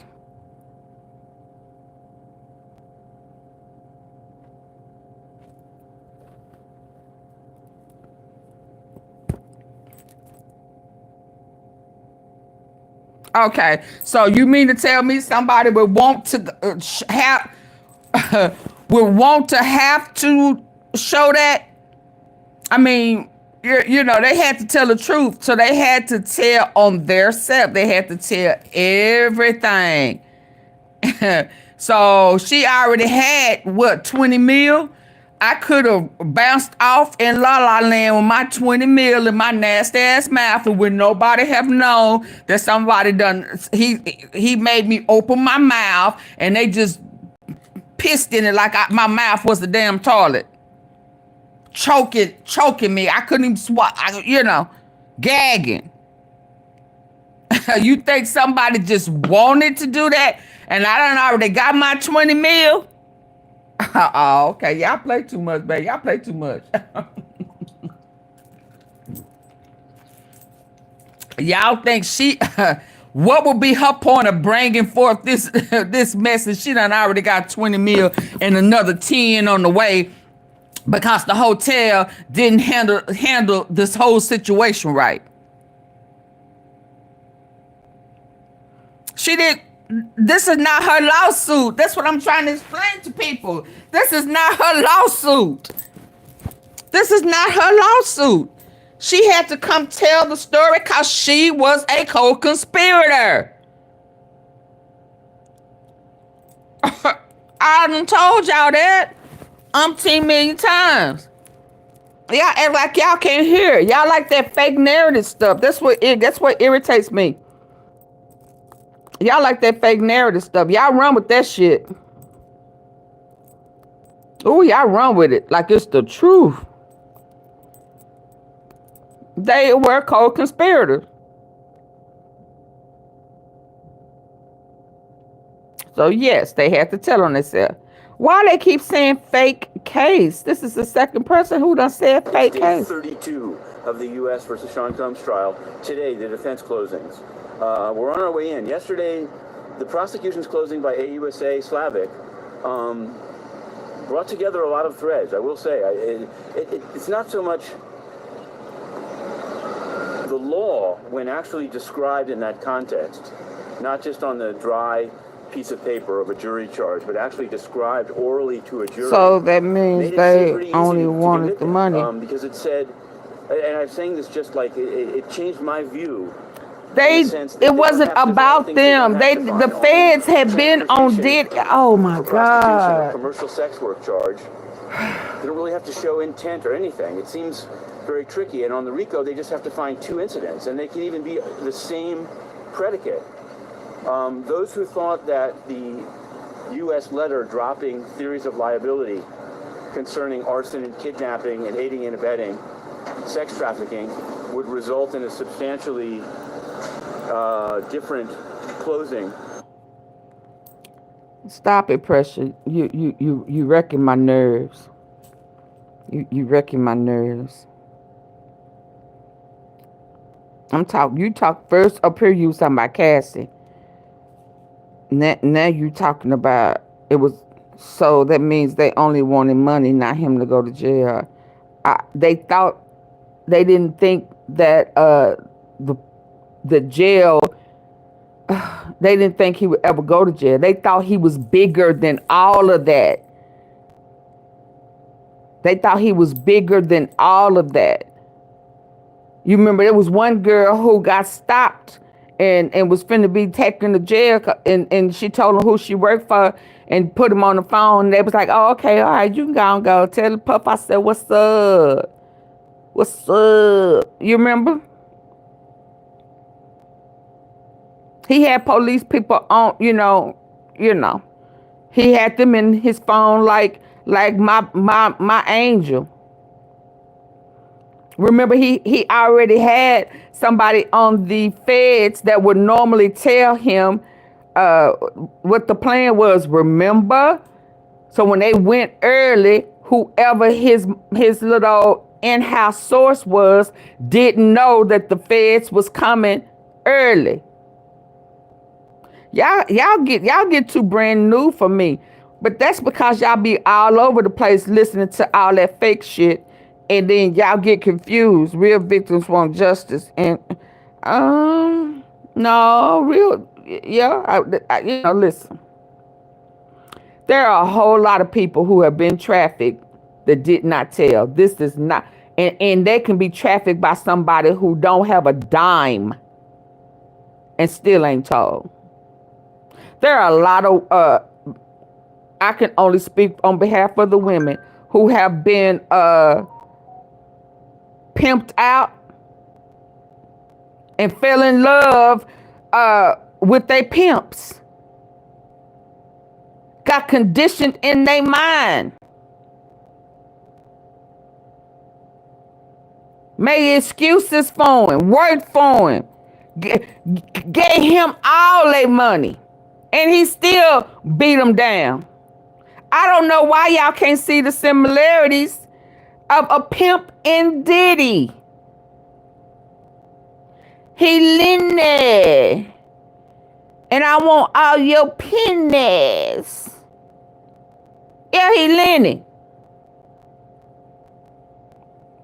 Diddy is more of a pimp than anything. And a lot of people don't tell on their pimps after they done got beat so many times. Why you getting brand new? I thought you was from the streets. I thought you was an OG. You got me looking at you funny. I ain't lying, Pressure. I'm gonna have to take your pimp card away from you. Your street cred. Give me your black card, dude, cause you tripping. You tripping. You tripping.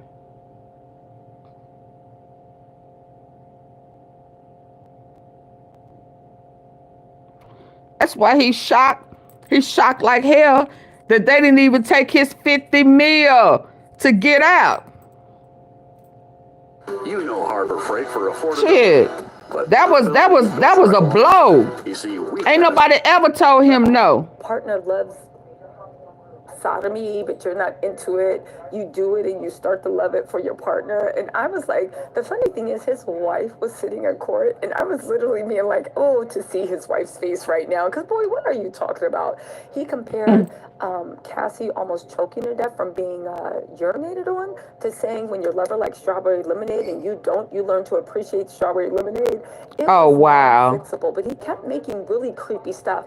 You know, I think the moment he actually lost the jury, we're still doing this, you guys, but I think the moment that he actually lost the jury was, in fact, when he tried to walk us through that tape where she got beaten up at the Intercontinental. And he tried to convince us that basically, let me just tell you the argument he made. He was like, you know, there's something, I don't know who was right, who was wrong, who was the aggressor. It was really weird. I want you to make your minds up for yourself. And I was like, why are you showing this tape? Why? Who was the aggressor? Saying, now look, Cassie has something in her hand, and I can't tell what it is. She has something in her hand. Is Mark trying to imply that Cassie has a gun? Like, what is going on? Oh, he trying too hard. Tell me what is in her hand. She literally got the brakes beat off of her, and you're trying to argue. So he tried to act like. I get the fact that you're. Oh trying my to God, I can't. But on things that's like Cassie, that there really can be no doubt. What can you actually really do? He said he had a gun in her hand. Homie literally ended with a mic drop, where she said that Diddy thought that he was a god. He a did. God among men, that he is equal, and they need to find him guilty. Oh, she should have said, if y'all do not find him guilty, he will do it again. And he knows what y'all look like. He knows who y'all are. That's why he was looking at y'all. That's why he was checking y'all out, so that he can hunt you down and he'll be in your house as soon as he gets out. Do you think maybe to pop out on the camera, I need a That's what I would have said. I don't think so. I think You let him go, he will be at your house in your bushes. well, not more. I just wanted to like pop one camera. But if you think, or maybe more blush, I don't know. I feel like I look really monotone. No? Really? No? Well, listen, I trust you. I know my eye, but like this side, it doesn't look. I don't know, you guys. Oh. Comment if you think I look. No, not on the eye. Like on the. Oh, Tisa, you sure getting Something to warm up the face. Okay. Oh, Tisa. Yeah, and everybody's saying that. Yes, I need a lash. Can I get a lash? Just something. Oh, sorry. Somebody said clean my lens. Hold on. Oh, she done got vein already. Okay, is that better? Okay, my lens is clean. My lens is clean. Okay, so, all right. So where? Oh, I don't like that. So Mark Agnifilo, I just had to take you through some of the gross stuff that he said. He literally said Diddy was a nice guy. Everybody loved him. He said that, I'm going to go through everything, right? He literally said that, oh, let's talk about Capricorn Clark and the kidnapping. Hold on, guys. Let's talk about Capricorn Clark and the kidnapping, okay? He literally said that Capricorn Clark wasn't kidnapped. He literally said that she was madly in love with Diddy. You guys, if you guys don't know, every woman that Diddy has is madly in love with him, and that's the reason that he does everything. He is actually madly in love. You guys, if you're just joining, don't forget I'm going to be live on ABC News Live.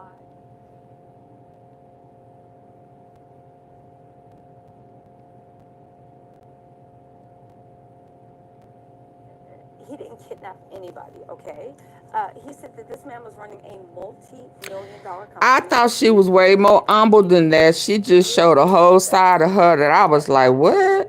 He showed up at Capricorn Clark's house, but he didn't have a gun. You could have kept your own makeup, chick, if you want to be so. He was just in love with him. He then went on to say Oh, wow. that they talked for 2 hours, right? And she was waiting for him. Capricorn Clark Okay. had been waiting on him for 4 years, right? Then she said that I'm going to go to somewhere else. wasn't kidnapped and forced to go to Kid Cudi's house. No. She said that Kid Cudi had testified. That woman just put a whole face on her, and she. Oh, okay, never mind. Right? And Capricorn I get out of here. between him and Cassie. And they said that he had everything, Sean had everything. Okay, now what was I saying?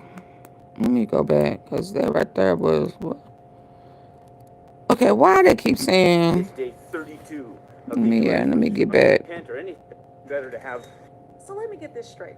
After weeks of graphic testimony, emotional breakdowns, and federal prosecutors painting Sean Diddy Combs as the ringleader of a nationwide sex trafficking enterprise, his lawyer gets up in court today and says it was all the swingers lifestyle God misunderstood. That this whole trial was fake. That individual trauma is just a modern love story. Are you kidding me right now? Yeah, that's how they try to play you. Today is Friday, June 20th. That's some shit pressure would do. Play in your face. And the courtroom just turned into a Not today. Not today. This woman she's sitting there getting her makeup on. Her makeup was so pretty yesterday. It was just beautiful. And this woman, added a little dazzle to her. And she just kind of, no, stop. No, give me some lashes. Bitch, if you need lashes, well, you should have came in there with them. Really? Oh, yeah, no, not today. Not today. I'm Laquita right now. So, she's a beautiful girl. But,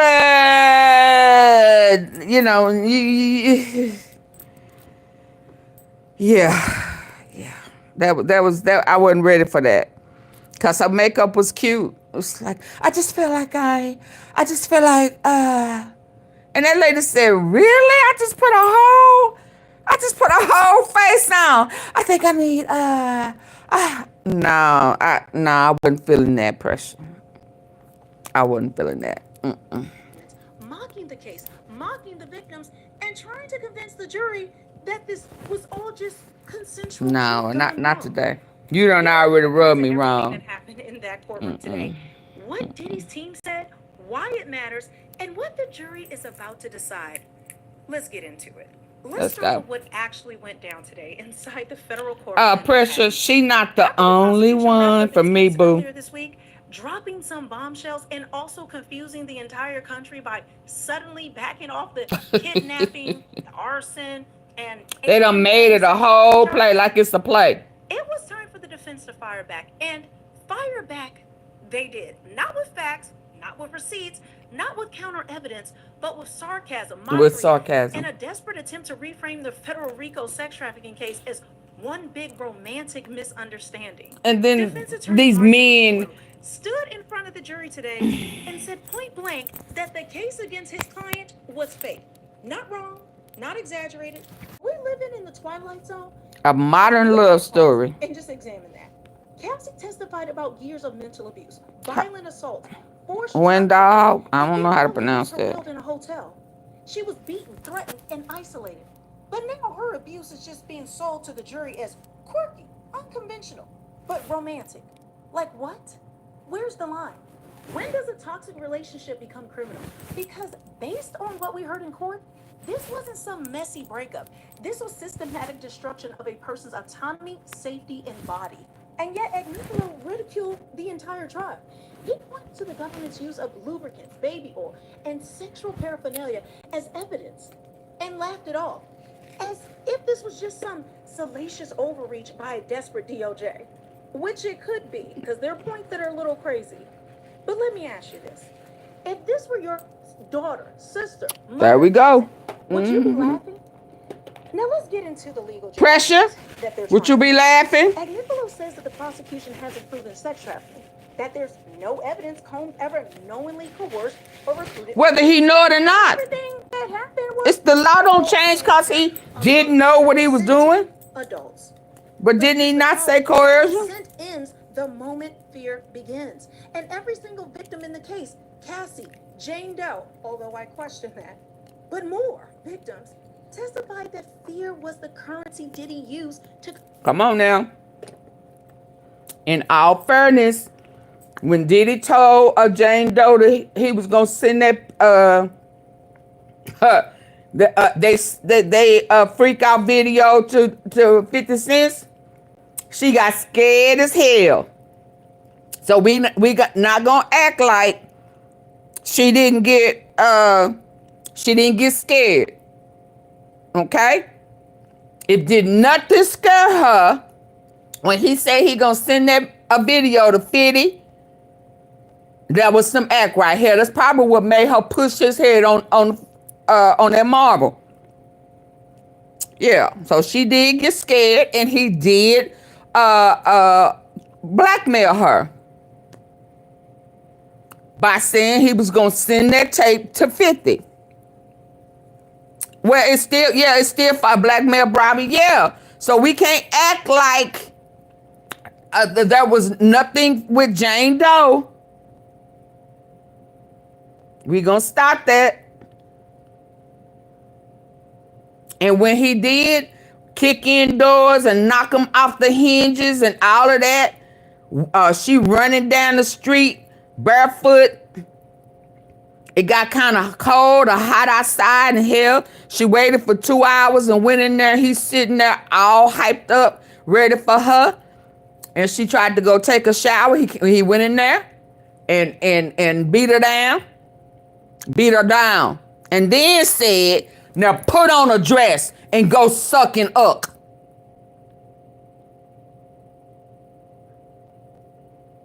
Now y'all forgot about that, right? Yeah, that was pimp. He made her. He beat her out the shower. You could say she started it. Okay. He got his lick back, his lick, kick, and everything back. Okay. Let me go in the bathroom and put myself together. But no, not Demon Diddy. He said, put on a dress and go up and suck all the skin off of that weenie. And I mean, you better not leave none. What was that? What did that have to do with them being in a relationship? What did that have to do with money? That wouldn't make up sex for them. He beat her up. Said go put on a dress and go in there, and I just called Rollo or Rico or somebody, and you go in there and you you ain't finna mess up my day. That's what he said. Y'all, so stop acting like there was times it wasn't ever forced with Jane, cause it was. Control them all. Agnifilo doubled down by attacking the credibility of. It don't matter whether you enjoyed it. Rock, are you a pervert? It don't matter if she enjoyed it. She was forced.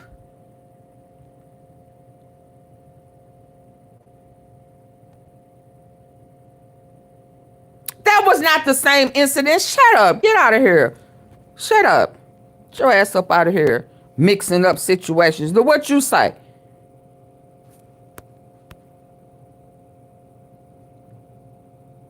Did I delete you or remove you? I want you out. Get your ass up out of here. Yeah, I always gonna talk about somebody enjoy you. We don't always enjoy y'all funky asses. All y'all think y'all good. Oh yeah, you like that, don't you? No. It ain't always good. Y'all stop stroking your own ego. He know he's sorry. He know he's sorry. That's why he got to have somebody else do the work for. Got to do what he can't do. He handicapped. Hell is wrong with y'all? $1 million settlement, and her y'all play too much. From a lawsuit involving the hotel, which is, I believe, $10 million. He asked the jury, is this about you enjoyed that, or is it about money? But here's what he failed to mention. Those payouts didn't come from nowhere. They came from Diddy, settled with y'all kill me. Because the evidence was too damning. Because a courtroom could have made things worse. But he didn't stop there, okay? He didn't just stop with Cassie. He went after Jane Doe, suggesting that she was no victim. I know everything about you, Precious, is perfect. Everything's perfect. He made it sound like the defense's job wasn't just to exonerate Diddy, but to shame the women involved into silence. And let's Melanie, that's what men do. I'm sorry. Some of them women too. That's what they do. That's why victims don't like to come out and tell or report it, because people gonna find something wrong with it. They're gonna make it be about them. Do you know that's Diddy? He don't have to take coochie. He don't have to do that. He can have anybody he wants. I mean, all that stupid stuff.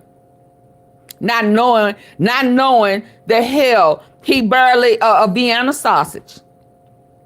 Not knowing that he's compared to a Tootsie Roll. That folk don't even know it. Folk don't even know that the nigga teeth used to be green. And folk don't even know it. They just assume. So that's why folk don't like telling it. Because they're going to victim shame you. And that's what that attorney did. And I hope that these people understand that that little target message that he tried to throw out there, I hope that gets him found guilty on all counts. Yeah. Get Diddy himself didn't. Yeah, you think you excellent. Oh my God, I almost gagged. Oh my God. Jane Doe, her motive, oh my God. I see her and Cassie as completely two separate things. I can't with you, pressure. I see Cassie as a true victim, and not saying that one person can't be, but the things I read through all the transcripts, I've seen everything. I'm just making a judgment. I can't with you, pressure. Everything in totality, that there are a lot of questions about Jane Doe that are very, very sketchy. I agree, but all I want is the ones where it wasn't forced. I would think where it was when it was forced. Who was hearing this, it just feels slimy. Whether you believe her or not, you need to focus on your client, things that will exonerate him. You didn't put on a case, and now you just want to dog the witnesses that you've already cross-examined instead of proving his innocence. You can't prove his innocence. I just don't see how that's going to work out well for him. Now, I question whether this case is fake or not, but if this was truly a fake case, if the accusations were really ridiculous, then the man at the center of it all should have stood up and said so under oath. But he didn't, because he couldn't, because every word out of his mouth would have been a landmine for the cross-examination. Instead, he let his lawyers get up there and play comedian, laughing at the witnesses, laughing at the victims, playing it off like this is no big deal. How is this a defense to go up there and say that this was all fake? If it was fake, then you should have put up a case for your client. You put up no defense. You didn't go through the effort to show how fake that this case is. You aren't giving us anything to work with. All we have is what the prosecution has presented and your objections. That's where it lands right now. So doing this at the last hour and then laughing it off and making fun of this when there's some very serious things in here, especially concerning Cassie, I think it's just disgusting. It's like, did he just let his lawyer play stand-up comic in federal courtroom while his own reputation, it burns and his life is on the line?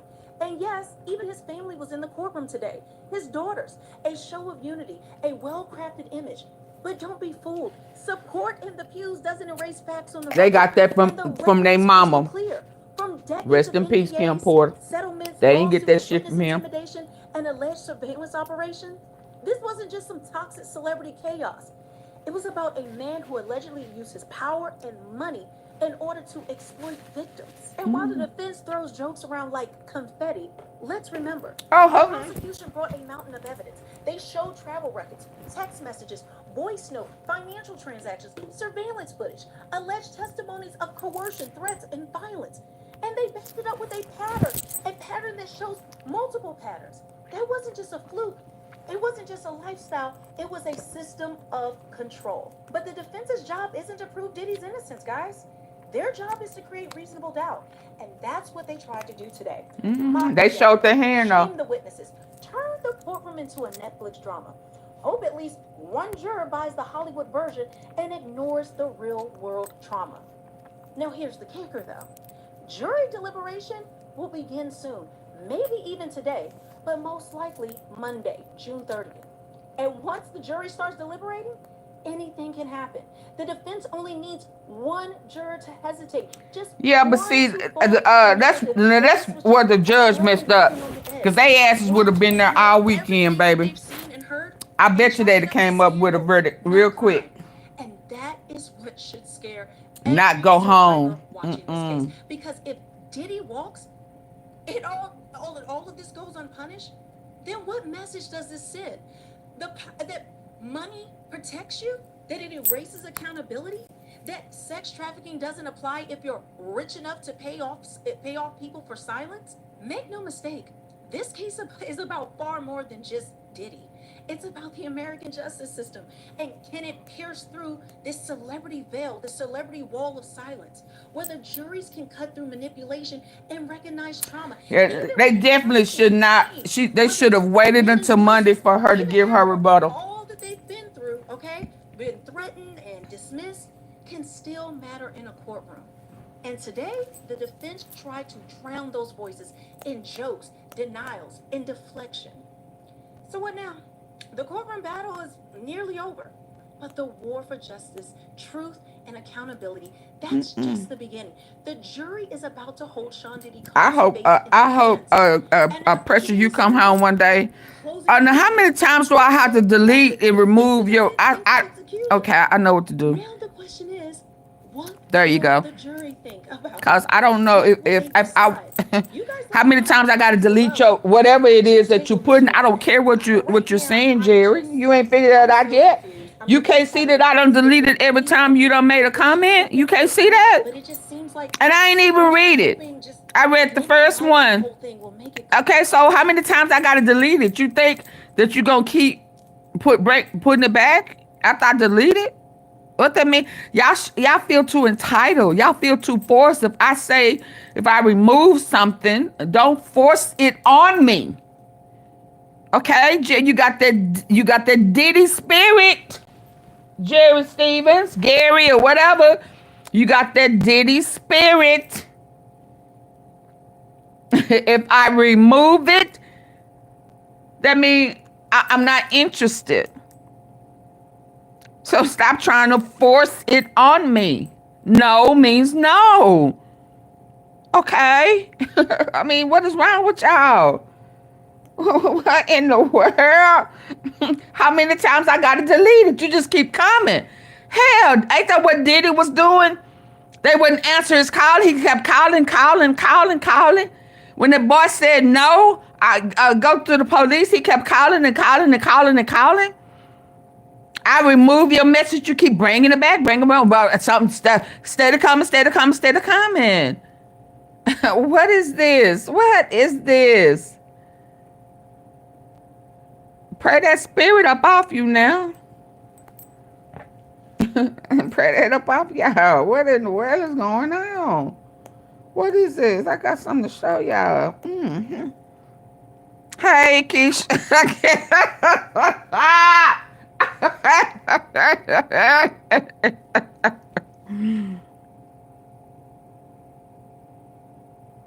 What is Diddy bop out of the courtroom? What does that mean? Yeah, let him bop on in that cell room.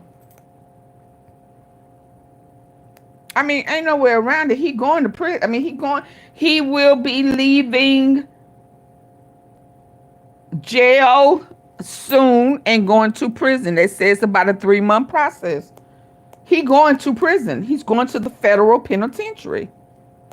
Now, how long he gonna go? So I want him to bop. I want him to bop that ass. Bop that ass in the same way when he go to prison. So you just gonna keep repeating the same thing, Terry? So you must be Jerry. You must be Jerry. Okay, so because you gonna start repeating the same shit over and over.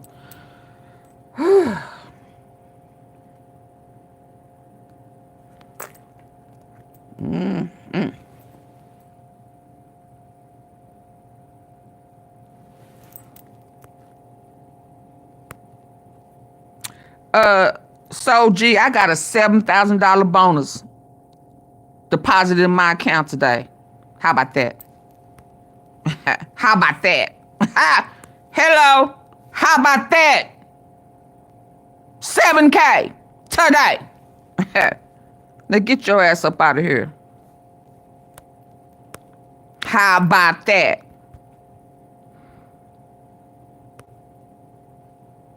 Thank you, Lord. Now get your ass up out of here. Silly rabbit. What's your cash app? Send me your cash app. IG it to me. I give you 15. I'll buy your lunch. How about that? How about that? Hell. You know who you think you playing with? You gonna learn today. Now who else got something smart to say? And I still say get the likes up. Fuck you mean?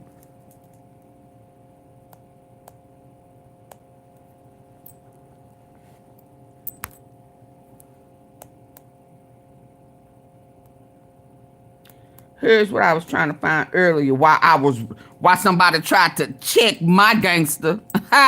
Okay, you're gonna get your feelings hurt. You know that's Laquita. I don't ever tell my business like that. Where how the lunch fund going?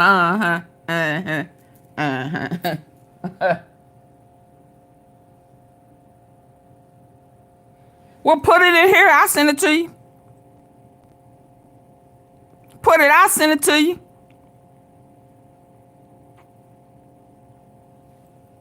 Give it to me, and I'll do it right here.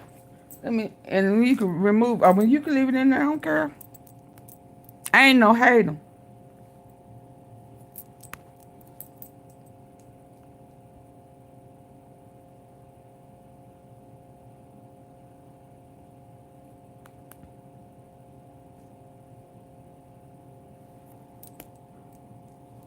Let me get it ready. You gonna put it in here? Right. It's not on that one. Let me see this device. Hold on.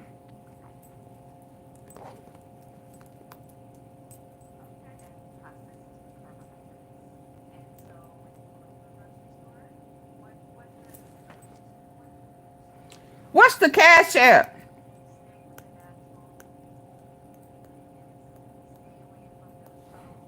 Oh yeah, he threw. What's your cash app though? I'll buy you lunch.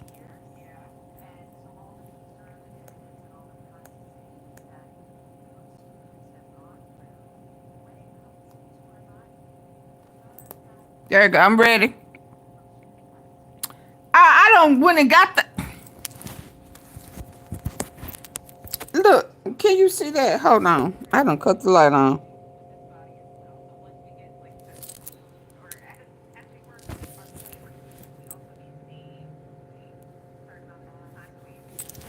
Look, I'm already here. Waiting on you. Waiting on you.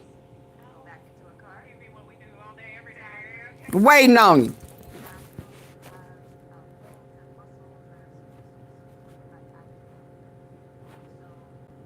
Mm-hmm.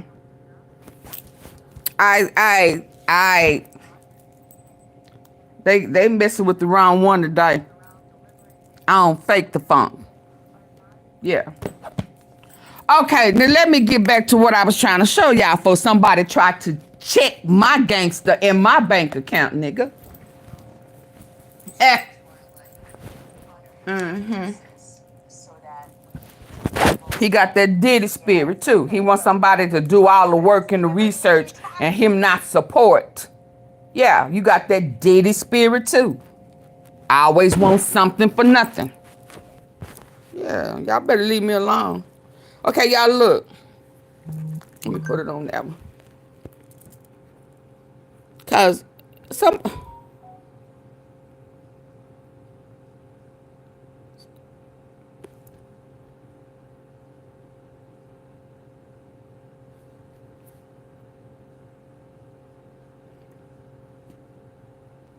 Is that you?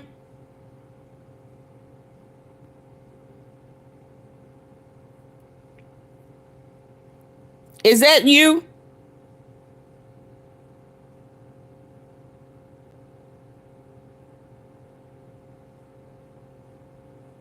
Okay.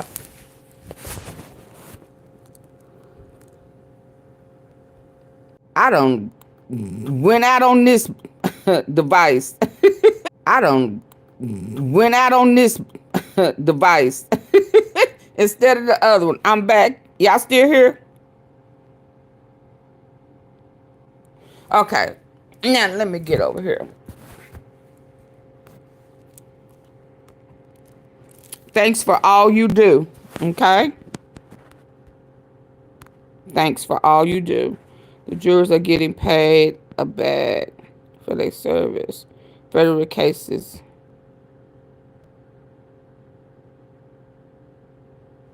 You're welcome. Okay, so listen, y'all.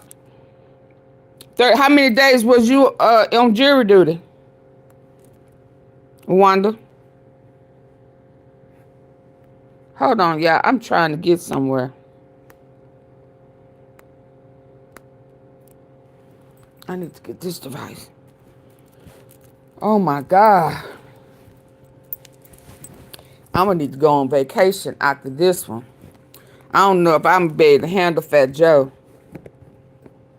And I'm ready to go and get through with Dolph. This too much.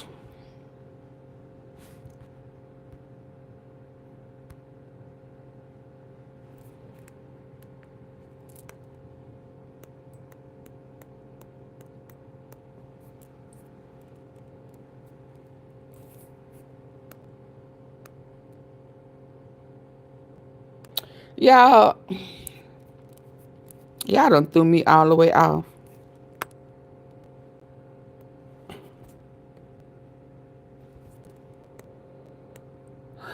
Where was I at?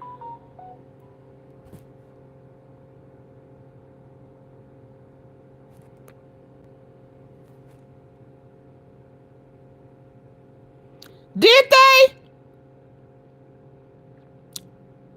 Pressure, you playing with me. When they do that? When they push Govan case back?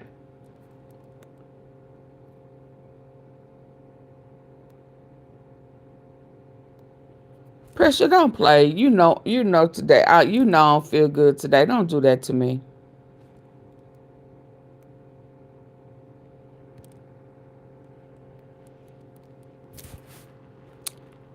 It's in August.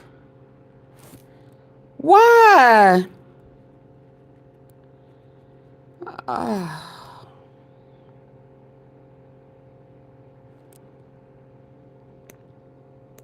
don't even know where I was.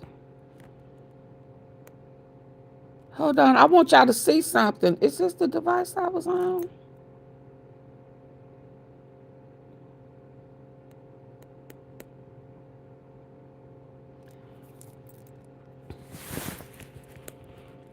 Oh, let me stop. Fuck.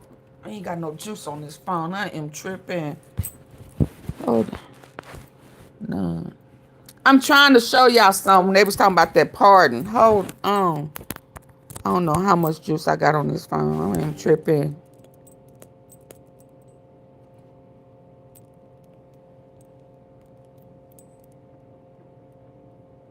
Look at this clown.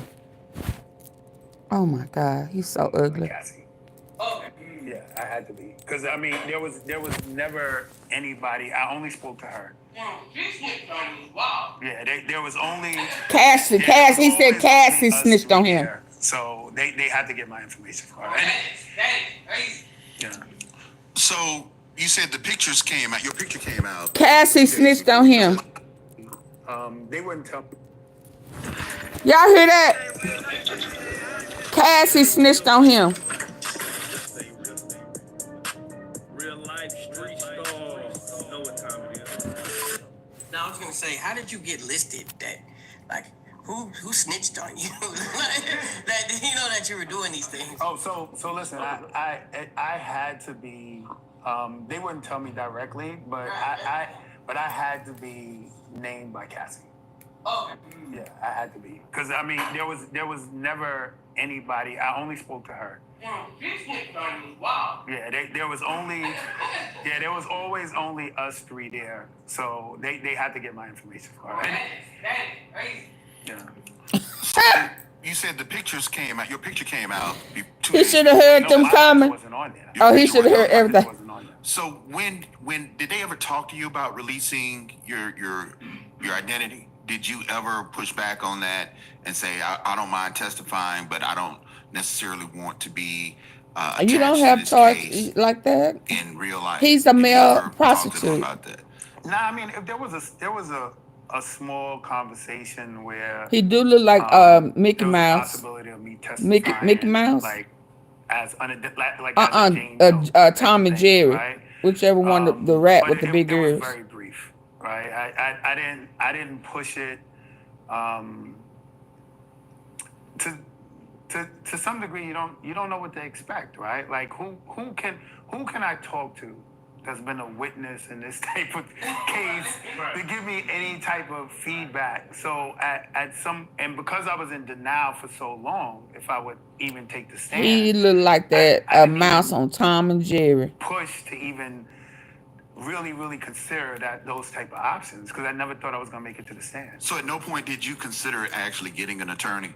No, I had an attorney. Oh Jesus! Don't say that person's name.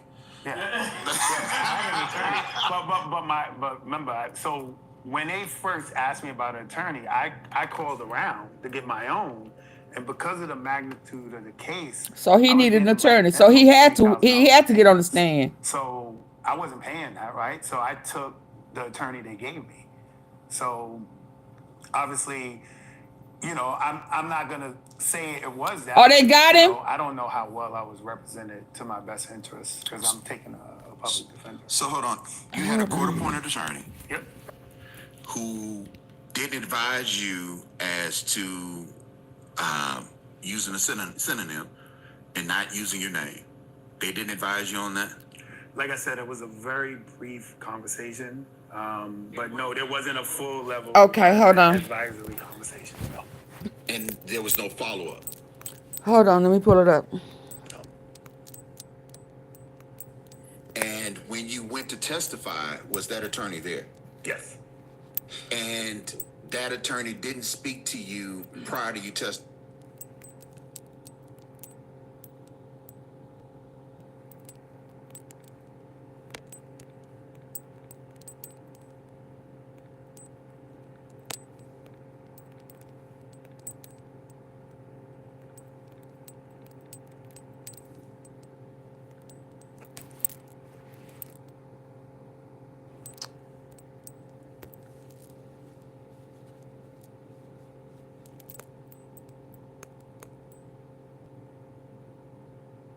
They haven't posted it.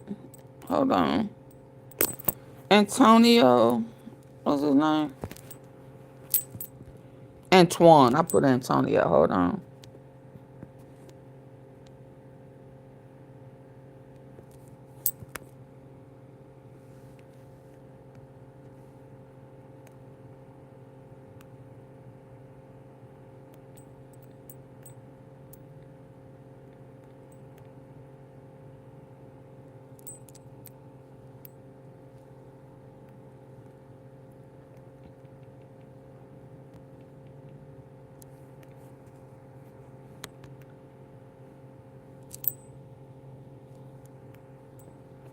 Ninth Escapee.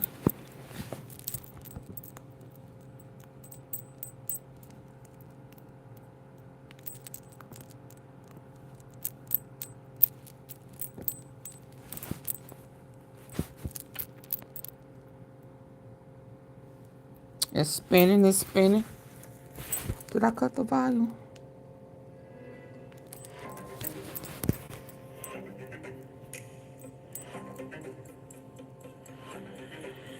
What are we doing? Who can you trust to dig for the answers? Not you.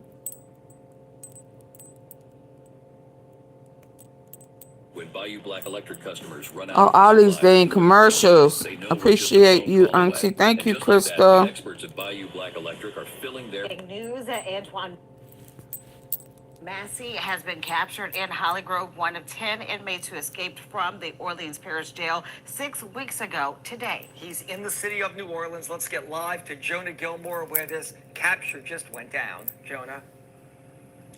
Yeah, Travis and Gina, we did confirm that Antoine Massety has been arrested, and we're getting reports that arrest happened here in the 9400 The block of Escapee. That's a street here. You can see there are some what appears to be detectives leaving the scene right now. When we got here, we saw several plainclothes law enforcement officers with guns. We saw a K9 unit. A lot of these vehicles that Breaking news, and thank you, Antoine Massety. windows that they have been getting into. Moments ago, I did speak with neighbors off camera who tell me that this been going on since around 1 o'clock this afternoon. They tell me that they heard a loud commotion, and when they came outside, they saw several of these vehicles parked into this home where you're looking at right now. They tell us that they heard the dogs barking. They saw several law enforcement officers out here. They were encouraged to get back into their homes as that investigation was taking place. But right now, we can confirm that Antoine Massety has been arrested, recaptured, as you mentioned, 6 weeks to the date that he left, escaped the Orleans Parish Sheriff's Office Justice Center. But this home right here, neighbors tell me that earlier today, they were actually talking to the homeowner who was recently cutting the grass. So it's kind of unbelievable to hear that something like that happened here, or that Massety was able to be here if he was here at this home. But neighbors are shocked to see this all going down in their neighborhood. And we'll be here.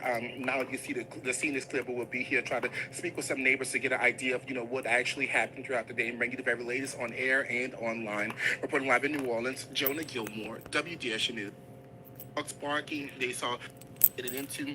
Moments ago, I did speak with neighbors off camera who tell me that this been going on since around 1 o'clock this afternoon. They tell me that they heard a loud commotion, and when they came outside, they saw several of these vehicles parked into this home where you're looking at right now. They tell us that they heard the dogs barking. They saw several law enforcement officers out here. They were encouraged to get back into their homes as that investigation was taking place. But right now, we can confirm that Antoine Massety has been arrested, recaptured, as you mentioned, 6 weeks to the date that he left. Okay, there we go. He has been arrested. Send that fool straight to prison. He don't deserve a trial. Why he don't deserve one? What he do? No, let him stay out. Let him stay out. He done already been out all this time. Why he can't stay out? Why he gotta go? Why he don't get a Diddy pass? Huh? Why he don't get a Diddy pass? Huh? He broke out. So? Did he get a pass? Diddy should have been in.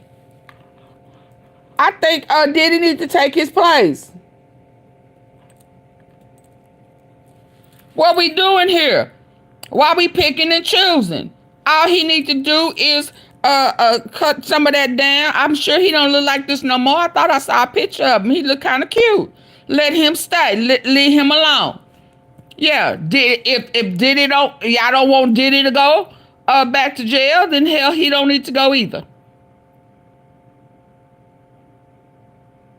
Now, since y'all want to pick and choose,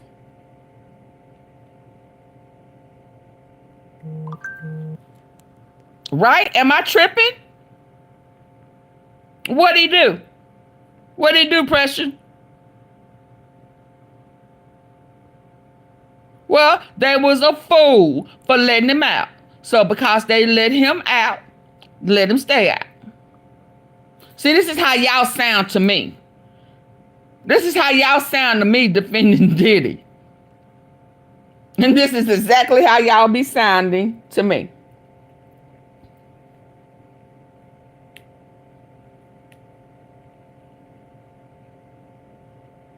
Why he gotta go back.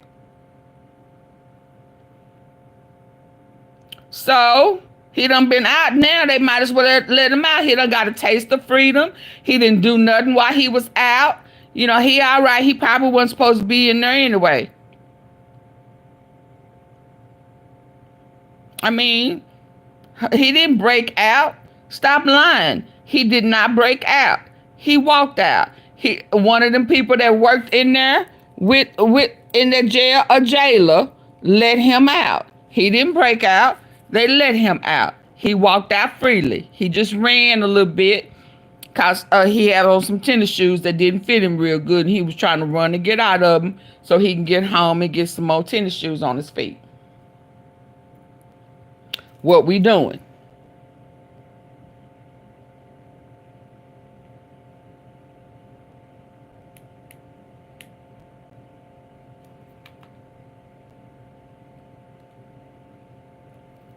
What we doing? What we doing? I think he need to go to the barber shop and get that trimmed down, go get his retwist, his rebraids, and I think he'll be all right.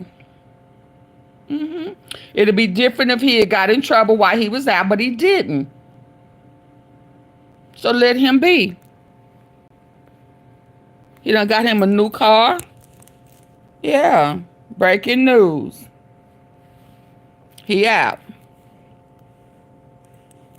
Been captured in Holly Grove, one of 10 inmates who escaped from the Orleans Parish Jail 6 weeks ago today. He's in the city of New Orleans. Let's get live to Jonah Gilmore, where this capture just went down. Jonah. Yeah, Travis and Gina, we did confirm Let him that stay Antoine out. Massety has been arrested, and we're getting reports that that arrest happened here in the 9400 block of Strolets Street here. You can see there are some what appears to be detectives leaving the scene right now. When we got here, we saw several plainclothes law enforcement officers with guns. We saw a K9 unit. A lot of these vehicles that we have been seeing have been unmarked units with black tinted windows that they have been getting into.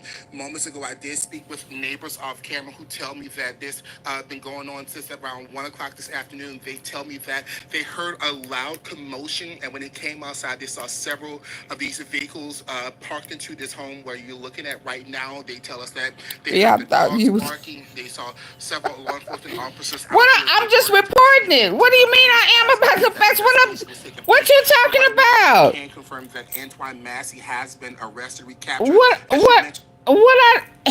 Is he not out? I mean, did they not catch him? What are you talking about? You thought I was about the facts. What'd I do? He didn't.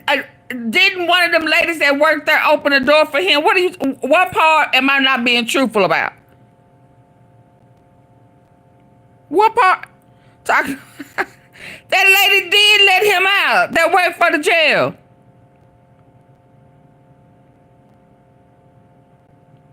That lady, she looked like Aunt Brenda or somebody. She worked there. When they started finding the help, they had a whole bunch of help. She opened the door. Somebody, they won't let me. I'm locked up.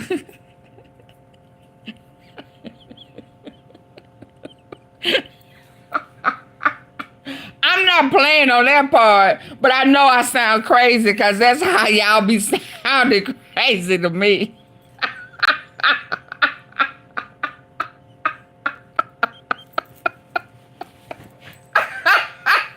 But one of them ladies did. Because who looked at her picture? Somebody looked at that picture. They was like, come on, Antoine, I know you wrong.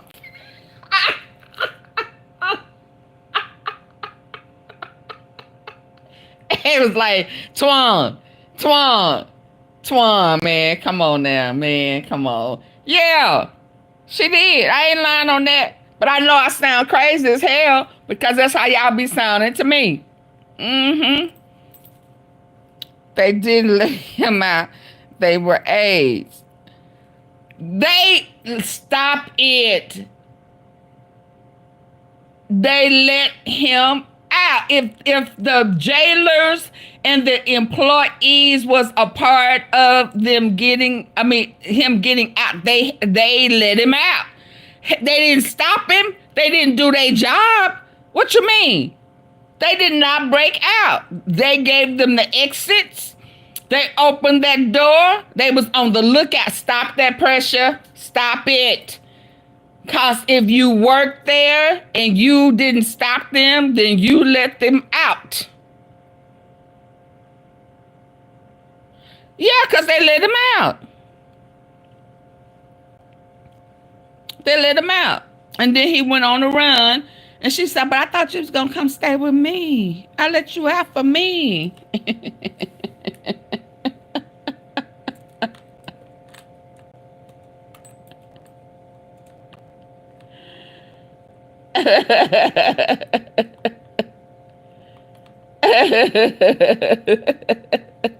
Did you see her? Oh, yeah. Okay, y'all, I've been on here almost 5 hours. Let me charge up, do some more research on this. But let me start it over before I go. Let me see if they got another. The Orleans Parish Jail. Hold on. Let me see. In the city of New Orleans. New Orleans. He was in there getting him some gumbo. Where's, what else Holly Grove? Is that something else was going on in Holly Grove, wasn't it? CNN. Oh, no, I want this one. Go back. I want this one. Ooh wee. They doing them dirty. This is dirty. They doing them dirty. Ooh, they got them on News Nation. Ooh, wow. Ooh, wow, y'all.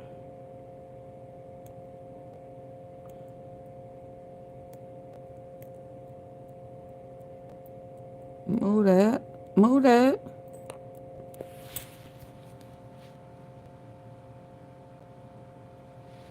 They say, send me my reward. Let me take the picture so y'all can send me our reward. Oh, so he did see. He heard me say shade that down a little bit. Shade that down a little bit. Let me see what this picture is. Oh, no, that's the old picture. See? He done got his face treated. See, if he'd have took some of them tattoos off, he tried to bleach his skin. Tried to bleach them tattoos and shit on his face. Because he sure look a whole bunch lighter in this summertime. But there him go. They got him. They got him. They say, send me my reward.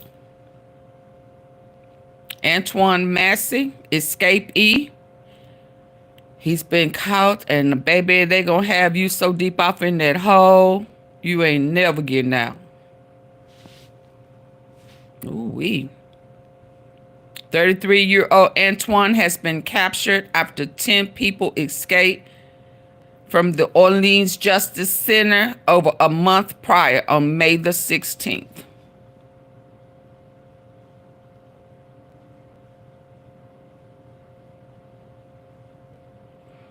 Oh, women like them bad boys. I ain't never said that them women don't. See, they go right here. They got him on the same bad. They got him on the same little reel right here. Now, Mary, now you know you got some bodies on you, Precious. I know why you didn't go to court. Yeah. You got some tenderonis on you. So I can't call him no PDF file. Precious. What I calling you one too. And guess what? AunTeaFee ain't gonna do. Because I was about to start making excuses for you. But I ain't gonna make not now one. Because you should have known better. Yeah, hit the like button. Yeah. I ain't gonna make now not one excuse for you, Mary Jean. You a PDF filer too. You say you was high and you was strung out. Yeah, but that ain't no excuse, Mary. That ain't no excuse. He told you to do it, Mary. Now, you know you don't let men tell you what to do, Precious. I can't make not excuse for you. You, Chili, Lil' Kim, the old Lil' Kim. Now, I don't know this new Lil' Kim. I don't know nothing about that one now.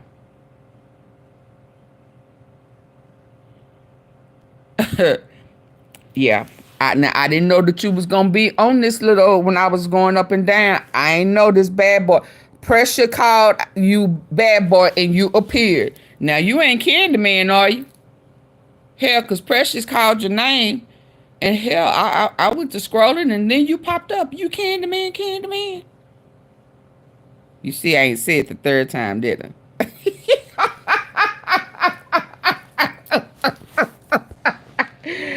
Yeah, you on the same row as Antoine Massety. What's going on? I had just said that if you, baby, this AI shit, it ain't no joke, is because I just said, hell, if you ain't going to jail, he don't need to go either. And you popped up. Are you gonna bring Mary along with you?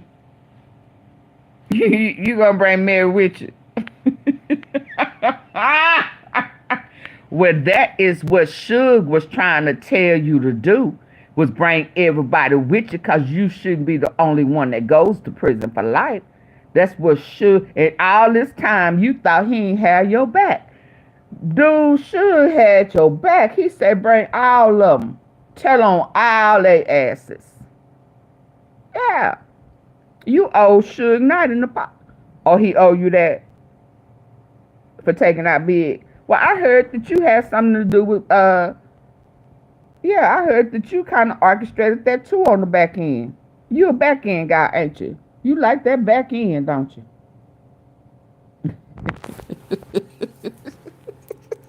Yeah, I ain't no good. I just know I ain't no good. What in the hell? How you pop up? Michael B. Jordan? You on here too? What's in your closet? What's in your closet? Oh, there go one of them, somebody, baby, y'all better leave them type folk along, them Philippines, Japan, all of that. Y'all better, baby. Let me go on back up to the top, because I don't want nobody else to pop out. But, okay, so for real, they got him, y'all. Antoine Massety has been captured in New Orleans. Yeah.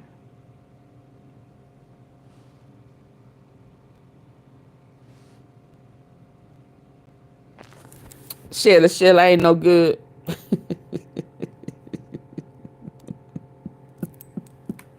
They should have left me alone. Now let's see what Ian saying. I'm finna go. I'm tired. I done gave y'all too much of my. I want y'all to change his picture and get him his new and improved picture. His skin pretty. Ooh, they gonna handle him bad, ain't they? So is it one more still out there, y'all? Is it one more?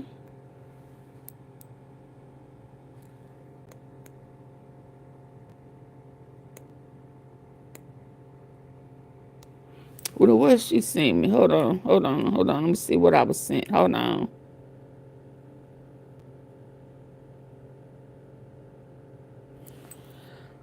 Okay, y'all. I guess that's it. Oh, hold on. Before I go. Let's go back. Hold on before I go, because I don't know if I'm going to come back tonight. I'll be on Trump tonight. Hold on. What Gene say? From the Jane Bill Show. I'm here with my man Bugatti, and he about to.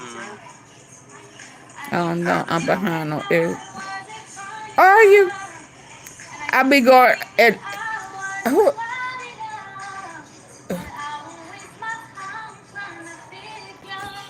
Oh, she lied.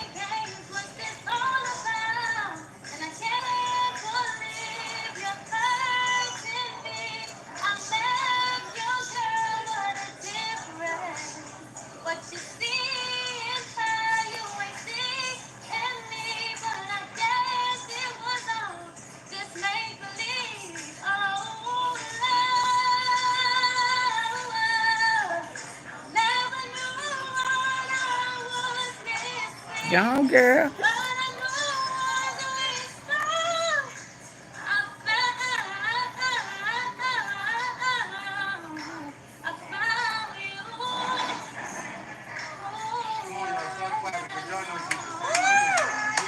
Okay. What the chat got to say about that? That's what's up. I got a lot of fire in here. Got a lot of fire in here. What y'all think, y'all? Yo, come here, come here, come here, come here, come here, come here, come here, come here, come here, come here, come over here. Come over here. Yo, this is Big Gene from the Gene Deal Show, right here. And the chat is going crazy in here. I'm trying. They're going crazy on both. I'm Harley. All right.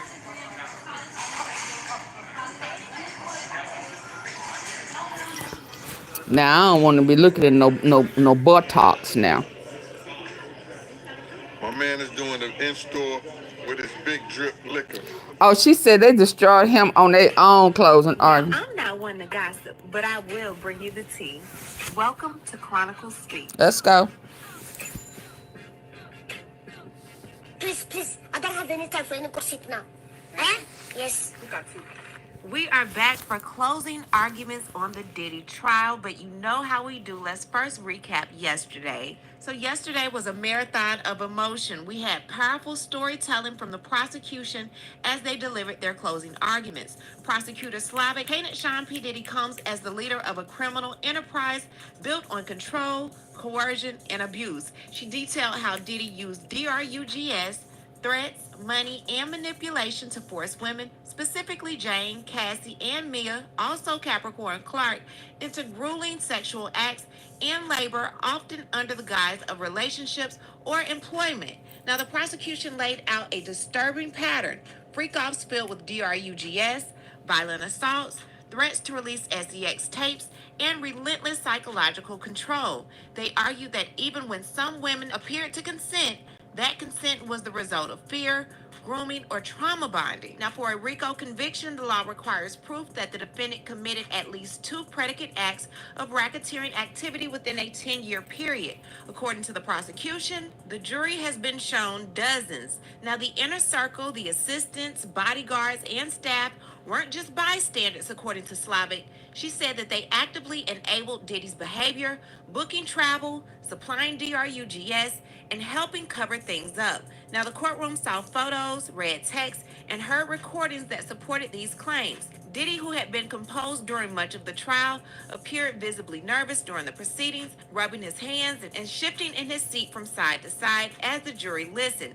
By the end of the day, the judge dismissed the jury until the next session, which is today, when the defense will present their closing arguments, followed by rebuttals, final instructions, and jury deliberation. The message from the prosecution was clear. Diddy's empire wasn't just about music, it was built on silence, shame, and systemic abuse. So with all of that being said, now we get the closing arguments from the defense. But before we do, please be sure to subscribe to this channel and hit the bell for notifications so you don't miss out on any news regarding this case and so much more. Now let's get back into it. Judge Subramanian says before closing arguments, what about the laptop exhibits?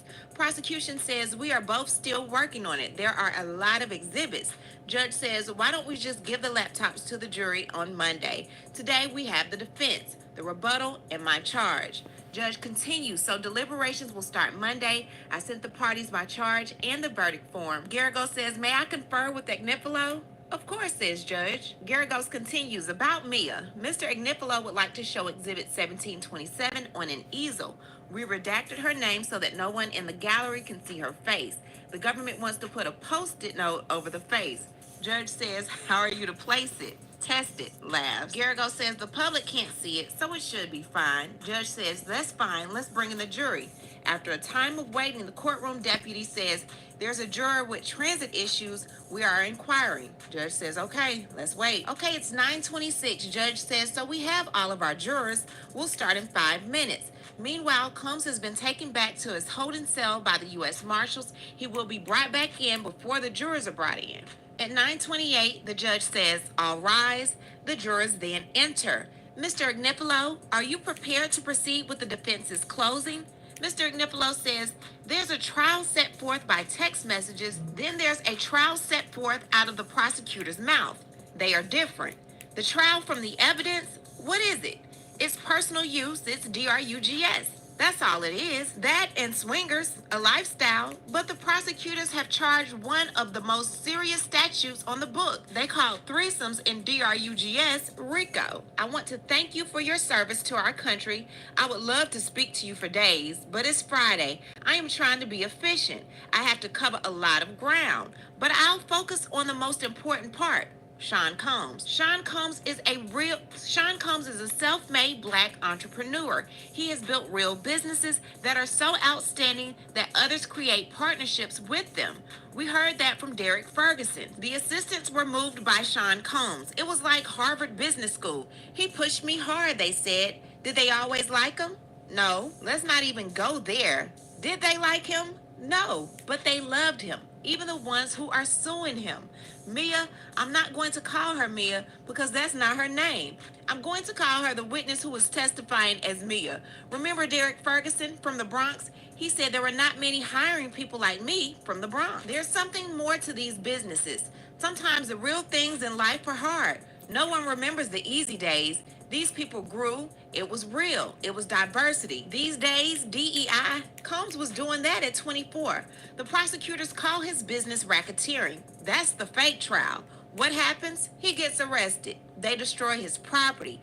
They have an SRT, special response team. They are clandestine, can't follow with the camera, rampant. They ran. His kids were there. And here, 6 of 7 in the second row. The 7th is an infant. This is who he is. This man takes care of people. Jane came here and testified against That carries too. Today, She ain't no she damn said the house he's infant. paying She's a for. toddler. And yes, they found it. Boxes of Astroglide taken off the streets. And they got baby oil and the personal use DRUGS. America is safer. 5 Valium pills. When you're doing work like this, we can't photograph you. That's the evidence. What do? They wrap yellow crime scene tape, figuratively, around his bedroom, around the hotel rooms he goes to with his girlfriends. That's a lot of crime scene tape. The crime scene is your private SEX life. No one called 911. They called civil plaintiffs' lawyers.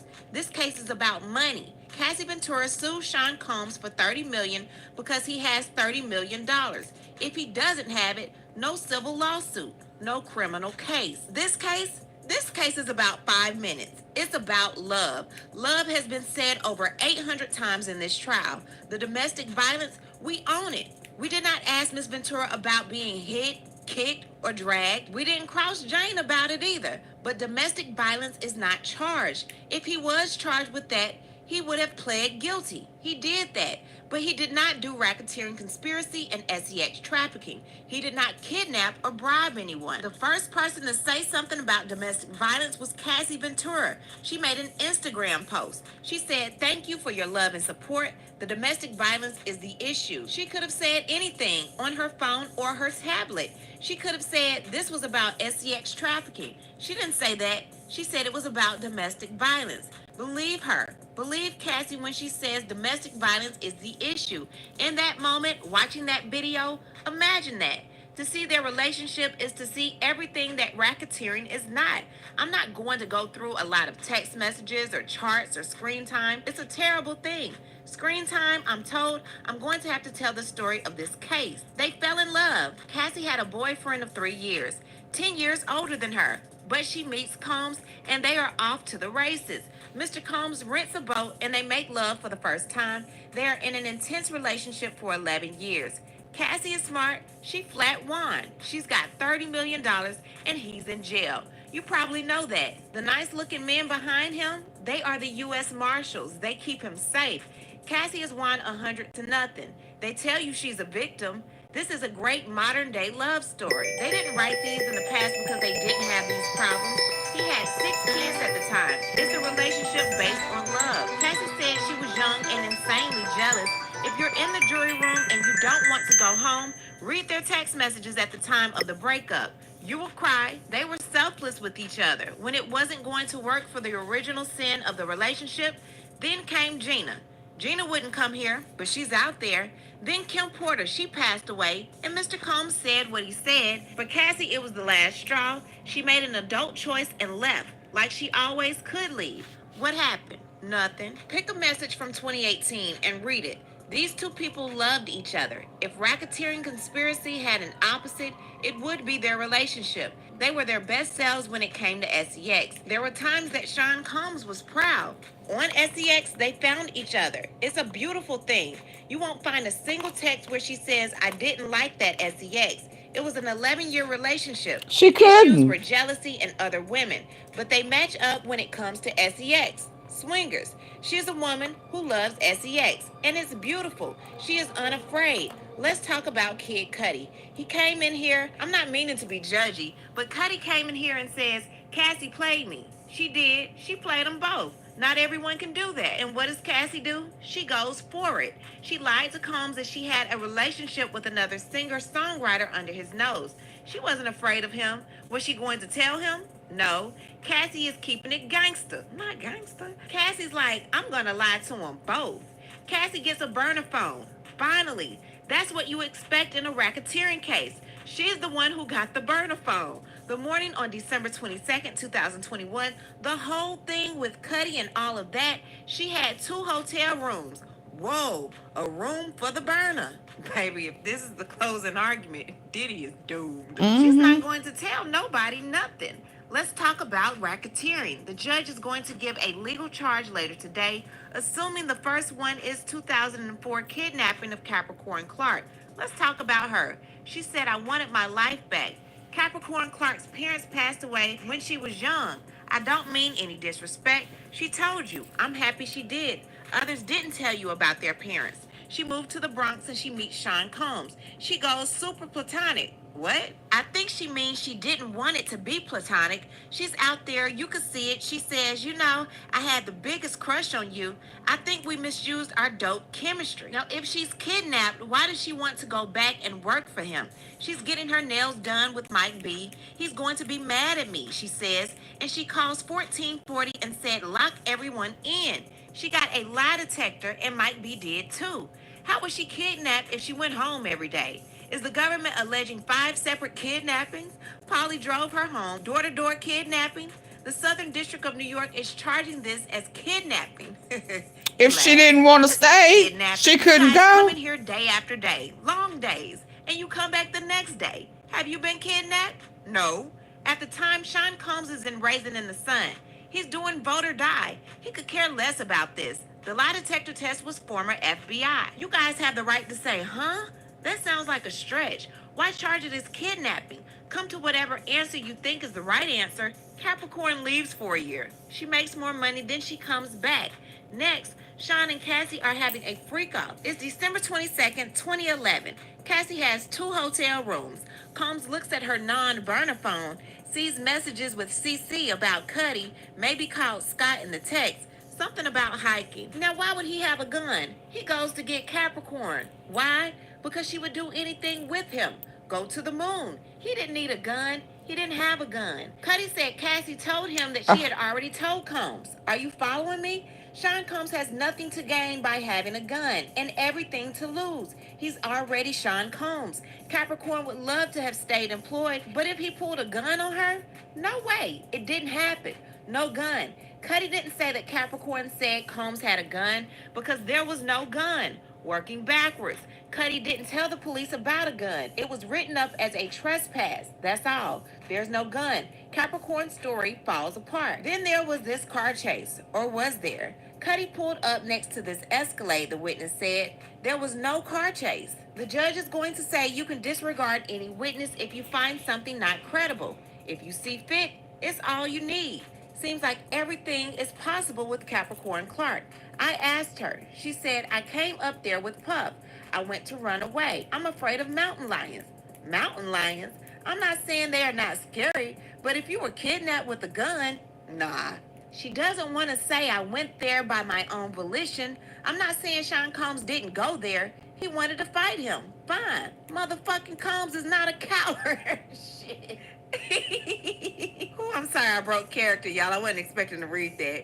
He's ready to fight at the risk of being sexist. They are men. They fight. We're going to have a good old-fashioned 8 in the morning Hollywood Hills John Wayne fight. The Porsche, not his style. There's no evidence. Who else would do it? No evidence. Burning a car is cowardice. Be a man and fight him. What's in the car? A Molotov cocktail. Why not show you the glove? I am suggesting something. Yes, that the investigation stunk. It's terrible. 2 fingerprints. What happened? Well, I don't know. You're going to determine his fate on arson? On this? The DNA was consistent with the female contributor. That witness was not helpful. If it had come back consistent with Combs, they would have bragged about it. Investigator Jimenez never followed up. He tried to find Cassie. Jimenez said Capricorn's brother obstructed him. They fought. I'm not saying Capricorn did it or Cassie did it. We're not here to solve the world's problems. Cassie's father didn't call him back.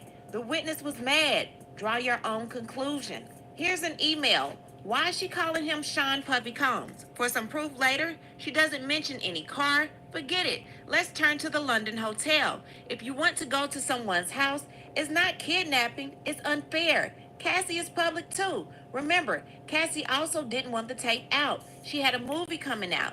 Let's go back to see what she said about the hotel staff maybe leaking the footage. They were worried about publicity, not a misdemeanor. Guess what happened? It was sold. The police were nowhere near the situation. Is Combs acting like a fool? Calling Cassie and saying the police are about to arrest him? She is freezing him out, as she should. He's just crying to get her attention. He leaves, goes to her apartment. He's banging on her door, maybe with a hammer.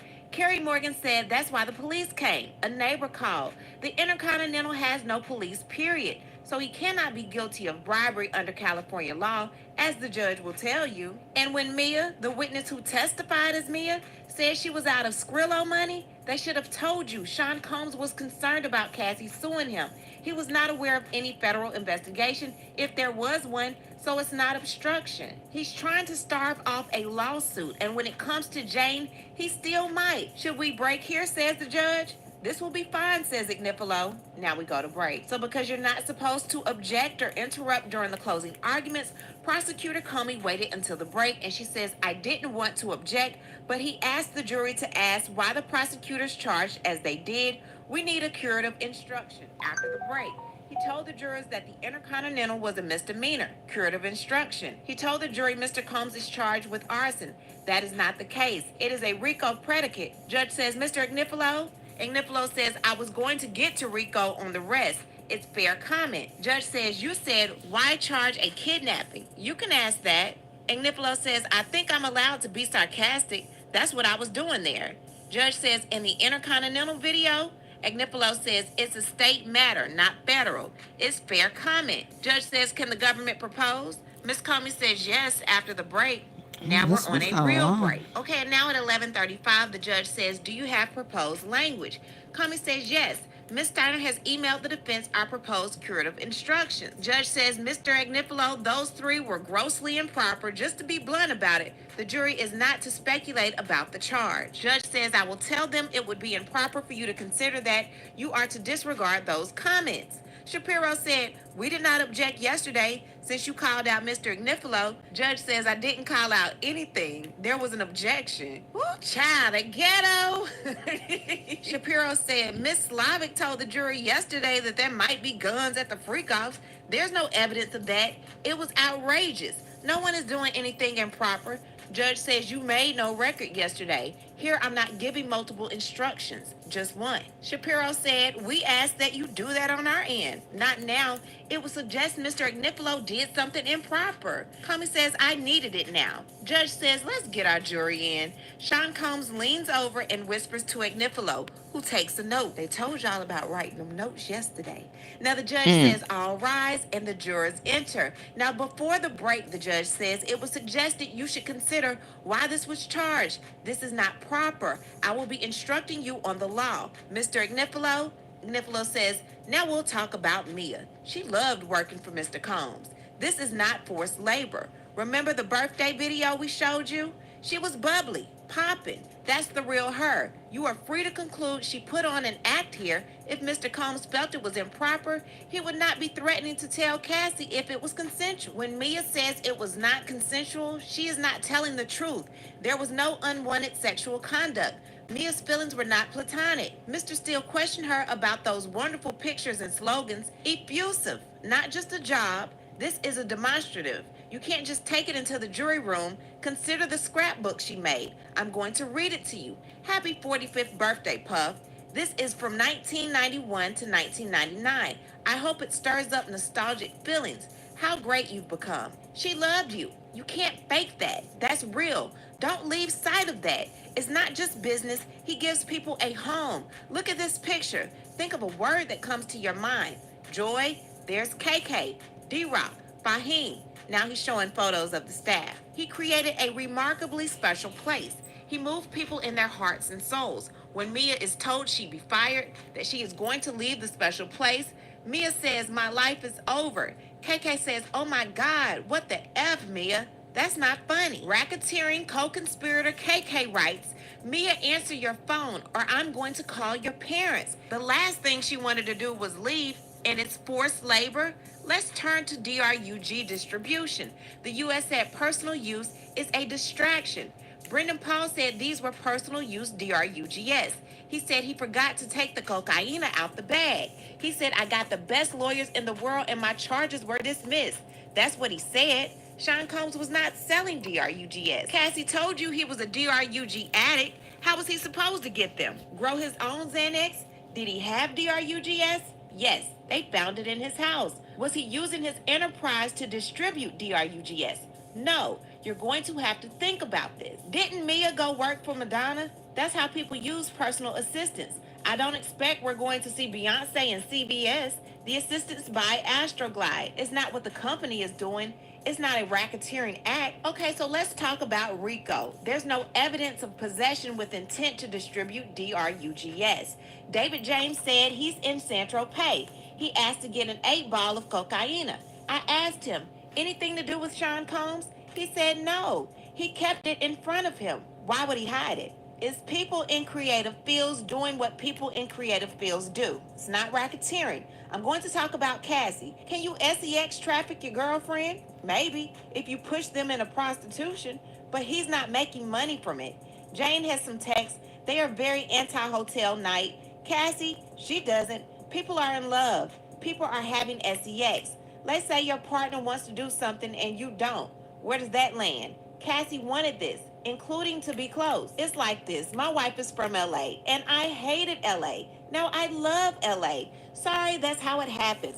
Cassie, she is a beautiful, sexy person. She was with Michael B. Jordan, like the most handsome man in the world. She's not messing around. Cassie is not clutching her pearls. Did he just say what I think he said? I'm starting to think Ignifilo might have a black chick on the side. That's how I am intimate with the man I love. You could come to love that. You want to be close. Yesterday they said some she might have wanted. Oh, they said can. Daniel Phillips and Intercontinental. If she liked 75 of them, can number 76 be SEX trafficking?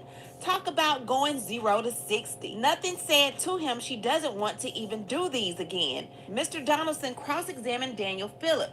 Let's look at the text. Sean asked, are you horny? She says yes. Talk about fantasies. This is Okay, y'all, my hand is hurting. Oh, Lord. Oh, my God. their lifestyle. She writes, I'm not going to do many of these. My mother would. She writes, my PUSSY is so hot. They are doing this together. I'm going to play part of a video. In this Intercontinental video, it's more than likely it's not from Combs' phone. Here she is. I'm not going to show you him throwing her down. You've already seen it. I'm not hiding it from you. Now there is a phone, and there now a well-known man is sitting in his towel and socks. Looks like Cassie is saying, you're being a fool. Go back to the room. Look at it. It looks like she's saying, go back to the effing room. There's nothing scary in the room. Then 5 days later, he texts, I'm sorry. She replies, laugh out loud, I was just listening to sorry. They are obviously getting over it. Cassie writes to Sean, how do I know if the DRUGs are going to be bad or you'll drink too much? This is about the hotel. Cassie told you sometimes she hit him first. They are in this together. Okay, she says that there is an RAPE. It did not happen. It is not charged. She was asked and said, he RAPED'd me. But there wasn't a lot of lead up. Maybe it didn't happen. Cassie wrote Maybe it didn't happen with her current husband. Something happened. She wrote, I told myself I didn't want anything to happen, but I'm not tripping on it. I know you aren't either. She gets a FaceTime call. Boogie Backbone is her husband. Combs wrote, "You act like a broken-hearted angel. You need to start living your life." Cassie says, "I don't know who that was. I was saying thank you for last night, and I enjoyed it. The oldest trick. I don't know how Alex found out, but she says RAPE. There is no evidence of RAPE. She had consensual sex with him after. I have to defend this. It is in the case, but it is not charged." Cassie was asked, "What kind of pain did Sean put you through?" She spoke about his own personal pain, his shame. "It's beautiful." She said he felt pain, and most painful to me was carrying about his shame. Jane says almost the same thing. "I felt my partner was trusting me in a very vulnerable moment. I wanted to go along. If I can be my partner's escape." Jane says, "I am getting vulnerable with you in the hotel rooms. I don't want to see Young Miami on a bigger yacht with you. That's not SEX trafficking. If you get deep into this deep self, this is not SEX trafficking. It's people in love being real. Your Honor, you were," Judge says, "I was going to go to one, if now." He says, "I was going to turn to Jane. We can break." Judge says, "Okay, 1:45. The jury leaves.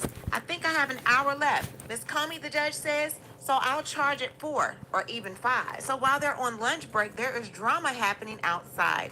A man began suddenly convulsing and collapsed outside the courthouse during the lunch break, just as Sean Combs' family was filing out. Several officers rushed to assist the man, who was seen earlier in the press area with camera equipment. A woman named Jessica Sykes in a bright yellow Britney Spears shirt identified herself as a nurse and tried to help too. As this unfolded, Combs' sons, Justin and Quincy and Christian, exited the courthouse briefly, looking over at the distressed man before climbing into black vans. A confusing split scene ensued as a mob of spectators shoved phone cameras up to the Combs family vehicle while the stricken man lay a few feet away. He appeared to regain consciousness after about 10 minutes and is being loaded into an ambulance. Okay, and at 1:54, they are back. Judge says, "I've thought about it, and it makes more sense for me to charge the jury on Monday morning. Otherwise, it will be too late. With that being said, let's bring the jury back out." The jury re-enters. "Welcome back," says the judge. "You may proceed." Agnifilo says, "There was a suggestion Cassie didn't get the same amount of promotion as others on Bad Boy. I think Capricorn Clark is an important witness, but she did say that Cassie got the lion's share. Either side played the videos for the witness, but Cassie's videos were on her devices. She said the devices were damaged, but the experts were able to open it. I don't know what role these videos played in her life, but she didn't delete them. In the video, the hotel rooms are beautiful. The music is great, Usher and whatnot. You were never meant to see the videos. Let's be honest. Sean Combs was never going to release these videos. He might have said it, but no way. No way. Cassie is eating watermelon. They are listening to music. These are beautiful nights. The two escorts, the Punisher, I call him, he got it from basketball on West 4th Street. They thought Cassie was really into them. They were naive. I don't think this is the only man making homemade PORN in America. I think it's a pretty popular thing these days.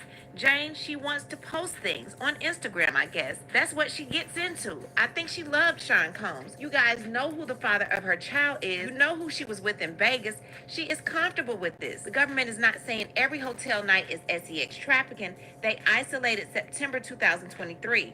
Jealousy over a yacht. I get it. Sometimes Jane didn't like the guys. She said one smell. Then the guy is sent back. 3187. The escort gets sent packing. He's a bum, but they still paid. No SEX, but got paid. Paying for time. Yesterday, they just dismissed it, but that's what happened. Now, Jane, she wanted it to happen. She called her guy Cabral. She liked Cabral. She wrote, "Muy caliente." Then there's a sobriety party. Jane is angry over Gina, and then she says she regretted it, resented it, but she agreed to it. Unfortunately, she admitted to it. She actually says she regretted it, but she agreed. That's it. We can be done with it. The house, Jane had the worst lawyers in the world. Her low child support from her child's father, in my opinion, Mr. Combs did the right thing. Paying. It's damned if you do and damned if you don't. He's paying for the house. For a child that's not his responsibility. They watched PORN. Jane got him a mobile TV to watch it, so he'd make less PORN, she said. I'm not sure that's how it works. The photos, Combs has a big pour of wine, strawberries in there, but it's big. Not like a fancy restaurant. Half an hour later, something inexplicable happened. She slams his head into the counter, calls him a PEDO. The woman, Allie, he was dealing with that made Jane jealous, she was of age. Jane said Combs kicked her doors in, but he didn't hit her. I'm not saying he should, but he didn't. Here's what we do know. A text from Jonathan Perez says they are fighting. 10:14, he says, just normal, being jealous. PD says, don't come, all good. Now Jane changes into another dress. I don't know. No sweat. She said she hides behind a wall for 2 hours. How Pressure, how you know Frankie is not her daddy's name? It ain't his name. Remember, he asked for names of her folk. Did you forget that? He wanted to be named after her grandfather. Yeah, he's the pedo. Knowing him, she probably told him that was the name she wanted to name her kid. But yeah, no. Remember, well, what's your granddaddy name? That's what I want you to call me. You know, he's sick like that. Stop. I submit it's just not possible. She's just wrong or lying. I don't know. You don't know who Frankie is in her life. Combs is in the street. No violence. Okay, it looks like she was hit twice. Doesn't look like he hauled off, nor that he dragged her. You know what this is? She was documenting her injuries. As a domestic violence survivor myself, this man is horrible. Let's talk about Antoine. She sees him in Vegas with you know who, a rapper of some prominence, and she is watching Antoine have SEX. She asks, what did you do? She says, I showed my breasts. Why? His alias name is Frank. His alias name is Frank Black and Frank White. But don't nobody know who Frankie is in her life. So just because that name is special to her in her life, she ain't supposed to ever use it. It can't be symbolic of somebody in her life. Cause he wanted to take on some identity of her granddaddy. Did y'all forget that? Y'all sure got selective ass memory. I ain't gonna even lie. Then the rapper goes up to her with a question about the swinger lifestyle. Oh my and she God. gives them Carol's phone number. She was long gone after that. Something else happened in Vegas. And then it's the same Antoine who comes to her house. Coincidence? The one who shows up at her house is Antoine. What she says makes no sense. Antoine is a PORN star. He need to change his alias name. Jane knows there's an investigation. Did she instigate this? Her story makes no sense. Why was she so persistently violent? See, that's what predators do. That's what predators do. They get into everything that you love, everything that you hate, everything that somebody done to you, and then they take that on in your life, and then they just prey on everything that you trusted them with. Cause he is a predator. He is a predator. I want him to date your daughter, Pressure. I need for you to pen pal him and send him your daughter's information and let your daughter be his pen pals and go get him visits so he can be your son-in-law. How about that? They are trying to get past it. Oral SEX only. At the end I don't care. What does that have to do with him being a predator? But what does that have to do with her being a predator?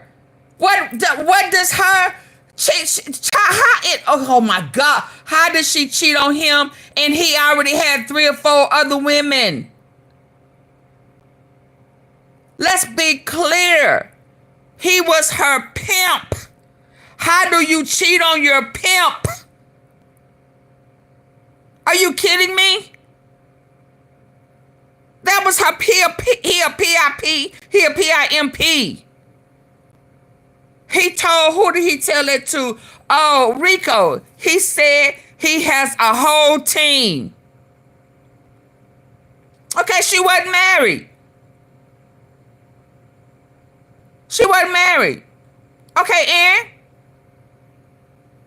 Okay, y'all do it all the time. Y'all do it all the time. So now what? Until you put a ring on it?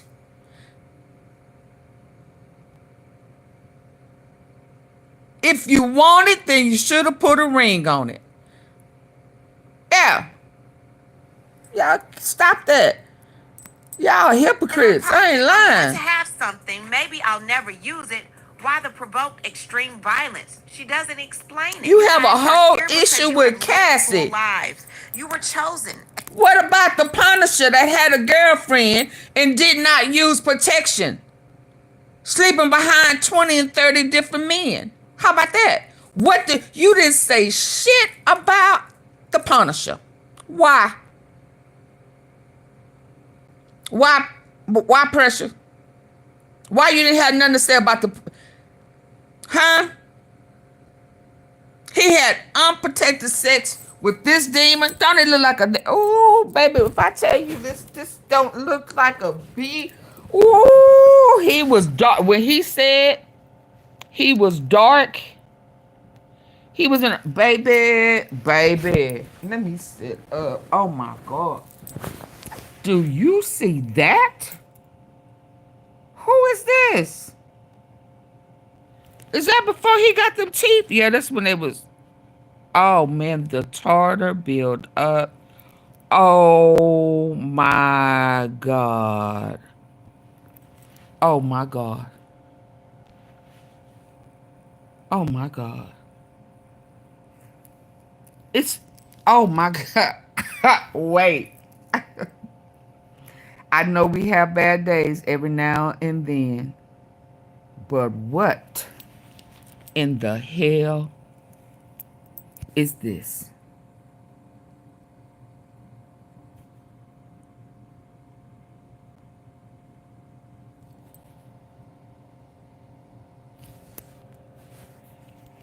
Y'all, listen. It keep getting stuck. Now I know my phone is hot, and I know I've been on, baby, but my phone is getting stuck. Cause it can't. What is this? So when he said he was in a very dark place, and he was thanking Cassie, while everybody trying to bash her, he said he was in a very dark space. And she held him down when he was in a very dark place. They should have brought that up in the closing argument. I guess this is what he meant.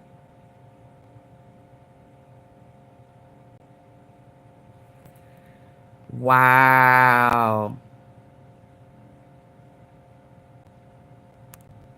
I'm removed. We ain't talking about Hugh Hefner.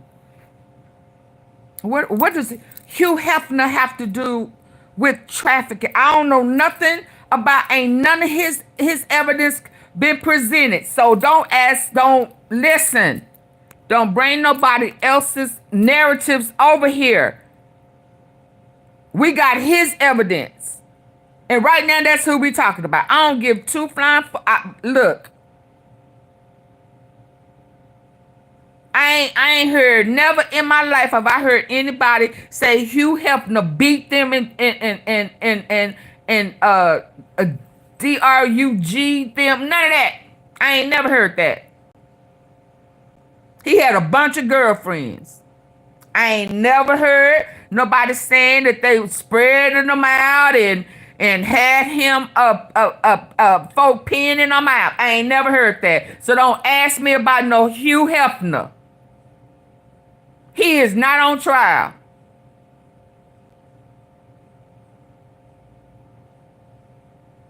Ain't nobody said nothing, and ain't no video dropped. So when a video of him doing something like what he did, we'll talk about it. Then you bring your butt over here and we'll talk about it. But until then, don't bring Hugh Hefner up, because we ain't talking about Hugh Hefner. Y'all always want to bring somebody else because this predator here look like a damn raccoon. Like he is rabbit. Rabied. What is this? Baby. And that's what all that green stuff that old boy was talking about when he said he had all that green in his mouth before he got his teeth fixed. He wasn't even lying. Yeah, this is horrible. He was in a dark place. He gonna try to come over here and ask me about Hugh Hefner. Shit, he was smart enough to not be recording and making people mad enough from being beat up and drugged up. We don't know nothing about that. All we know is he had a whole bunch of girlfriends that had on Playboy. I mean, had on bunnies. No, what else? What else? What else we know about him?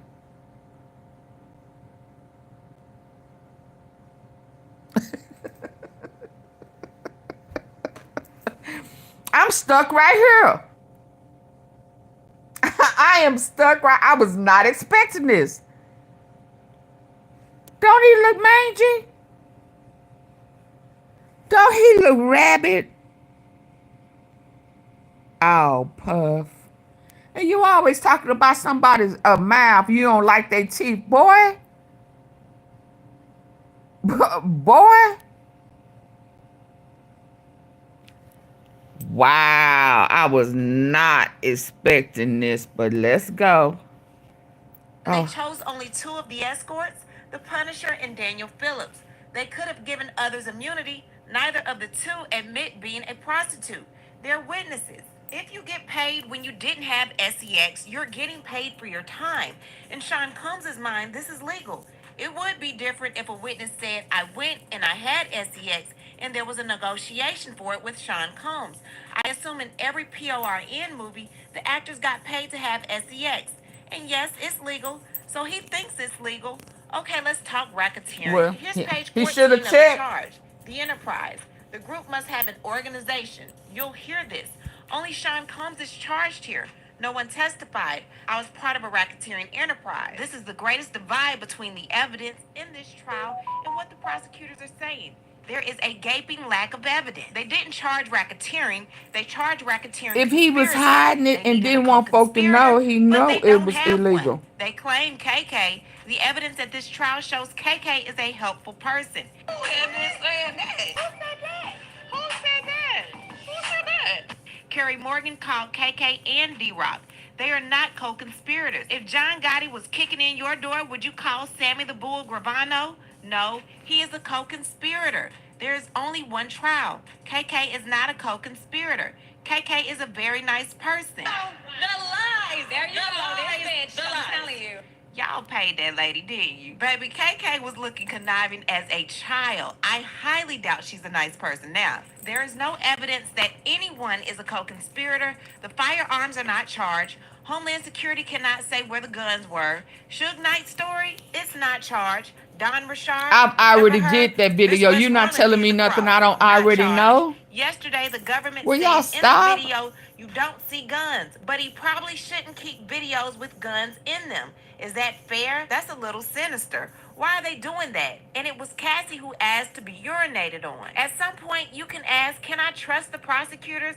It takes a lot of courage to acquit. I think that the evidence shows, and you can conclude that the government targeted Sean Combs. I wouldn't say that if Cassie went to Homeland Security. America is great because between each citizen and the government, there is a jury. This is your house, and I'm asking you to summon that courage to do the right thing and acquit Mr. Combs on all charges. He is not a racketeer. He is innocent. Let him go home to his family. Thank you. Judge says, Ms. Comey, would you like a break before rebuttal? Yes, 15 minutes. Okay, and the jury leaves. Ms. Slavic says, what's that old song? You and me, boy. Mr. Combs was being targeted. Go a long way back. Judge says, Mr. Ignifilo, you should have phrased it differently, but you went to focus on the lack of conspiracy. And what about the targeting charge? How is that not improper? Oh, this is a long one. No Oh one my went to law God. enforcement and complained. It's fair comment. Slavic said, he said what he said. Targeted. It's improper. A curative instruction is required. Now it's silence. Slavic said they made the argument pre-trial and they lost. This was inappropriate. Judge says, I intend to add something to the charge. They should focus on whether the government proved each charge beyond a reasonable doubt. Slavic said, we like it now. Judge says there's a bedrock law that these arguments to the jury are improper, so I'll give the instruction. Agnifilo said, we like it Monday. Judge says, I'll do it when the jury comes Okay. past 5 minutes. Get ready to Okay, go. it's 3:40 and the jury is finally back. Whew. Judge says, you heard that Mr. Combs was targeted. That is not to be considered. That is not your concern. Ms. Comey? Ms. Comey said the defendant did not take no for an answer. Certainly not from his girlfriends. He beat them. They suggest he didn't pay for SEX, that there was no enterprise, and that the witnesses lied. But he flew the SEX workers across the country to have SEX with Cassie and Jane while he masturbated. It was not for their conversation. It was for SEX. Strong hand Remember self. Daniel Phillip? He said that he got paid for SEX. When he had performance issues, he stopped getting paid. The Punisher, $500 with no SEX. Thousands win SEX. I suspect you'll hear that uncalled witnesses were equally available to both sides, and maybe some of these men would have worked for free, having SEX in front of a mass masturbating celebrity, but they got paid. The defendant is guilty of count 3 and 5, and an enterprise can have and guilty of a strong hand watching another man do the work. Witnesses are equally available to both sides. Did they agree to at least 2? Yes. Quick hits. The kidnapping is corroborated by Kid Cudi. He says she was forced to go along with them. Mr. Nipolo says Mr. Combs is a fist guy. Okay. Sure, when it comes to his girlfriends, with men, he needs guns. The London hotel, he made Cassie go after he stomped on her face. She wasn't allowed to go home to her mom. This is a kidnapping. The arson, somehow the glove fell off. He's scared of men. Childlike hand. He don't have man hands. He did. Cassie said it. Eddie Garcia, he believed he could not go to the police under the agreement. And Combs said, watch out how you spend it. Bribery. This is a guy that can't get his own water bottle or plug in his own phone charger. He's the general. He delegates. KK knew the Wild King nights involved escorts. The only reason he needs thousands of dollars in hotel rooms is to pay escorts. Fact. KK read all of Combs' texts, so she knew. KK alone makes Combs guilty of count 1. DRUGS, Mr. Nipolo talked about conspiracy to distribute, but giving DRUGS to Cassie and Jane is distribution. That is enough. Mr. Nipolo claims they wanted it. The defense's theory is that Cassie wanted to be urinated on, that Jane wanted to have SEX with Antoine after being beaten, and Mia wanted to be penetrated, that Cassie and Jane wanted to spend days in oil with UTIs and high heels and strange men. Mia said no. Cassie said no on her 29th birthday. Jane said no before Antoine after being beaten. These women, stage whisper, had no reason to lie. The defense said it's for money, but Cassie already got paid. Facts. Cassie were lying and already got She paid. ain't need Why no would money. she take the chance of perjury in a federal trial? This is a woman standing up for what is right. Mia already settled in mediation. Now, I ain't saying There's no that. reason for her to put on a show Okay, for so you. for And the Jane, record, she I didn't am not mention- saying she just doing it because she's standing up for what's right. I'm saying she's doing it because she didn't want to be a part of this RICO and didn't want to be a co-conspirator. I ain't saying she wanted to do right. I'm saying she didn't want to be a co-conspirator. She didn't want to go to prison for Diddy. Some of the stuff she knew what she was doing, and a majority of the stuff she was pulled into not realizing what it was. He the boss. It's his business. He's supposed to know what's legal and what's not. I thought he was Harvard, Howard, or wherever he went, business. So he was supposed to know. Period. So she did it because she have her life now. She have kids, and she's happily married, and she definitely don't want to go to prison for Diddy. He gon' take his own bid this time. Fuck you mean? You going to prison. Yeah. You gotta wait with what's his name? Shine. Yeah, you going this time. Yeah. And then Kim Porter would definitely be able to rest in peace. I bet you that. Let's go.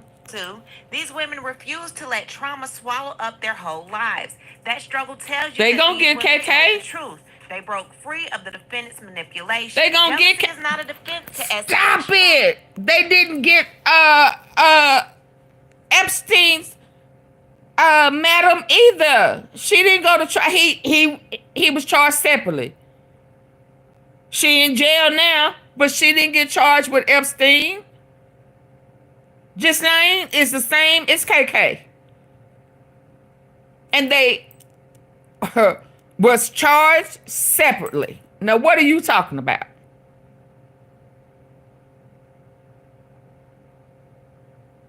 So he not the first?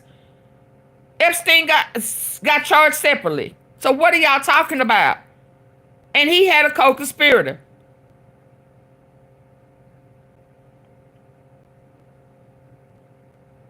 That's not how they did the other one. But our ass is locked up now. And because Epstein took he unalived himself before he went to trial, hell, she got the bulk of his shit too. Shit rolls downhill. Jane picking out Cabral and Antoine was her way of taking back some control. Yes, she texted escorts. Sometimes he told her. Sometimes she knew he would ask. She felt she had no choice. That's coercion. The defendant did hit Cassie. And by the way, in Dolph case, all of them didn't trials ain't together, although they masterminded on that hit. Straight Drop have his own, Cornelius have his own, and what's his name? Orange Marquette is separate. They should have all been together. They all should have gotten life plus 35. I don't know why you eating all up in his ass like that, man. Stop that. That ain't cute on you. Was in a towel. The freak off was not over. There's no separating the violence and the. Oh yeah, she gonna be charged. If the victim says yes, the law asks why they said yes. If the consent is obtained through fear, manipulation, power imbalance, incapacitation, which is drugs or alcohol, then the law considers that consent invalid. Remember when Cassie OD'd in the hotel room in Long Island? No, cause see, I like it like this. I like it like this, to be honest with you. I like it like this. So he can't lie on her, and she can't lie on him, and she can't say, oh, he beat me, and he, See, they would have, no, let the black man get his own, and let the white girl get her own. So they won't be saying, oh, she a victim of him, and, you know, she was secretly being treated just like Cassie. I thought I removed you.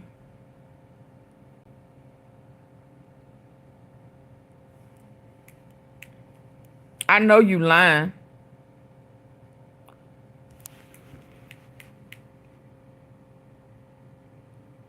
He the same one that said that the charges got dropped. When?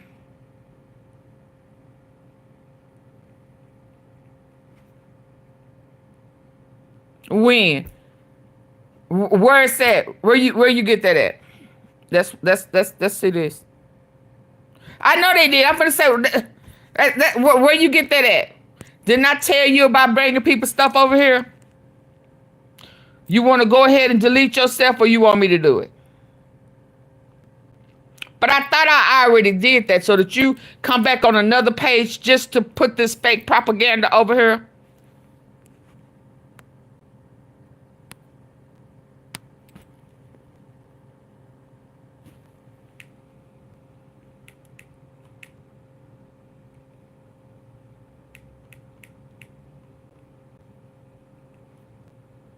Specifically, he got paid a different amount if he didn't perform, and that was for his transportation. Now so she out here outside the courthouse. All got various rates. Yeah. Got paid. They did get various rates. That's right. But even if they're getting paid for their time is to be spent doing it.